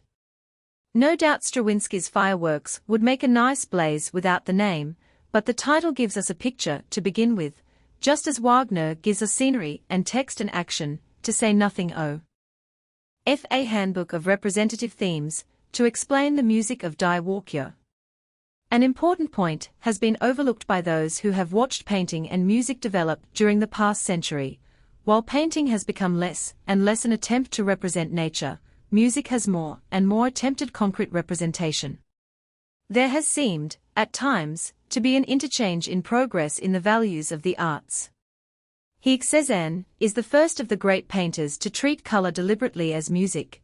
He tests all its harmonic resources. Romain Rolland. Observers of matters aesthetic have frequently told us that both of these arts were breaking with their old principles and going on to something new, but, it would seem, they have failed to grasp the significance of the change.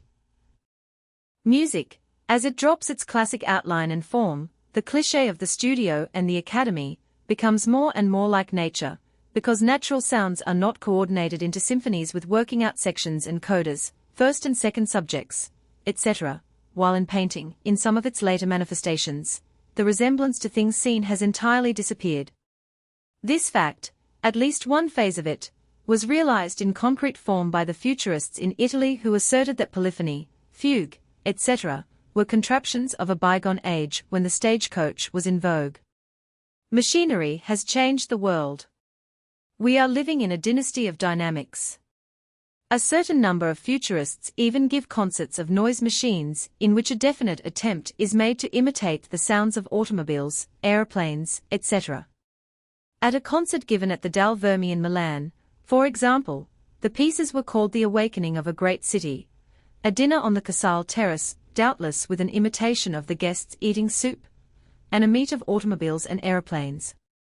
Picasso and Picabia have made us acquainted with a form of art which in its vague realization of representative values becomes almost as abstract an art as music was in the time of Beethoven, while such musicians as Strauss, Debussy, and Stravinsky have gradually widened the boundaries which have confined music, and have made it at times something very concrete.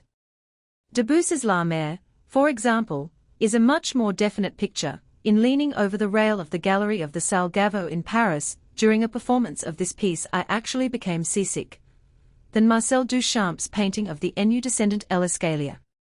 So Stravinsky's three pieces for string quartet represent certain things in nature, the first a group of peasants playing strange instruments on the steps, the second sounds in a cathedral heard by a drowsy worshipper, the responses of the priest, chanted out of key, the shrill antiphonal choruses, and the third a juggling Pierrot with a soul pain, much more definitely than Picasso's latest Nature morte dans un jardin. Now the law which has dominated painting for more than a century is a more and more comprehensive assimilation of musical idiom.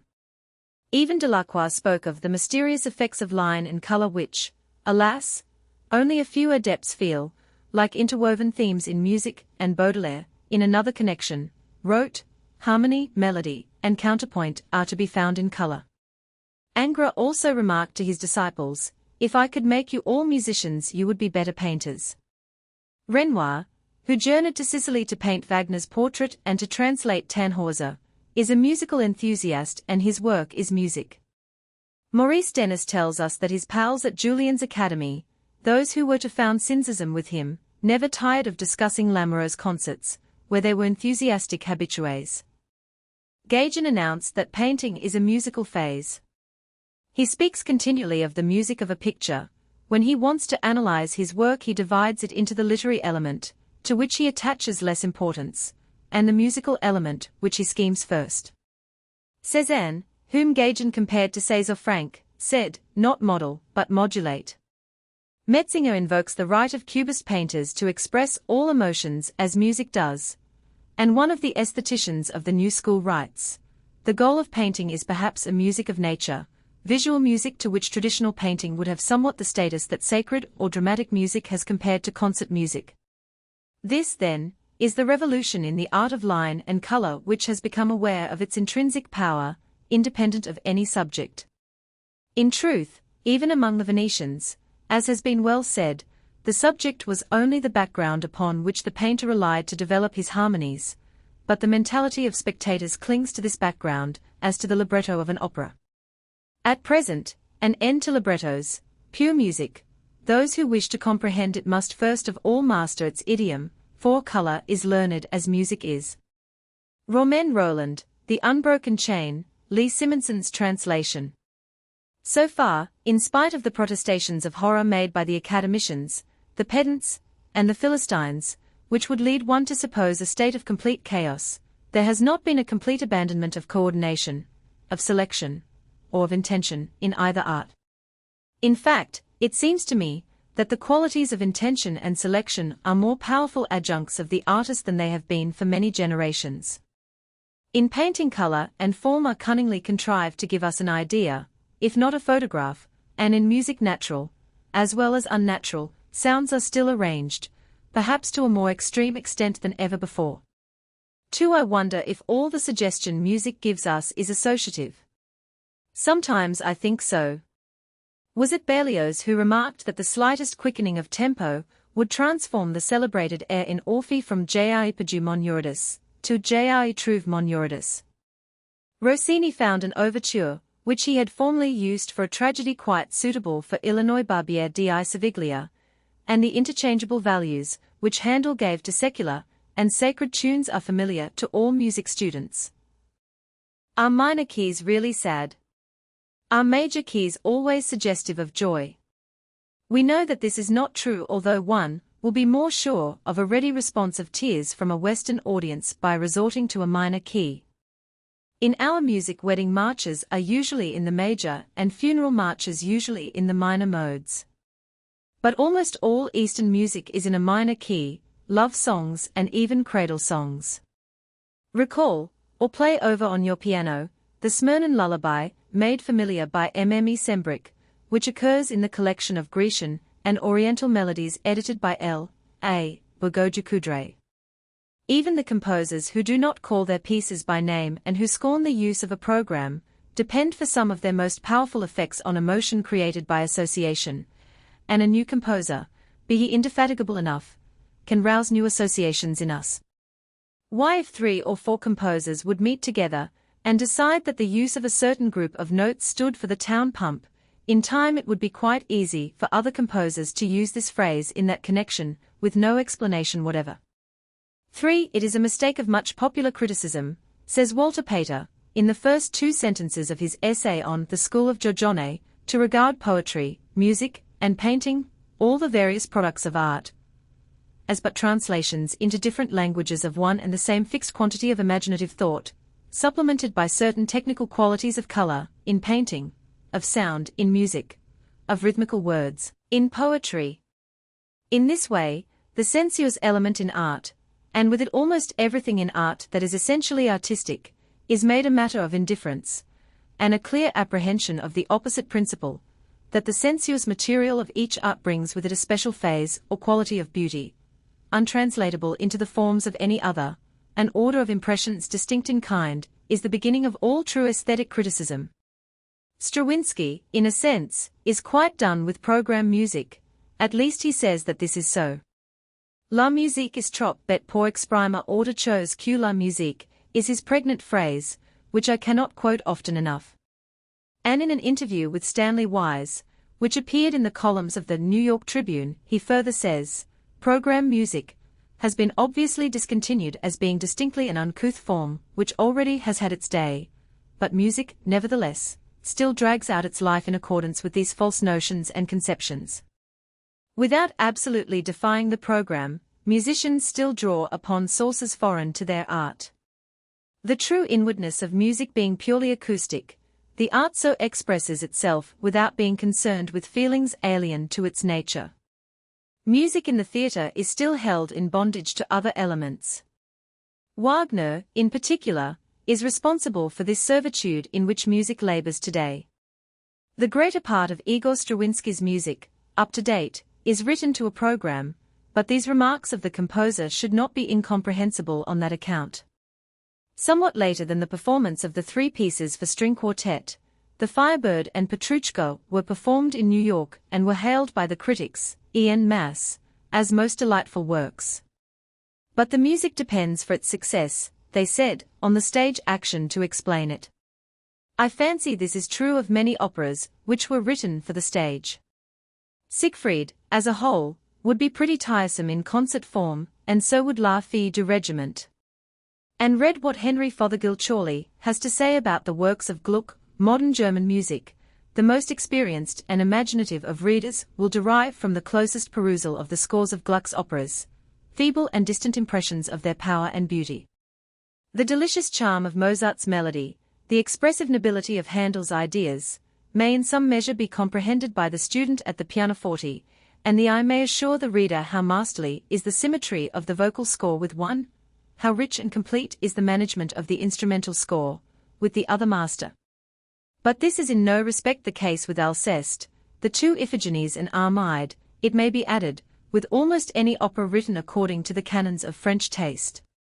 That which appears thin, bald, severe, when it is merely perused, is filled up, brightens, enchants, excites, and satisfies, when it is heard with action, to a degree only to be believed upon experience. Out of the theatre, 3/4 of Gluck's individual merit is lost. He wrote for the stage. That all this is true any one who, like me, has taken the trouble to study the scores of the Gluck operas, which are infrequently performed, may have discovered for himself. I have never heard Alceste, and that lyric drama, as a result, has never sprung to me from the printed page, as do the notes of Orphy, Armide, and Iphigenie en Tauride. I am convinced of the depth of expression contained in its pages. I am certain of its noble power, but only because I have had a similar experience with other Gluck music dramas, with which I have later become acquainted in the theatre. This theory in regard to Petrushka and the Firebird may be easily contradicted, however. One listener told me that she got the complete picture of the Russian fair by closing her eyes. It was all in the music. The action, as a matter of fact, she added, annoyed her. It is quite certain that the music of either of these works is delightful when played on the piano. An average roomful of people who like to listen to music will be charmed with it. The Sacrifice to the Spring was hissed intolerantly when it was performed as a ballet in Paris, but, later April 5, 1914, when Pierre Monteux gave an orchestral performance of the work at a concert, it was applauded as violently.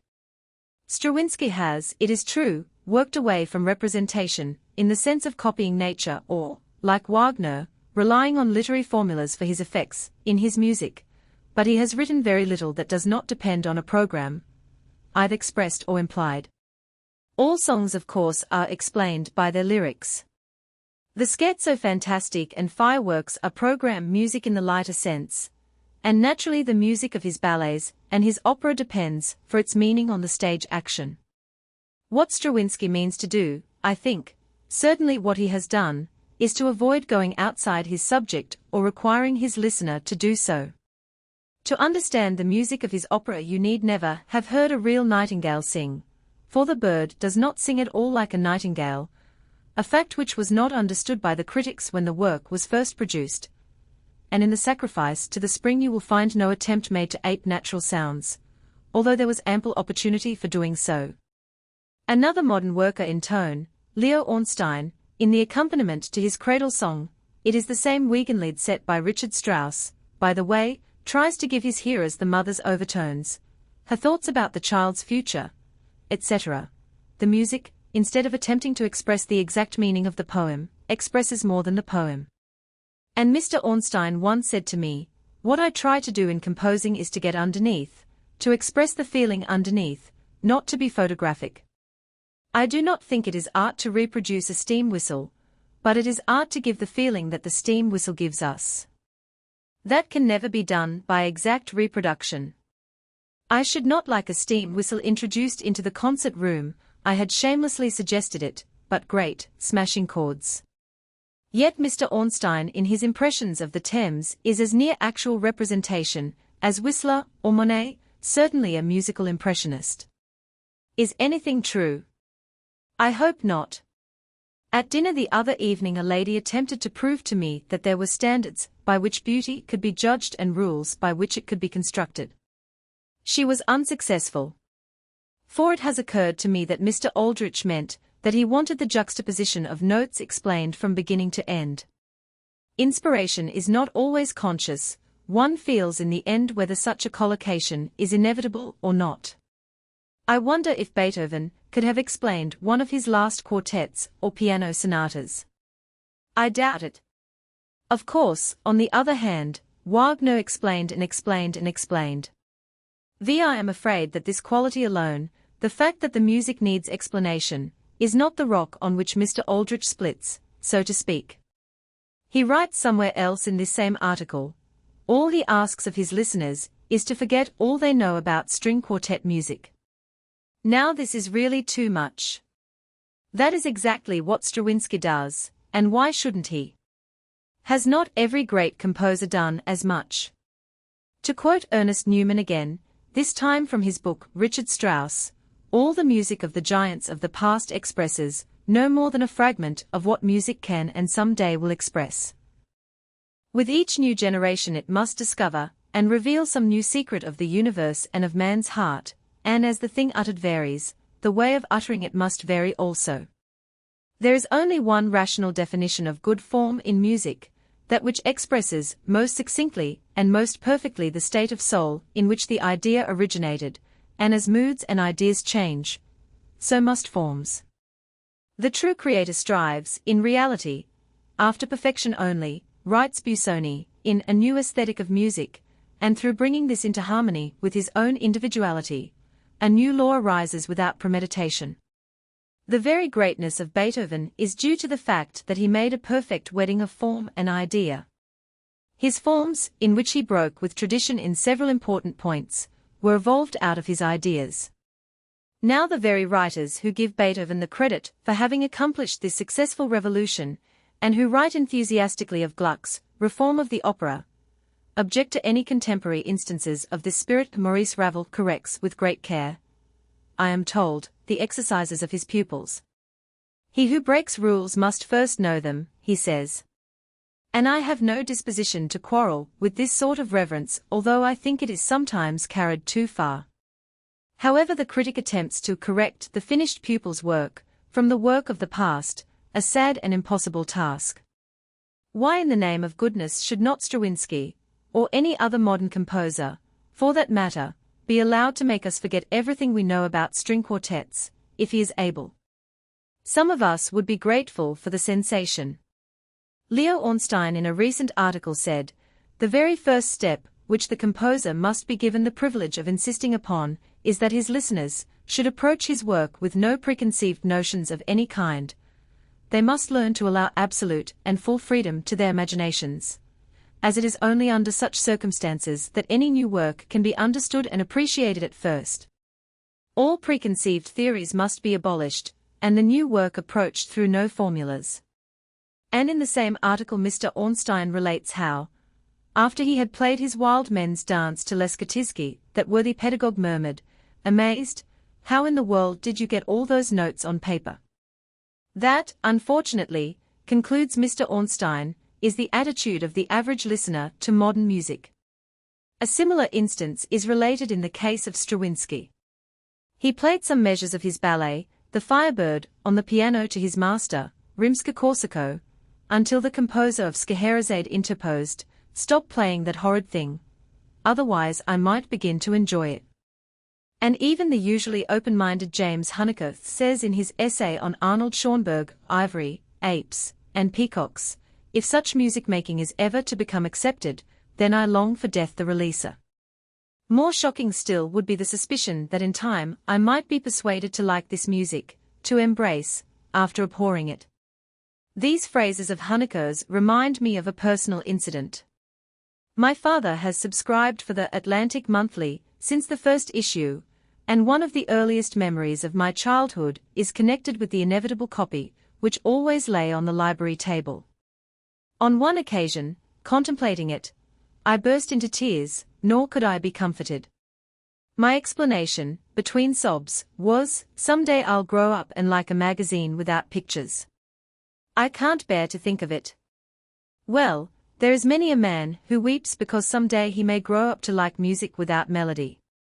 Music has changed, of that there can be no doubt. Don't go to a concert and expect to hear what you might have heard 50 years ago. Don't expect anything, and don't hate yourself if you happen to like what you hear. Mr. George Moore's evidence on this point of receptiveness is enlightening. Mr. George Moore, who spoke to me once of the vulgar noises made by the Russian ballet, in Petrushka the orchestra, all began playing in different keys, and when it came out into one key I was quite dazed. I don't know whether it is music, but I rather liked it. Still another point is raised by Mr. Aldrich.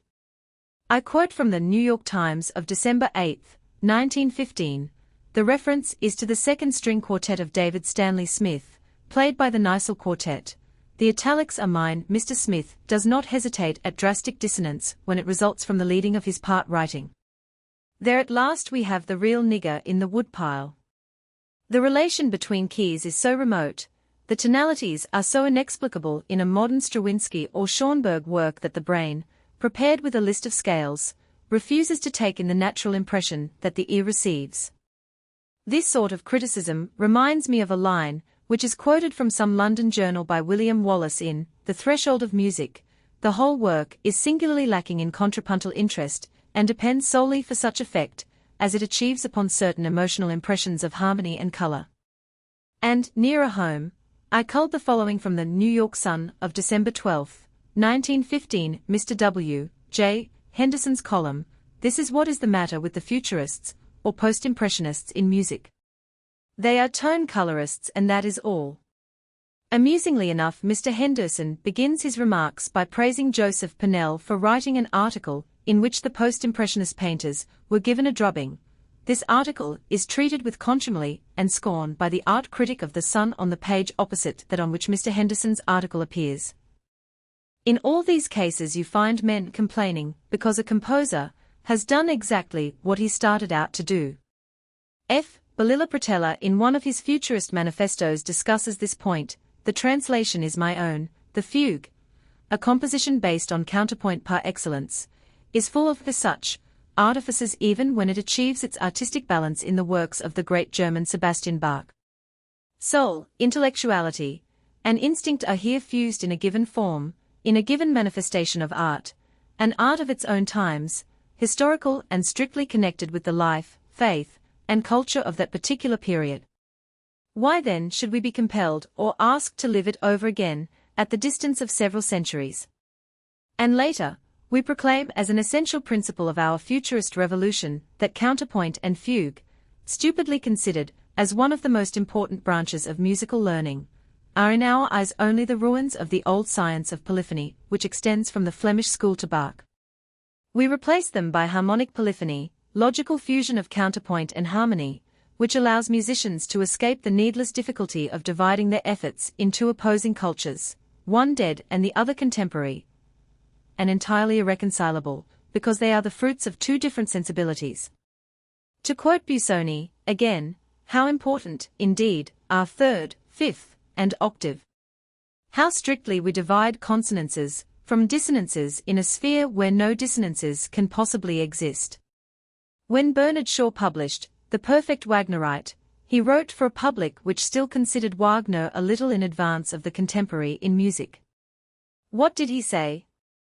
"My second encouragement is addressed to modest citizens, who may suppose themselves to be disqualified from enjoying the Ring by their technical ignorance of music. They may dismiss all such misgivings speedily and confidently. If the sound of music has any power to move them, they will find that Wagner exacts nothing further. There is not a single bar of classical music in the ring, not a note in it that has any other point than the single direct point of giving musical expression to the drama. In classical music there are, as the analytical programs tell us, first subjects and second subjects, free fantasias, recapitulations, and codas. There are fugues, with counter-subjects, strettos, and pedal points. There are passacalias on ground basses, canons and hypodiapente, and other ingenuities, which have, after all, stood or fallen by their prettiness as much as the simplest folk tune. Wagner is never driving at anything of this sort any more than Shakespeare, in his plays, is driving at such ingenuities of verse-making as sonnets, triolets, and the like. And this is why he is so easy for the natural musician, who has had no academic teaching. The professors, when Wagner's music is played to them, exclaim at once, "What is this? Is it aria, or recitative? Is there no cabaletta to it, not even a full close? Why was that discord not prepared, and why does he not resolve it correctly? How dare he indulge in those scandalous and illicit transitions into a key that has not one note in common with the key he has just left? Listen to those false relations. What does he want with 6 drums and 8 horns when Mozart worked miracles with 2 of each? The man is no musician. The layman neither knows nor cares about any of these things. It is the adept musician of the old school who has everything to unlearn, and I leave him, unpitied, to his fate." All Wagner asked his contemporaries to do, in fact, was to forget all they knew about opera. 6. This piling up of Shaw on Huneker, these dips into Newman and Niecks, are beginning to be formidable, but one never knows what turn of the road may lead the traveller to his promised land, and it is better to draw the map clearly even if there be a confusion of choices. And so, just here, I beg leave to make a tiny digression, to point out that the new music is not so terrible as all this explanation may have made it seem to be. Granville Bantock talks learnedly of horizontal counterpoint, but his music is perfectly comprehensible.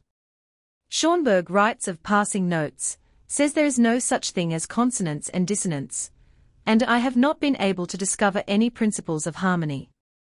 Sincerity, self-expression, is all that the artist needs, and he should say only what he must say. But Mr. Huneker points out that he has founded an order out of his chaos, that his madness is very methodical. For one thing, he abuses the interval of the 4th, and he enjoys juggling with the chord of the 9th. Vagabond harmonies, in which the remotest keys lovingly hold hands, do not prevent the sensation of a central tonality somewhere, in the cellar, on the roof, in the gutter, up in the sky. Percy Grainger says he dreams of beatless music without rhythm, at least academically speaking, but he certainly does not write it. F. Balila Pratella writes pages condemning dance rhythms and still more pages elaborating a new theory for marking time, which, I admit, is absolutely incomprehensible to me, and publishes them as a preface to his Musica Futurista, Bologna, 1912, a composition for orchestra, which is written, in spite of the theories, and the fantastic time signatures, in the most engaging dance rhythms. Nor does his disregard for fugue go so far as to make him unfriendly to scale. The whole tone scale prevails in this work. His dislike for polyphony seems more sincere. There is a great deal of homophonous effect. Leo Ornstein has admitted to me that his system would be fully understood in a decade or 2. As for Stravinsky, how the public joyfully and rapturously takes to its heart his dissonances, and even asks for more. 7. Vincent d'Indy, reported by Marcel Ducharme, said recently that the philosophy of music is 20 years behind that of the other arts. 8. The fact that Schoenberg has written a handbook of theory, explaining, after a fashion, his method of composition has misled some people. Schoenberg is a learned musician, writes Mr. Aldrich, New York Times, December 5, 1915, and his music is built up by processes derived from methods handed down to the present by the learned of the past, however widely the results may depart from those hitherto accepted. There results what he chooses to consider harmony, the outcome of a deliberate system, about which he theorizes and has written a book. The italics again are mine. Against this train of reasoning, further on in the same article it becomes evident that Mr. Aldrich is annoyed with Stravinsky because he has not done likewise. it is pleasant to place the following paragraph from Chorley's Modern German Music. Mozart, it will be recollected, totally and afore him, seriously, declined to criticize himself and confess his habits of composition. Many men have produced great works of art, who have never cultivated aesthetic conversation, nay, more, who have shrunk with a secretly entertained dislike from those indefatigable persons, whose fancy it is to peep and botanize in every corner of fairyland. It cannot be said that the analytical spirit of the Circle of Weimar, when Goethe was its master spirit, did any great things for music. Do not misunderstand Stravinsky's silence, which has only been relative, after all. It is sometimes as well to compose as to the rise. Some of the great composers have let us see into their workshops, not that they have all consistently followed out their own theories, and others have not. In one pregnant paragraph Stravinsky has expressed himself. He is speaking of the Nightingale. I want to suggest neither situations nor emotions, but simply to manifest, to express them. I think there is in what are called impressionist methods. Mr. Stravinsky, on the other hand, is a musical impressionist from the start. Again, a certain amount of hypocrisy, or at least a tendency towards vagueness and ambiguity, that I shun above all things, and that, perhaps, is the reason why my methods differ as much from those of the Impressionists as they differ from academic conventional methods. Though I often find it extremely hard to do so, I always aim at straightforward expression in its simplest form. I have no use for working out in dramatic or lyric music. The one essential thing is to feel and to convey one's feelings. This idea of natural expression becomes associated in any great composer's mind with another idea, the horror of the cliché. Each new giant desires to express himself without resorting to the 1,001 formulas, which have been more or less in use since the golden age of music, whenever that was. Natural expression implies to a certain extent the abandonment of the cliché, for, under this principle, if a rule or a habit is weighed and found wanting, it is immediately discarded. Routine, cliché, is highly esteemed and frequently required. In musical officialdom, it is a sine qua non, writes Busoni. That routine in music should exist at all, and furthermore that it can be nominated as a condition in the musician's bond, is another proof of the narrow confines of our musical art. Routine signifies the acquisition of a modicum of experience and art craft, and their application to all cases which may occur. Hence, there must be an astounding number of analogous cases. Now I like to imagine a species of art praxis wherein each case should be a new one, an exception. Even so, early a composer, using early in a loose sense, as Schumann found it unnecessary, at times, to close a piece with the tonic, and many other composers have disregarded the rule since, leaving the ear hanging in the air, so to speak. Is there any more reason why all pieces should end on the tonic than that all books should end happily, or all pictures be painted in black and white? In music which Mozart wrote at the age of 4 there are chords of the second, and they occur in music before Mozart. In books of the period you can read of the horror with which ears at the beginning of the 19th century received consecutive fifths. Some of the modern French composers have disposed of the cliché of a symphony in 4 movements. Chausson, Franck, and Dukas have written symphonies in 3 parts. What composer, even the most academic, ever followed the letter of a precept if he found a better way of expressing himself? Mussorgsky avoided cliché, as he would have avoided the plague. He took all the short cuts possible. There are no preambles and addendas, or other doddering concessions to scientific art in his music dramas and his songs. He gives the words their natural accent and the voice its natural inflections. Death is not always rewarded with blows on the big drum. The composer sometimes expresses the end, quite simply, in silence. In all the arts the horror of cliché asserts itself, so violently indeed that we find Robert Ross, Masks and Phases, assailing Walter Pater, for such a fall from grace, as the use of the phrase, rebellious masses of black hair. Of course some small souls are so busy defying cliché, with no adequate reason for doing so, that they make themselves ridiculous. And as an example of this preoccupation, I may tell an anecdote related to me by George Moore. For a time, he said, Augusta Holmes was interested in an opera she was composing, La Montagne Noire, to the exclusion of all other subjects in conversation.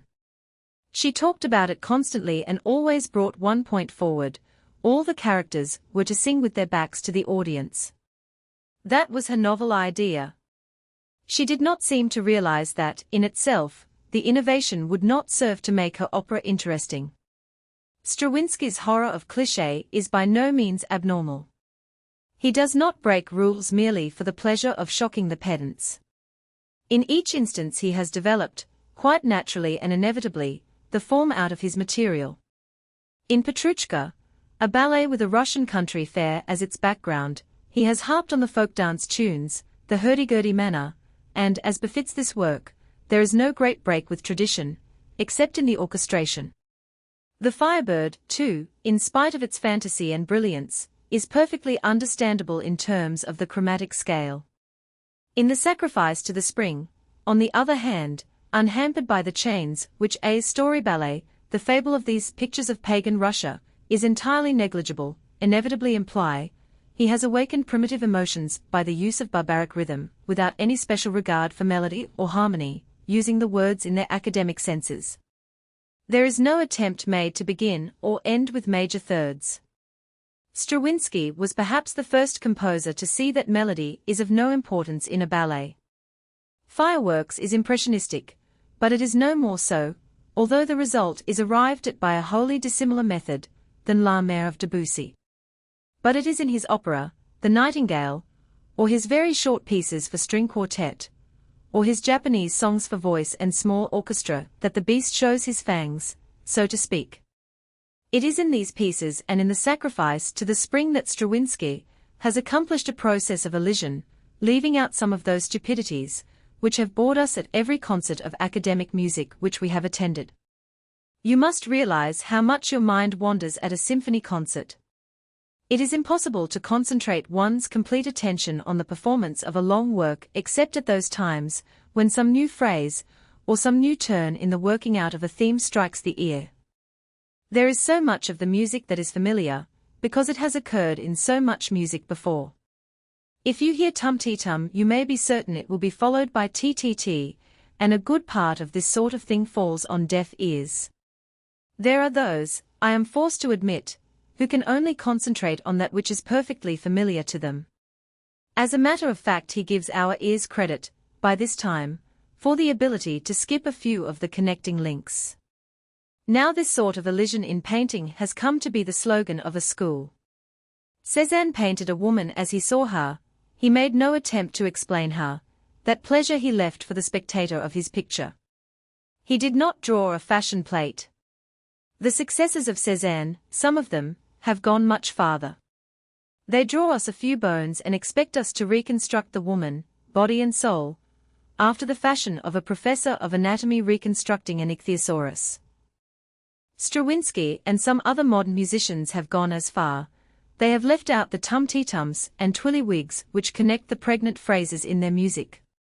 This does not signify that they do not think them, sometimes, but it is not necessary for any one with a receptive ear, not an expectant ear, unless it be an ear which expects to hear something pleasant, to do so. In fact, this kind of an auditor appreciates these short cuts of composers, gives thanks to God for them. Surprise is one of the keenest emotions that music has in its power to give us. Even Haydn and Weber discovered that. It is only the pedants and the critics, who, after all, do not sit through all the long symphonies, who are annoyed by these attempts at concentration and condensation. I say the pedants, but I must include the Philistines. It is really cliché which makes certain music popular. The public as a whole really prefers music based on cliché, with a melody in which the end is foreordained almost from the first bar. Of course, in time public taste is changed. The transition is slow, but the composer who follows public taste instead of leading it soon drops out of hearing.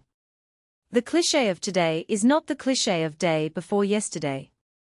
According to Philip Hale, Napoleon, then first consul, 1800, said to Luigi Cherubini, "I am very fond of Paisiello's music. It is gentle, peaceful. You have great talent, but your accompaniments are too loud. Cherubini replied, Citizen Consul, I have conformed to the taste of the French. Napoleon persisted, your music is too loud, let us talk of Paisiello's which lulls me gently. I understand, answered Cherubini, you prefer music that does not prevent you from dreaming of affairs of state. Stravinsky, working gradually, not with the intention to astonish, but with no fear of doing so, dropping superfluities, and all cliché of the studio whatsoever, arrives at a perfectly natural form of expression in his lyric drama, The Nightingale, in which there is no working out or development of themes. The music is intended to comment upon, to fill with a bigger meaning, the action as it proceeds, without resorting to tricks which require mental effort on the part of the auditor. The composer does not wish to burden him with any more mental effort than the mere listening to the piece requires, and he strikes to the soul with the poignancy of his expression. The foregoing may easily be misunderstood. It does not mean necessarily that there is no polyphony, that there are no parts leading hither and thither in the music of Stravinsky. It does not mean that dissonance has become an end in itself with this composer. It simply means that he has let his inspiration take the form natural to it, and has not tried to cramp his inspiration into prescribed forms. There should be no more difficulty in understanding him than in understanding Beethoven once one arrives at listening with unbiased ears. The trouble is that too many of us have made up our minds not to listen to anything which does not conform with our own precious opinions. At the risk of being misunderstood by some, and for the sake of making myself clearer, to others I hazard a frivolous figure. Say that Wagner's formula for composition be represented by some expression, I will choose the simple proverb, make hay while the sun shines. Humperdinck is content to change a single detail of this formula. He says, musically speaking, make wheat while the sun shines. Richard Strauss makes a more complete inversion. His paraphrase would suggest something like this, make brass while the band brays. Stravinsky, wearied of the whole business, as was Debussy before him, genius does not paraphrase, uses only two words of the formula, say make and sun. Later even these are negligible, as each new composer makes his own laws and his own formulas. The infinity of it.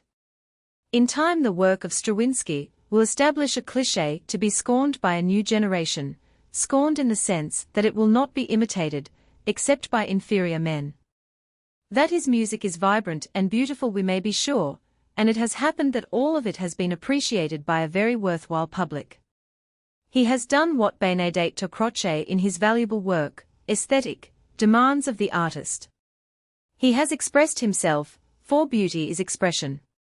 Artists, says this writer, while making a verbal pretense of agreeing, or yielding a feigned obedience to them, have always disregarded these laws of styles.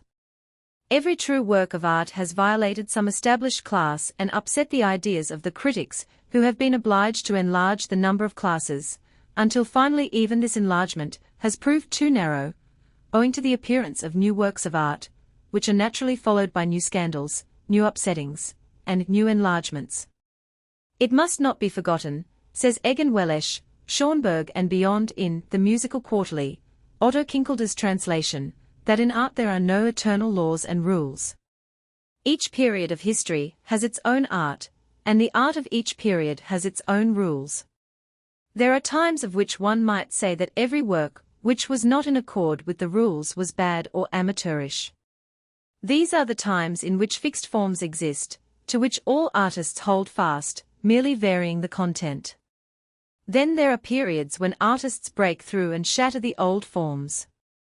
The greatness of their thoughts can no longer be confined within the old limits.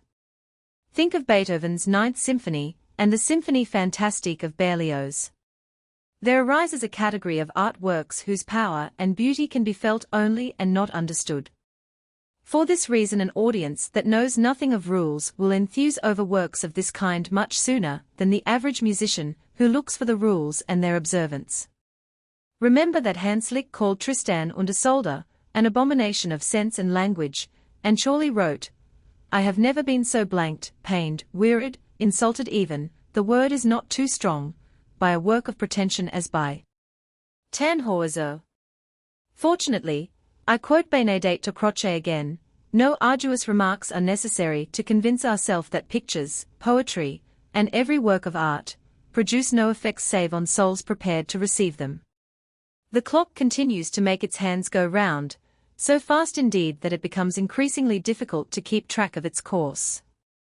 For example, just before his death, John F. Runciman in Another Ode to Discord, The New Music Review, April, 1916, seemed to present an entirely new front. Here is a sample passage: "We have grown used to dissonances, and our ears no longer require the momentary rest afforded by frequent concords. If a discord neither demands preparation nor resolution, and if it sounds beautiful and is expressive, there's no reason on earth why a piece of music should not consist wholly of a series of discords." From Monteverdi to Scriabine the line is unbroken, each successive generation growing bolder in attacking dissonances, and still bolder in the manner of quitting them. I heard a gentleman give a recital of his own pianoforte works not long ago. They seemed to consist entirely of minor seconds, B and C struck together, and the effect to my mind was excruciatingly abominable. But that is how Bach's music, Beethoven's, Wagner's, struck their contemporaries, and heaven knows what we shall get accustomed to in time.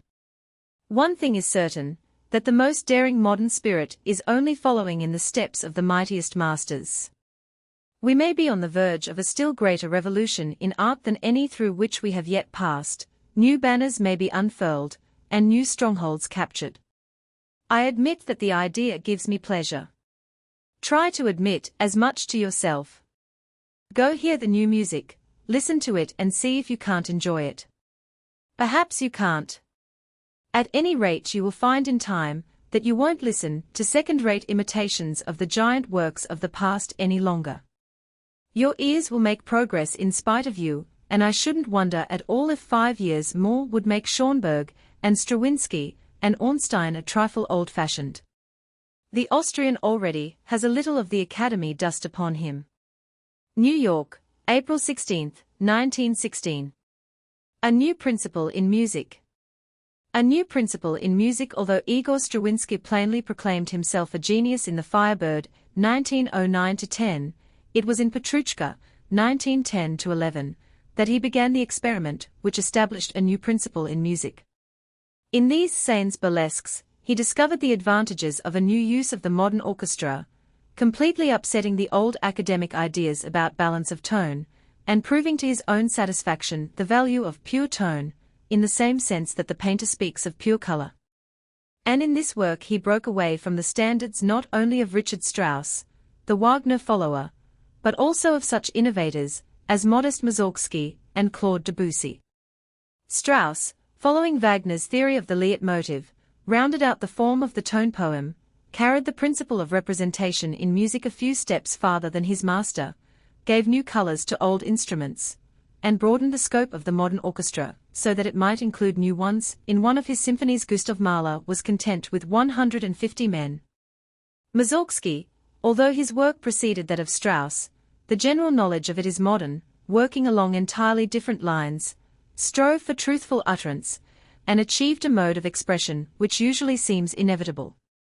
Debussy endowed music with novel tints derived from the extensive, and almost exclusive, use of what is called the whole tone scale, and instead of forcing his orchestra to make more noise he constantly repressed it. In all of Pelléas et Melisande there is but one climax of sound, and in L'Apis Midi d'un Faun and his other orchestral works he is equally continent in the use of dynamics.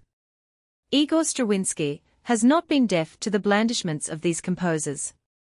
He has used the leitmotif sparingly in both the Firebird and Petrushka. He abandoned it in the Sacrifice to the Spring, 1913, and in the Nightingale, 1914. His powers of representation are as great as those of Strauss.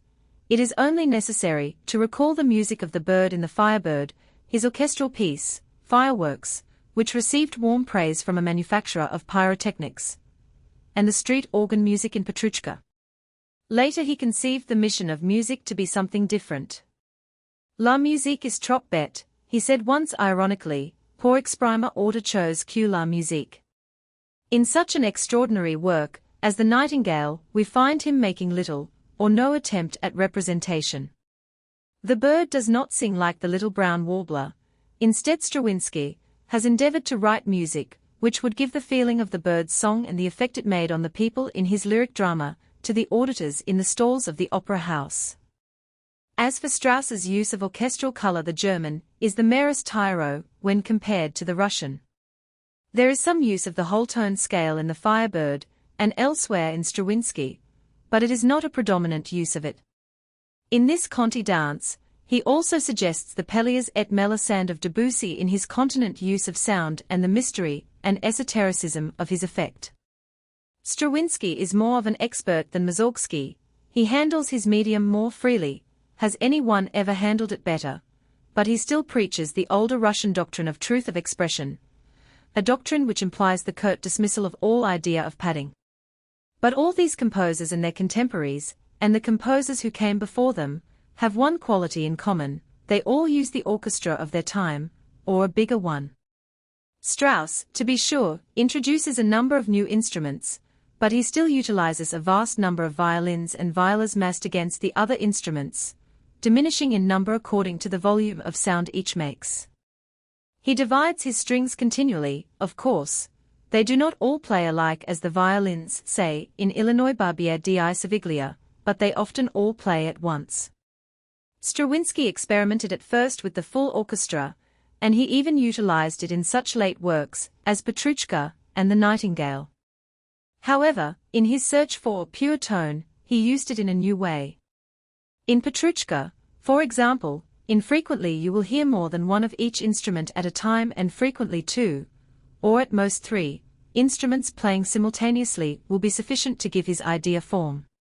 The entire second scene of this mimed drama is written for solo piano, occasionally combined with a single other instrument. At other times in the action the bassoon or the cornet, even the triangle, has the stage. And when he wishes to achieve his most complete effects, he is careful not to use more than 7 or 8 instruments, and only one of each. He experimented still further with this principle in his Japanese songs, for voice and small orchestra, 1912. The words are by Akihito, Masatsumi, and Sarayuki. I have not heard these songs with orchestral accompaniment. The piano transcription was made by the composer himself, but I may take the judgment of those who have. I am told that they are of an indescribable beauty, an instinct with a new color, a color particularly adapted to the oriental naivete of the lyrics. The orchestra, to accompany a soprano, consists of 2 flutes, one a little flute, 2 clarinets, the second a bass clarinet, piano, an instrument which Stravinsky almost invariably includes in his orchestration, 2 violins, viola and cello. This form of chamber music, of course, is not rare. Chaucer's Violin Concerto, with chamber orchestra, and Schoenberg's Pierrot Lunaire instantly come to mind, but Stravinsky did not stop with chamber music. He applied his new principle to the larger forms. In his newest work, The Village Weddings, which I believe Serge de Diaghileau hopes to produce, his principle has found its ultimate expression, I am told by his friend, Ernest Ansermet, conductor of the Russian ballet in America, and to whom Stravinsky dedicated his 3 pieces for string quartet. The last note is dry on the score of this work, and it is therefore quite possible to talk about it although no part of it has yet been performed publicly. According to Mr. Ansermet, there is required an orchestra of 45 men, each a virtuoso, no 2 of whom play the same instrument. To be sure there are 2 violins, but one invariably plays pizzicato, the other invariably bows. There are novelties in the band, but all the conventional instruments are there, including, you may be sure, a piano and an infinite variety of woodwinds, which always play significant roles in Stravinsky's orchestration. And Mr. Ansermet says that in this work Stravinsky has achieved effects such as have only been dreamed of by composers hitherto. I can well believe him. He has made another innovation, following, in this case, an idea of Diaghilew's. When that impresario determined on a production of Rimsky-Korsakoff's opera, The Golden Cock, during the summer of 1914 he conceived a performance with 2 casts, one choreographic and the other vocal. Thus Mme. Dobrovolska sang the coloratura role of the Queen of Shemikhan, while Mme Karsavina danced the part most brilliantly on her toes. M. Petrov sang the role of King Dodon, which was enacted by Adolf Bohm, etc. In order to accomplish this feat, Mr. Diaghilev was obliged to make the singers a part of the decoration. Natalie Goncharova, who has been called in to assist in the production of the village weddings, devised as part of her stage setting 2 tiers of seats, one on either side of the stage, extending into the flies after the fashion of similar benches used at the performance of an oratorio. The singers, principals and chorus together, clad in magenta gowns and caps, all precisely similar, sat on these seats during the performance, and after a few seconds, they became quite automatically a part of the decoration. The action took place in the center of the stage, and the dancers not only mimed their roles, but also opened and closed their mouths as if they were singing. The effect was thoroughly diverting, and more than one serious person was heard to declare that the future of opera had been solved, although Mme Rimska-Korsakov, as she had on a similar occasion when the Russian ballet had produced Falcon's version of Scheherazade, protested. Rimska-Korsakov wrote his opera to be sung in the ordinary fashion, and in so far as this matters, it was perhaps a desecration to perform it in any other manner. However, quite beyond the fact that very large audiences were hugely delighted with the Golden Cock in its new form, these performances served to fire Stravinsky with the inspiration for his new work. He intends the village weddings to be given precisely in this manner. It is an opera, the roles of which are to be sung by artists who sit still while the figures of the ballet will enact them.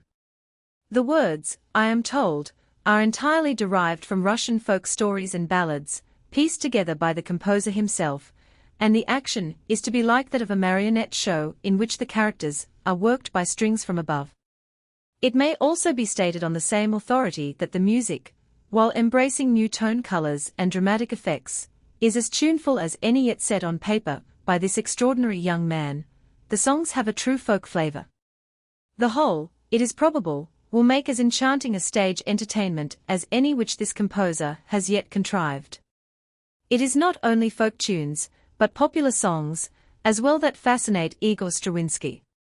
Ernest Ansermet collected literally hundreds of examples of American ragtime songs and dances to take back to the composer, and he pointed out to me how Stravinsky had used similar specimens in the past. For example, the barrel organ solo in the first scene of Petrouchka is a popular French song of several seasons ago. La Jam de Bois, a song now forbidden in Paris. The final wedding music in The Firebird is an adagio version of a popular Russian song, with indecent words. He sees beauty in these popular tunes, too much beauty to be allowed to go to waste. In the same spirit, he has taken the melodies of 2 Lana waltzes for the dance between the ballerina and the Moor in the 3rd scene of Petrouchka. It would not surprise me at all to discover Hello Frisco bobbing up in one of his future works. After all, turnabout is fair play.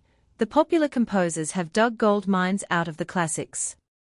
Consistent, certainly, is Stravinsky's delight in clowns and music halls, the burlesque and the eccentric. He has written a ballet for 4 clowns, and Ansermet showed me one day an arrangement for 4 hands of 3 pieces, 4 small orchestra, in Star Music Hall, dated 1914. We gave what we smilingly referred to as the first American audition, on the grand pianoforte in his hotel room. I played the bass, not a matter of any particular difficulty in the first number, a polka, because the first bar was repeated to the end. This polka I found very amusing, and we played it over several times. The valse, which followed, reminded me of the Lana number in Petrouchka. The suite closed with a march, dedicated to Alfred Casella. The pieces would delight any audience, from that of the Palace Theatre, to that of the concerts of the Symphony Society of New York. New York, February 6, 1916.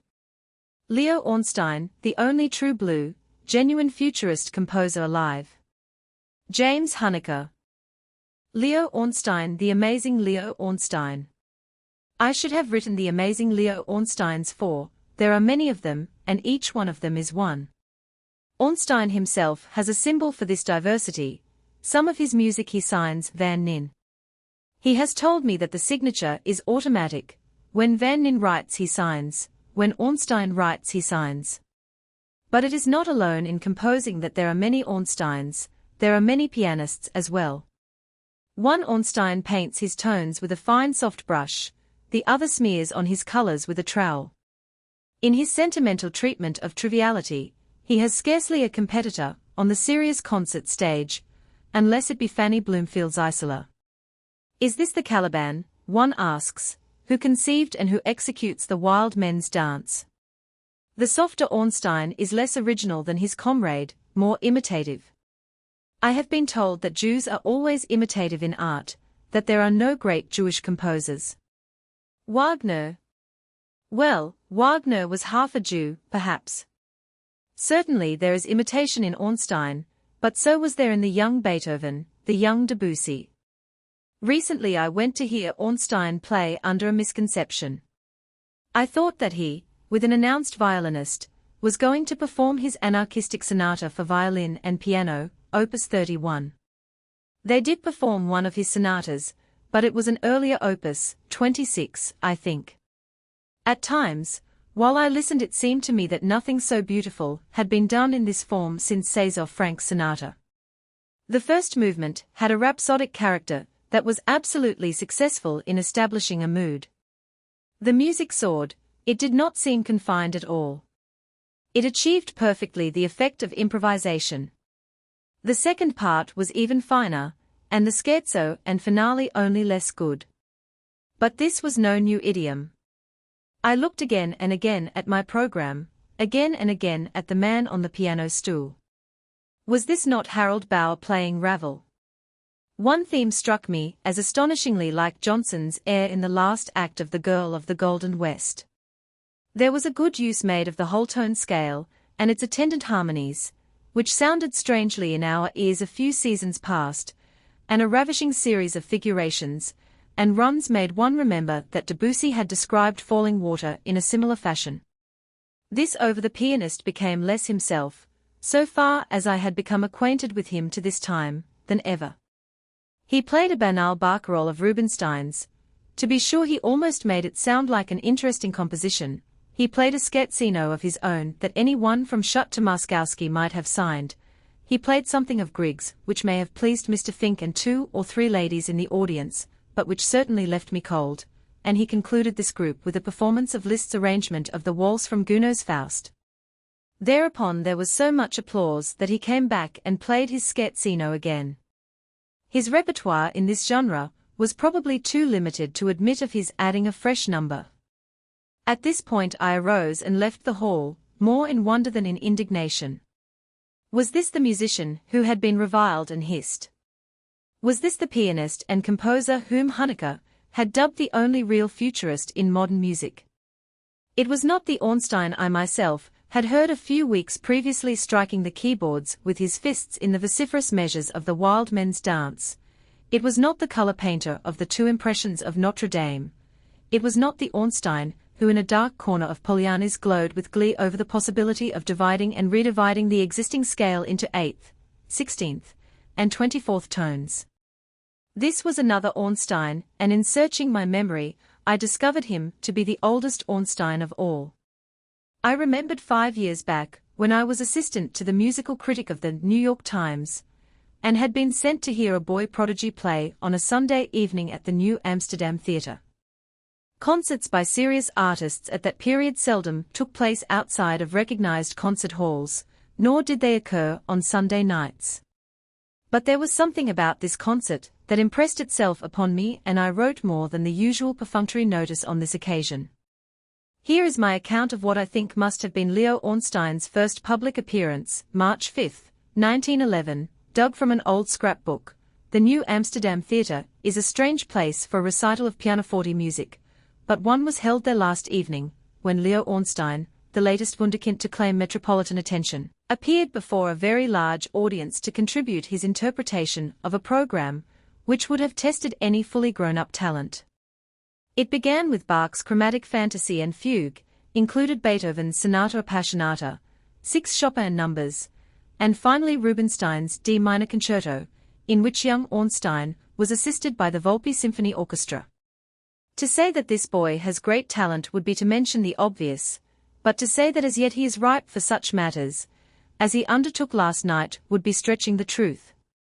It should be stated, however, that his command of tone color is already great, and that his technique is usually adequate for the demands which the music made, although in some passages in the final movement of the Beethoven sonata his strength seemed to desert him. I never even heard of Leo Ornstein again. After this concert at the New Amsterdam, his exploits in Europe escaped my eyes and ears, until he gave the famous series of concerts at the Bandbox Theatre in January and February of 1915. A series of concerts which really startled musical New York and even aroused orchestral conductors, in some measure, out of their lethargic method of program making. So far as he was able, Ornstein constructed his programs entirely from the music of the future, and patrons of piano recitals were astonished to discover that a pianist could give 4 concerts without playing any music by Bach, Beethoven, Chopin, Schumann, Brahms, Liszt, or Schubert. Since these occasions, Ornstein has been considered the high apostle of the new art in America, as the post-futurist composer, and as a pianist of great technical powers, and a luscious tone quality. It does not seem strange that these attributes are somewhat exaggerated in so young a man. Nearly a year later, December 15, 1915, to be exact, Ornstein gave another concert at the Court Theatre in New York. Here are my impressions of that occasion, noted down shortly after. Leo Ornstein, a few years ago a poor Russian Jew music student, is rapidly by way of becoming an institution. His concerts are largely attended, and he is even taken seriously by the press, especially in England. He slouched on the stage, stooping, in his usual listless manner, his long arms hanging limp at his sides like those of a gorilla. His head is beautiful, crowned with an overflowing crop of black hair, soulful eyes, a fine mask. There are pauses without expression, but sometimes, notably when he plays the Wild Men's Dance, his face lights up with a sort of sardonic appreciation. He has discarded his sackcloth coat for a velvet jacket of similar cut. He began with 2 lovely impressionistic things by Van Nin. Sanborn says that this is program for Ornstein, the waltzes and night.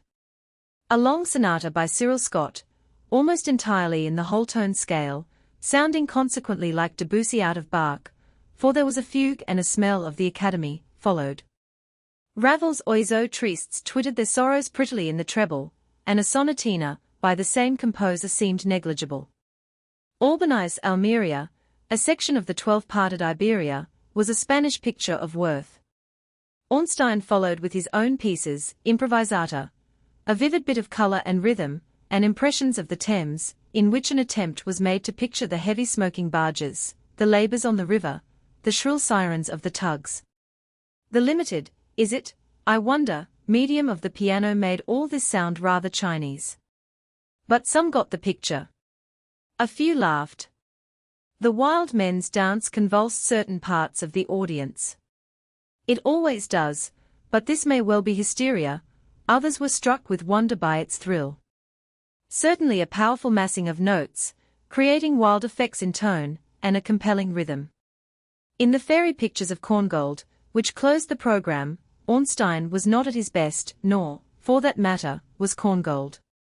They were written when the composer was a very young boy, and they are not particularly original, spontaneous, or beautiful. The difficulties exist for the player rather than for the hearer. Ornstein did not bring out their humor. Humor, as yet, is not an attribute of his playing. He has always imparted to the piano a beautiful tone. His touch is almost as fine as Parkman's. But his powers are ripening in every direction. Formerly he dwelt too long on nuances, fussed too much with details. His style is becoming broader. His technique has always been ample. There is no doubt but that he will become a power in the music world. Some time later I met Leo Ornstein, and we talked over a table. He is fluid in conversation, and while he talks he clasps and unclasps his hands. He referred to his debut at the New Amsterdam. My ambition then was to play the concertos of Rubinstein and Tchaikovsky, and I satisfied it. Soon after that concert I went abroad. Suddenly the new thing came to me, and I began to write and play in the style which has since become identified with my name. It was music that I felt, and I realized that I had become myself at last, although at first, to be frank, it horrified me as much as it has since horrified others. Mind you, when I took the leap I had never seen any music by Schoenberg or Stravinsky. I was unaware that there was such a generality as futurism. I spent some time in Norway and Vienna, where I met Leschetizky. This incident is referred to elsewhere in this volume, and then I went down to Paris. I was very poor.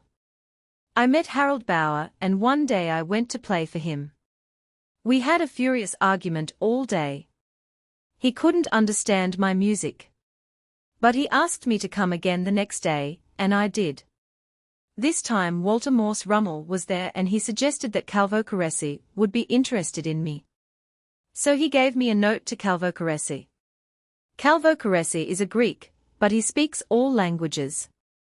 He read my note of introduction, and asked me if I spoke French or English. We spoke a little Russian together. Then he asked me to play. While I played his eyes snapped and he uttered several sudden ejaculations. "Play that again," he said, when I had concluded one piece. Later on he asked some of his friends to hear me. At the time he was giving a series of lectures on modern musicians, Strauss, Debussy, Dukas, Ravel, Schoenberg, and Stravinsky, and he included me in the list. I illustrated two of his lectures, and after I had concluded my performance of the music of other composers he asked me to play something of my own, which I did. Ornstein looked amusingly rueful. The auditors were not actually rude. How could they be when I followed Calvo Caresi? But they giggled a little. Later on in London they did more than giggle. I went to London because my means were getting low. I had almost no money at all, as a matter of fact. In London I found Calvo Caresi's influence of great value. He had already written an article about me, and some people at Oxford had heard me in Paris. These friends helped.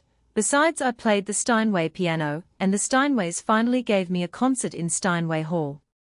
At my first concert, this was in the spring of 1914, I played music by other composers. At my second concert, devoted to my own compositions, I might have played anything. I couldn't hear the piano myself. The crowd whistled and howled and even threw handy missiles on the stage, but that concert made me famous. Ornstein wound up with a smile. He is a hard-working youth, serious, it would seem, to the heart. His published music is numbered into the 30s and his repertoire is extensive. He spends a great deal of time working hard on the music of a bygone age, although he finds it no stimulation for this one. But to be taken seriously, as a pianist he is obliged to prove to melomaniacs that he has the equipment to play the classic composers. Of all the compositions that he learns, however, he complains of his own as the most difficult to memorize. A glance at the Wild Men's Dance, or more particularly at a page of his second sonata for violin and piano, will convince anyone of the truth of this assertion. The chords will prove strangers to many a well-trained eye. I wonder if so uncannily gifted a sight reader, as Walter Damrosch, who can play an orchestral score on the piano at sight, could read this music. Of his principles of composition the boy says only that he writes what he feels. He has no regard for the rules, although he has studied them enough to break them thoroughly. He thinks there is an underlying basis of theory for his method of composition, which may be formulated later. It is not his purpose to formulate it. He is sincere in his art. Once he said to me, "I hate cleverness. I don't want to be clever. I hate to be called clever. I am not clever. I don't like clever people. Art that is merely clever is not art at all." With Busoni and Schoenberg he believes that there are no discords, only chords and chords, and that there are many combinations of notes, millions of them, which have not yet been devised. When I feel that the existing enharmonic scale is limiting me I shall write in quarter tones. In time I think the ear can be trained to grasp eighth tones. Instruments only exist to perform music, and new instruments will be created to meet the new need. It can be met now on the violin or in the voice. The piano, of course, is responsible for the rigidity of the present scale. Ornstein never rewrites. If his inspiration does not come the first time, it never comes.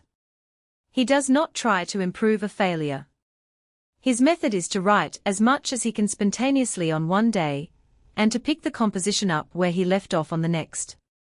His opinions of other modern composers are interesting. He considers Ravel greater than Debussy, and speaks with enthusiasm about Daphnis et Chloé. He has played music by Satie in private, but does not find it stimulating or interesting. Schoenberg. The last of the academics, all brain, no spirit. His music is mathematical. He does not feel it.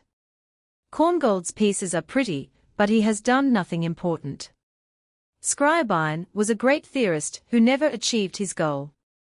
He helped others on. But Stravinsky is the most stimulating and interesting of all the modern composers. He feels what he writes. Most of Ornstein's music is inspired by things about him, some of it by abstract ideas. His social conscience is awake. He wanted to call the wild men's dance, liberty. I attempted to write music which would dance itself, which did not require a dancer, but finally decided on the more symbolic title. I am known as a musical anarch now, he explained to me. I could not name a piece of music liberty, at least not that piece, without associating myself in the public mind with a certain social propaganda. Just the same he means the propaganda. In the Dwarf Suite he gives us a picture of the lives of the struggling Russian Jews. These dwarfs are symbols. He is fond of abstract titles. He often plays his three moods.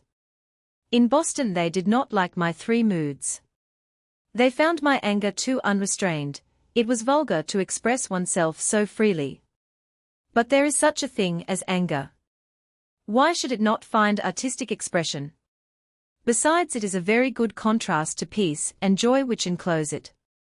The impressions of the Thames I have already referred to. With the two impressions of Notre Dame it stands as his successful experiment with Impressionism. The Notre Dame pictures include gargoyles and, of course, bells. I have not heard the violin and piano sonata, Opus 31. Nor can I play it. Nor can I derive any very adequate idea of how it sounds from a perusal of the score. Strange music this. Some time ago someone sent Ornstein the 8 songs of Richard Strauss, Opus 49. The words of 3 of these songs, Wiegenliedchen, In Goldener Fall, and Waltzliedkeit, struck him and he made settings for them. Compare them with Strauss and you will find the Bavarians' music scented with lavender. In the Wiegenliedchen Strauss gives you a picture of the woman rocking the cradle for his accompaniment. I have tried to go further, tried to express the feelings in the woman's mind, her hopes for the child when it is grown, her fears. I have tried to get underneath. But the Berceuse in Ornstein's 9 miniatures is as simple an expression as the lover of Ethelbert Nevin's style could wish. Not all of Ornstein's music is careless of tradition. He was influenced in the beginning by many people. His Russian suite is very pretty. Most of it is like Tchaikovsky. These suites will prove, if anyone wants it proved, that Ornstein can write conventional melody. Ornstein has also written a composition for orchestra entitled The Faun, which Henry Wood had in mind for performance before the war. It has not yet been played and I humbly suggest it to our resident conductors, together with Albani's Catalonia, Schoenberg's 5 pieces, and Stravinsky's Sacrifice to the Spring. Leo Ornstein was born in 1895 at Kremenchug, near Odessa. He is consequently in his 21st year. He is already a remarkable pianist, one of the very few who may be expected to achieve a position in the front rank. His compositions have astonished the musical world. Some of them have even pleased people. Whatever their ultimate value, they have certainly made it a deal easier for concert-goers to listen to what are called discords with equanimity. His music is a modern expression, untraditional, and full of a strange seething emotion, no calculation here. And like the best painting and literature, of the epoch it vibrates with the unrest of the period which produced the Great War. June 14, 1916. The End. Logo Dog Running Borzoi stands for the best in literature, in all its branches, drama and fiction, poetry and art. Borzoi also stands for unusually pleasing bookmaking. Borzoi books are good books, and there's one for every taste worthy of the name. A few are briefly described on the next page. Mr. Knopf will be glad to see that you are notified regularly of new and forthcoming Borzoi books, if you will send him your name and address for that purpose. He will also see that your local dealer is supplied. Address the Borzoi 220 West 42nd Street, New York. Logo Dog Running the new Borzoi books published by Alfred A. Knopf. Tales of the Pampas by W. H. Hudson, author of Green Mansions. Including what Edward Garnett calls the finest short story in English. 3-Color Jacket, $1.25 A. Drake. By George. By John Trevena. A perfectly delightful tale of Devonshire, with plot and humor a plenty, $1.50 The Crushed Flower from the Russian of Leonid Andreyev. 3 novelettes and some great short stories by this master, $1.50 Journalism vs. Art, by Max Eastman. A brilliant and searching analysis of what is wrong with our magazine writing and illustrations. Many pictures of unusual interest, $1 Modern Russian History from the Russian of Alexander Kornilov. The only work in English that comes right down to the present day. 2 volumes, boxed, Basset, $5 The Russian School of Painting from the Russian of Alexandre Benoit, with an introduction by Christian Brinton, and 32 full-page plates. The only survey in English, $3 Sussex Gorse by Sheila K. Smith. A wonderfully vigorous and powerful novel of Sussex. A really masterly book, $1.50 Russia's Message by William English Walling, with 31 illustrations. A new and revised edition of this most important work, $2 War from the Russian of Michael Artsabashev, author of Senin. A 4-act play of unusual power and strength, $1 Moral from the German of Ludwig Thoma. A 3-act comedy that is unlike anything ever attempted in English, $1 Moloch by Beulah Marie Dix. Probably the most thrilling play ever written about war, $1 The Inspector General from the Russian of Nikolai Gogol, author of Taras Bulba. The first adequate version in English of this masterpiece of comedy, $1 The Shaving of Shagpat, a handsome holiday edition of George Meredith's Arabian Entertainment. With 15 beautiful plates and an introduction by George Eliot. Quarto, $5 All prices are net. 220 West 42nd Street, New York. Transcriber's note: new original cover art included with this ebook is granted to the public domain. Minor punctuation errors have been changed without notice. Hyphenation was standardized. Spelling was retained as in the original except for the following changes.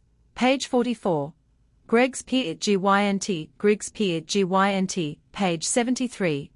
Elhur Espagnol, page 77. Color of Zurbaran, page 77.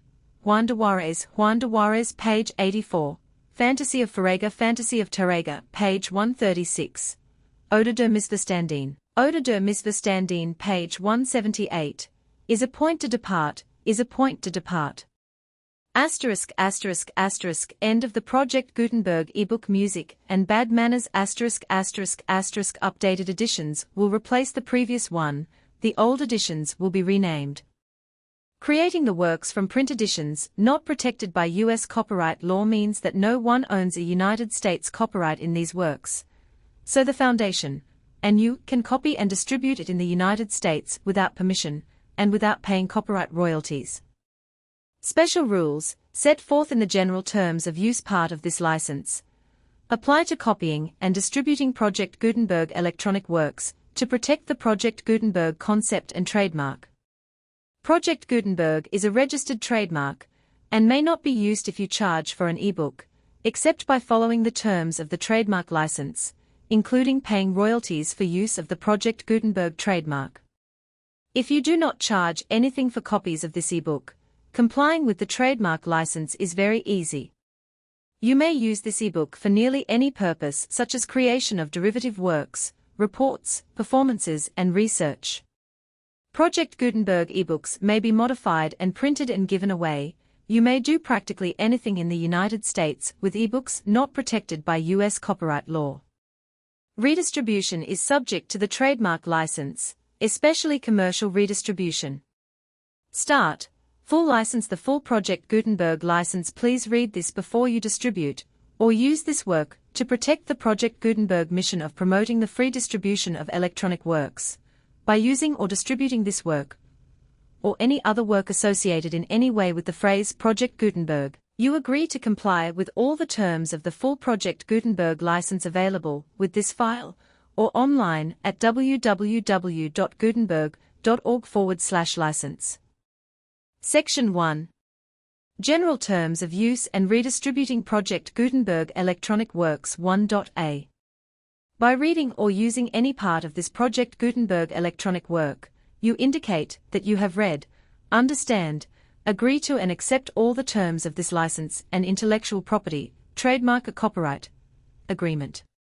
If you do not agree to abide by all the terms of this agreement, you must cease using and return or destroy all copies of Project Gutenberg electronic works in your possession. If you paid a fee for obtaining a copy of or access to a Project Gutenberg electronic work, and you do not agree to be bound by the terms of this agreement, you may obtain a refund from the person or entity to whom you paid the fee as set forth in paragraph 1.e.8. 1.b. Project Gutenberg is a registered trademark. It may only be used on or associated in any way with an electronic work by people who agree to be bound by the terms of this agreement. There are a few things that you can do with most Project Gutenberg electronic works even without complying with the full terms of this agreement. See paragraph 1.c below. There are a lot of things you can do with Project Gutenberg electronic works if you follow the terms of this agreement and help preserve free future access to Project Gutenberg electronic works. See paragraph 1.e below. 1.c. The Project Gutenberg Literary Archive Foundation, the Foundation, or PGLAF, owns a compilation copyright in the collection of Project Gutenberg electronic works. Nearly all the individual works in the collection are in the public domain in the United States. If an individual work is unprotected by copyright law in the United States and you are located in the United States, we do not claim a right to prevent you from copying, distributing, performing, displaying or creating derivative works based on the work as long as all references to Project Gutenberg are removed.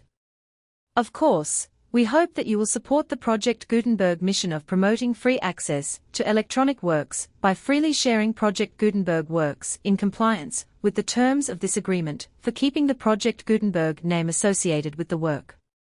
You can easily comply with the terms of this agreement by keeping this work in the same format with its attached full Project Gutenberg license when you share it without charge with others. 1.d.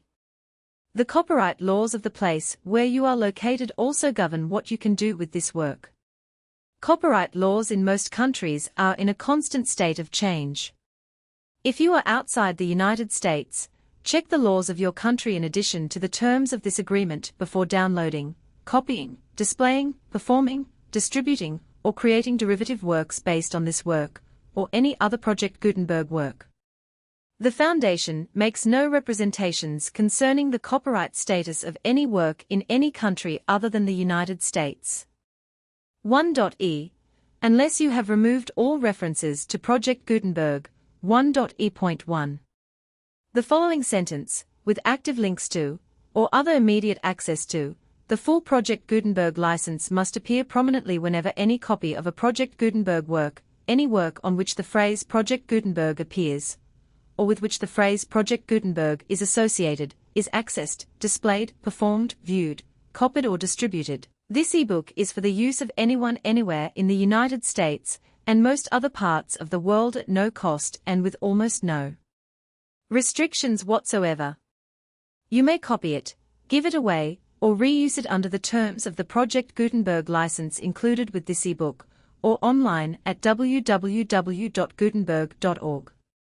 If you are not located in the United States, you will have to check the laws of the country where you are located before using this ebook. 1.E.2. If an individual Project Gutenberg electronic work is derived from texts not protected by U.S. copyright law, does not contain a notice indicating that it is posted with permission of the copyright holder, the work can be copied and distributed to anyone in the United States without paying any fees or charges. If you are redistributing or providing access to a work with the phrase Project Gutenberg associated with or appearing on the work, you must comply either with the requirements of paragraphs 1.E.1 through 1.E.7, or obtain permission for the use of the work and the Project Gutenberg trademark as set forth in paragraphs 1.E.8 or 1.E.9. 1.E.3. If an individual Project Gutenberg electronic work is posted with the permission of the copyright holder, your use and distribution must comply with both paragraphs 1.E.1 through 1.E.7 and any additional terms imposed by the copyright holder. Additional terms will be linked to the Project Gutenberg license for all works posted with the permission of the copyright holder found at the beginning of this work. 1.E.4. Do not unlink or detach or remove the full Project Gutenberg license terms from this work, or any files containing a part of this work, or any other work associated with Project Gutenberg. 1.E.5. Do not copy, display, perform, distribute or redistribute this electronic work, or any part of this electronic work, without prominently displaying the sentence set forth in paragraph 1.E.1 with active links, or immediate access to the full terms of the Project Gutenberg license. 1.E.6.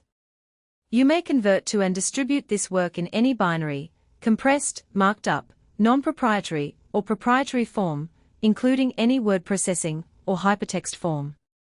However, if you provide access to or distribute copies of a Project Gutenberg work in a format other than plain vanilla ASCII, or other format used in the official version posted on the official Project Gutenberg website at www.gutenberg.org, you must, at no additional cost, fee or expense to the user, provide a copy, a means of exporting a copy, or a means of obtaining a copy upon request, of the work in its original plain vanilla ASCII, or other form.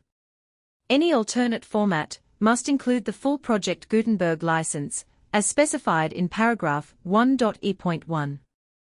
1.E.7. Do not charge a fee for access to, viewing, displaying, performing, copying or distributing any Project Gutenberg works unless you comply with paragraph 1.E.8 or 1.E.9. 1.E.8. You may charge a reasonable fee for copies of or providing access to or distributing Project Gutenberg electronic works provided that you pay a royalty fee of 20% of the gross profits you derive from the use of Project Gutenberg works calculated using the method you already use to calculate your applicable taxes. The fee is owed to the owner of the Project Gutenberg trademark, but he has agreed to donate royalties under this paragraph to the Project Gutenberg Literary Archive Foundation.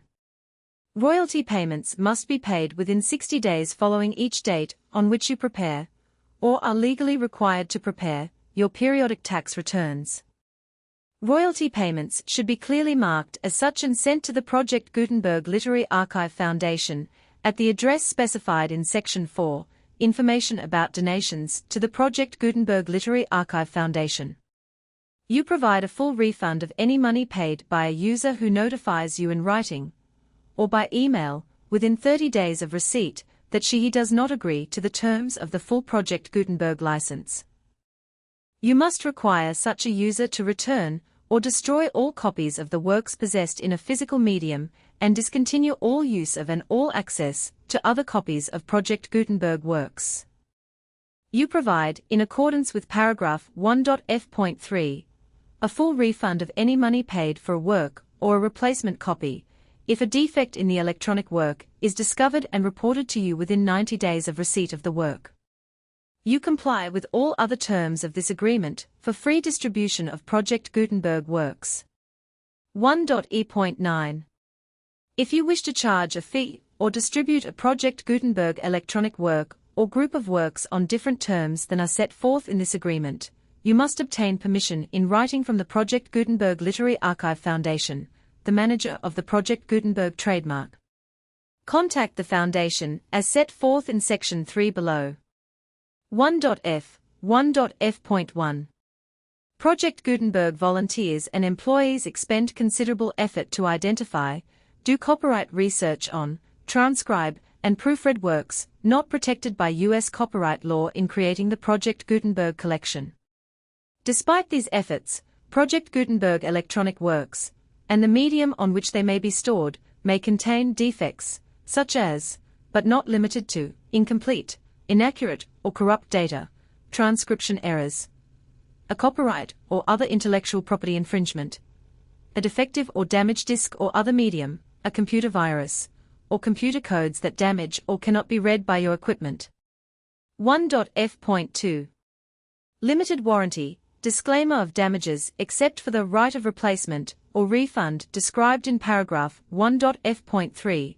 The Project Gutenberg Literary Archive Foundation, the owner of the Project Gutenberg trademark, and any other party distributing a Project Gutenberg electronic work under this agreement, disclaim all liability to you for damages, costs and expenses, including legal fees. You agree that you have no remedies for negligence, strict liability, breach of warranty, or breach of contract except those provided in paragraph 1.f.3. You agree that the Foundation, the trademark owner, and any distributor under this agreement will not be liable to you for actual, direct, indirect, consequential, punitive or incidental damages even if you give notice of the possibility of such damage. 1.f.3. Limited right of replacement or refund. If you discover a defect in this electronic work within 90 days of receiving it, you can receive a refund of the money, if any, you paid for it by sending a written explanation to the person you received the work from. If you received the work on a physical medium, you must return the medium with your written explanation. The person or entity that provided you with the defective work may elect to provide a replacement copy in lieu of a refund. If you received the work electronically, the person or entity providing it to you may choose to give you a second opportunity to receive the work electronically in lieu of a refund. If the second copy is also defective, you may demand a refund in writing without further opportunities to fix the problem. 1.f.4. Except for the limited right of replacement or refund set forth in paragraph 1.f.3, this work is provided to you as is, with no other warranties of any kind, express or implied, including but not limited to warranties of merchantability or fitness for any purpose. 1.f.5. Some states do not allow disclaimers of certain implied warranties, or the exclusion or limitation of certain types of damages. If any disclaimer or limitation set forth in this agreement violates the law of the state applicable to this agreement, the agreement shall be interpreted to make the maximum disclaimer or limitation permitted by the applicable state law. The invalidity or unenforceability of any provision of this agreement shall not void the remaining provisions. 1.f.6. Indemnity. You agree to indemnify and hold the Foundation, the trademark owner, any agent or employee of the Foundation, anyone providing copies of Project Gutenberg electronic works in accordance with this agreement, and any volunteers associated with the production, promotion and distribution of Project Gutenberg electronic works, harmless from all liability, costs and expenses, including legal fees, that arise directly or indirectly from any of the following which you do or cause to occur. A. Distribution of this or any Project Gutenberg work. B. Alteration, modification, or additions or deletions to any Project Gutenberg work. And C. Any defect you cause. Section 2. Information about the mission of Project Gutenberg. Project Gutenberg is synonymous with the free distribution of electronic works in formats readable by the widest variety of computers, including obsolete, old, middle-aged and new computers. It exists because of the efforts of hundreds of volunteers and donations from people in all walks of life. Volunteers and financial support to provide volunteers with the assistance they need are critical to reaching Project Gutenberg's goals and ensuring that the Project Gutenberg collection will remain freely available for generations to come. In 2001, the Project Gutenberg Literary Archive Foundation was created to provide a secure and permanent future for Project Gutenberg and future generations. To learn more about the Project Gutenberg Literary Archive Foundation and how your efforts and donations can help, see sections 3 and 4 and the Foundation information page at www.gutenberg.org. Section 3. Information about the Project Gutenberg Literary Archive Foundation. The Project Gutenberg Literary Archive Foundation is a non-profit 501(c)(3) educational corporation organized under the laws of the state of Mississippi and granted tax-exempt status by the Internal Revenue Service. The Foundation's EIN, or Federal Tax Identification Number, is 64-6221541. Contributions to the Project Gutenberg Literary Archive Foundation are tax-deductible to the full extent permitted by U.S. federal laws and your state's laws. The Foundation's business office is located at 809 North 1500 West, Salt Lake City, Utah, 84116, 801-596-1887. Email contact links and up-to-date contact information can be found at the Foundation's website and official page at www.gutenberg.org/contact section 4. Information about donations to the Project Gutenberg Literary Archive Foundation. Project Gutenberg depends upon and cannot survive without widespread public support and donations to carry out its mission of increasing the number of public domain and licensed works that can be freely distributed in machine-readable form accessible by the widest array of equipment, including outdated equipment. Many small donations, $1 to $5,000, are particularly important to maintaining tax-exempt status with the IRS. The Foundation is committed to complying with the laws regulating charities and charitable donations in all 50 states of the United States. Compliance requirements are not uniform, and it takes a considerable effort, much paperwork, and many fees to meet and keep up with these requirements. We do not solicit donations in locations where we have not received written confirmation of compliance. To send donations or determine the status of compliance for any particular state, visit www.gutenberg.org/donate. While we cannot and do not solicit contributions from states where we have not met the solicitation requirements, we know of no prohibition against accepting unsolicited donations from donors in such states who approach us with offers to donate. International donations are gratefully accepted, but we cannot make any statements concerning tax treatment of donations received from outside the United States. U.S. laws alone swamp our small staff. Please check the Project Gutenberg web pages for current donation methods and addresses. Donations are accepted in a number of other ways, including checks, online payments, and credit card donations. To donate, please visit www.gutenberg.org/donate. Section 5. General information about Project Gutenberg Electronic Works. Professor Michael S. Hart was the originator of the Project Gutenberg concept of a library of electronic works that could be freely shared with anyone. For 40 years, he produced and distributed Project Gutenberg ebooks with only a loose network of volunteer support. Project Gutenberg ebooks are often created from several printed editions, all of which are confirmed as not protected by copyright in the U.S. unless a copyright notice is included. Thus, we do not necessarily keep ebooks in compliance with any particular paper edition. Most people start at our website, which has the main PG search facility, www.gutenberg.org. This website includes information about Project Gutenberg, including how to make donations to the Project Gutenberg Literary Archive Foundation, how to help produce our new ebooks, and how to subscribe to our email newsletter to hear about new ebooks.